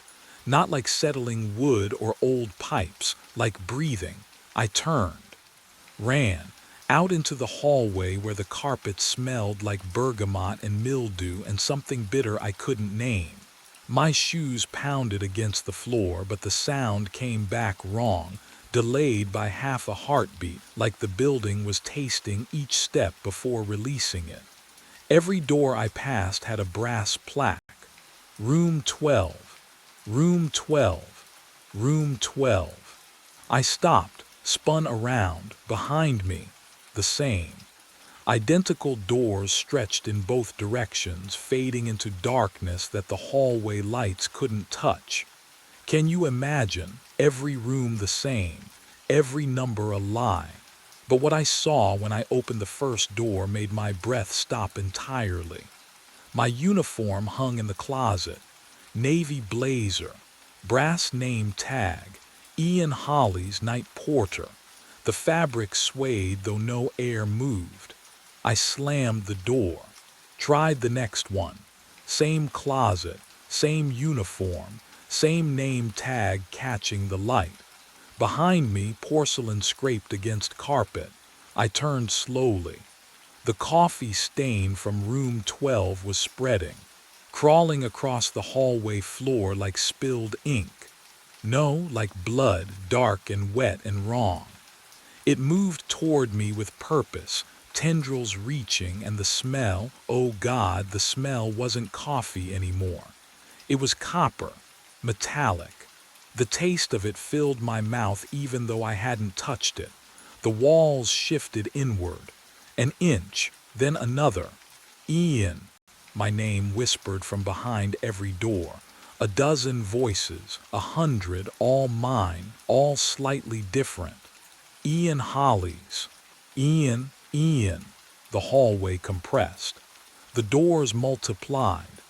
My reflection appeared in brass plaques that hadn't been polished in decades, fractured into countless versions of the same exhausted face. I pressed my hands against the walls to push back, but the wallpaper felt warm, pulse-like. The floral pattern seemed to writhe under my palms, and I realized with creeping horror that I could feel the building around me. Or was it inside me? My name tag, the one still pinned to my chest, grew hot against my skin. The stain reached my shoes, soaked through the leather. Cold seeped into my bones, but the name tag burned hotter, branding me, claiming me. The whispers grew louder, layering over each other until they weren't words anymore, just a single sustained note that vibrated through my skull. I wasn't wearing the uniform anymore. I was the uniform. I was the carpet and the doors and the brass fixtures and the coffee stain spreading through the veins of the hotel like poison. My thoughts scattered across 24 rooms. I could feel guests sleeping in beds I'd never seen, feel the weight of their dreams pressing down through floorboards that were somehow my ribs, my spine, my no. No, I bit down on my tongue, tasted blood, real blood, my blood. The pain anchored me for one desperate moment, but the hotel was patient, and it had been hungry for so very long. I became the basement, not walked down, not discovered. The memory flooded through me like water through pipes, because I was the pipes now, the walls, the foundation. The hotel's history poured into my fractured consciousness, and I couldn't close my eyes against it. Mildew, sharp and wet in my throat. Or did I still have a throat? The records room materialized around me. Concrete floor. Metal shelving units lined with ledgers, their spines cracked and faded. A single bulb swung overhead, though no breeze stirred the air. The cold pressed against me, into me, through me. My hands, translucent, barely there, reached for the nearest ledger. The leather binding felt distant, like touching something through plastic wrap. I pulled it open. Dust rose, smelling of old paper and ink that had turned brown decades ago. Employee records. Night shift. The dates made my stomach drop, or the memory of having a stomach. 1952. Edward Hollies, night porter. Last seen March 14th. Vanished during shift. Body never recovered. I turned the page. 1973. Daniel Hollies, night porter, disappeared April 9th. Stairwell, 3rd floor, heart failure suspected. My fingers trembled. The pages felt like skin. 1998. Michael Hollies, night porter, found deceased. Can you imagine? Seeing your name over and over, different first names, but always Hollies, always night porter, always the stairwell. The pattern screamed at me. Every 15 to 25 years. Same shift. Same death. All of them overworked. Exhausted. The hotel notes were clinical. Excessive overtime, refused vacation, ignored health warnings. The hotel hunted us. It found men who sacrificed everything for work. who replaced human connection with routine, who poured themselves into service until there was nothing left. But what I found on the final page shattered everything I thought I understood about time. The ledger from 1952 lay open before me. At the bottom, beneath Edward Hollies's termination record, a signature line for personnel acknowledgement. The handwriting was mine, not similar, not close. Mine. The same loop on the capital, the same compressed age. The signature I'd written on time cards for 3 years. Ian Hollies. March 15th, 1952. I staggered back. The ledger slipped from my hands, but it didn't fall, it hovered, pages fluttering in that impossible breeze. I hadn't died 6 days ago. I had been here for 73 years. 73 years, I stopped fighting. What would you do? I'd been dead longer than I'd been alive. The Ashmont didn't trap me. It became me. I became it. At 3 in the morning, I prepared the coffee. My hands moved through the ritual without thought. Black. No sugar. The bitter smell of burnt grounds filled the break room like incense at a funeral. Steam curled upward in the cold air. The cup warmed my palms, the first real heat I'd felt in days. Or decades. I carried it through the hallways. Each step echoed. The carpet runner muffled nothing. My shoes struck hardwood like nails in a coffin. Room numbers blurred past. 4, 7, 9, I didn't need to count. My body knew the path. Room 12 waited at the end. The door stood open, just a crack. Yellow light spilled into the hallway like something alive. I paused at the threshold. Inside, I couldn't see walls. Couldn't see floor, just that light. Infinite and empty and patient. But what I understood then changed everything. The hotel didn't want to destroy me. It wanted me to serve. Forever. This was my purpose. The only thing I'd ever been good at. Reliability, sacrifice, showing up when no one else would. I stepped inside. The light swallowed me whole. Warm, suffocating. The door clicked shut behind me with the soft finality of a held breath released. Downstairs, a young man clocked in for his first shift. Night porter. Ashmont Hotel. He smoothed his uniform, checked his name tag twice. Wanted to make a good impression.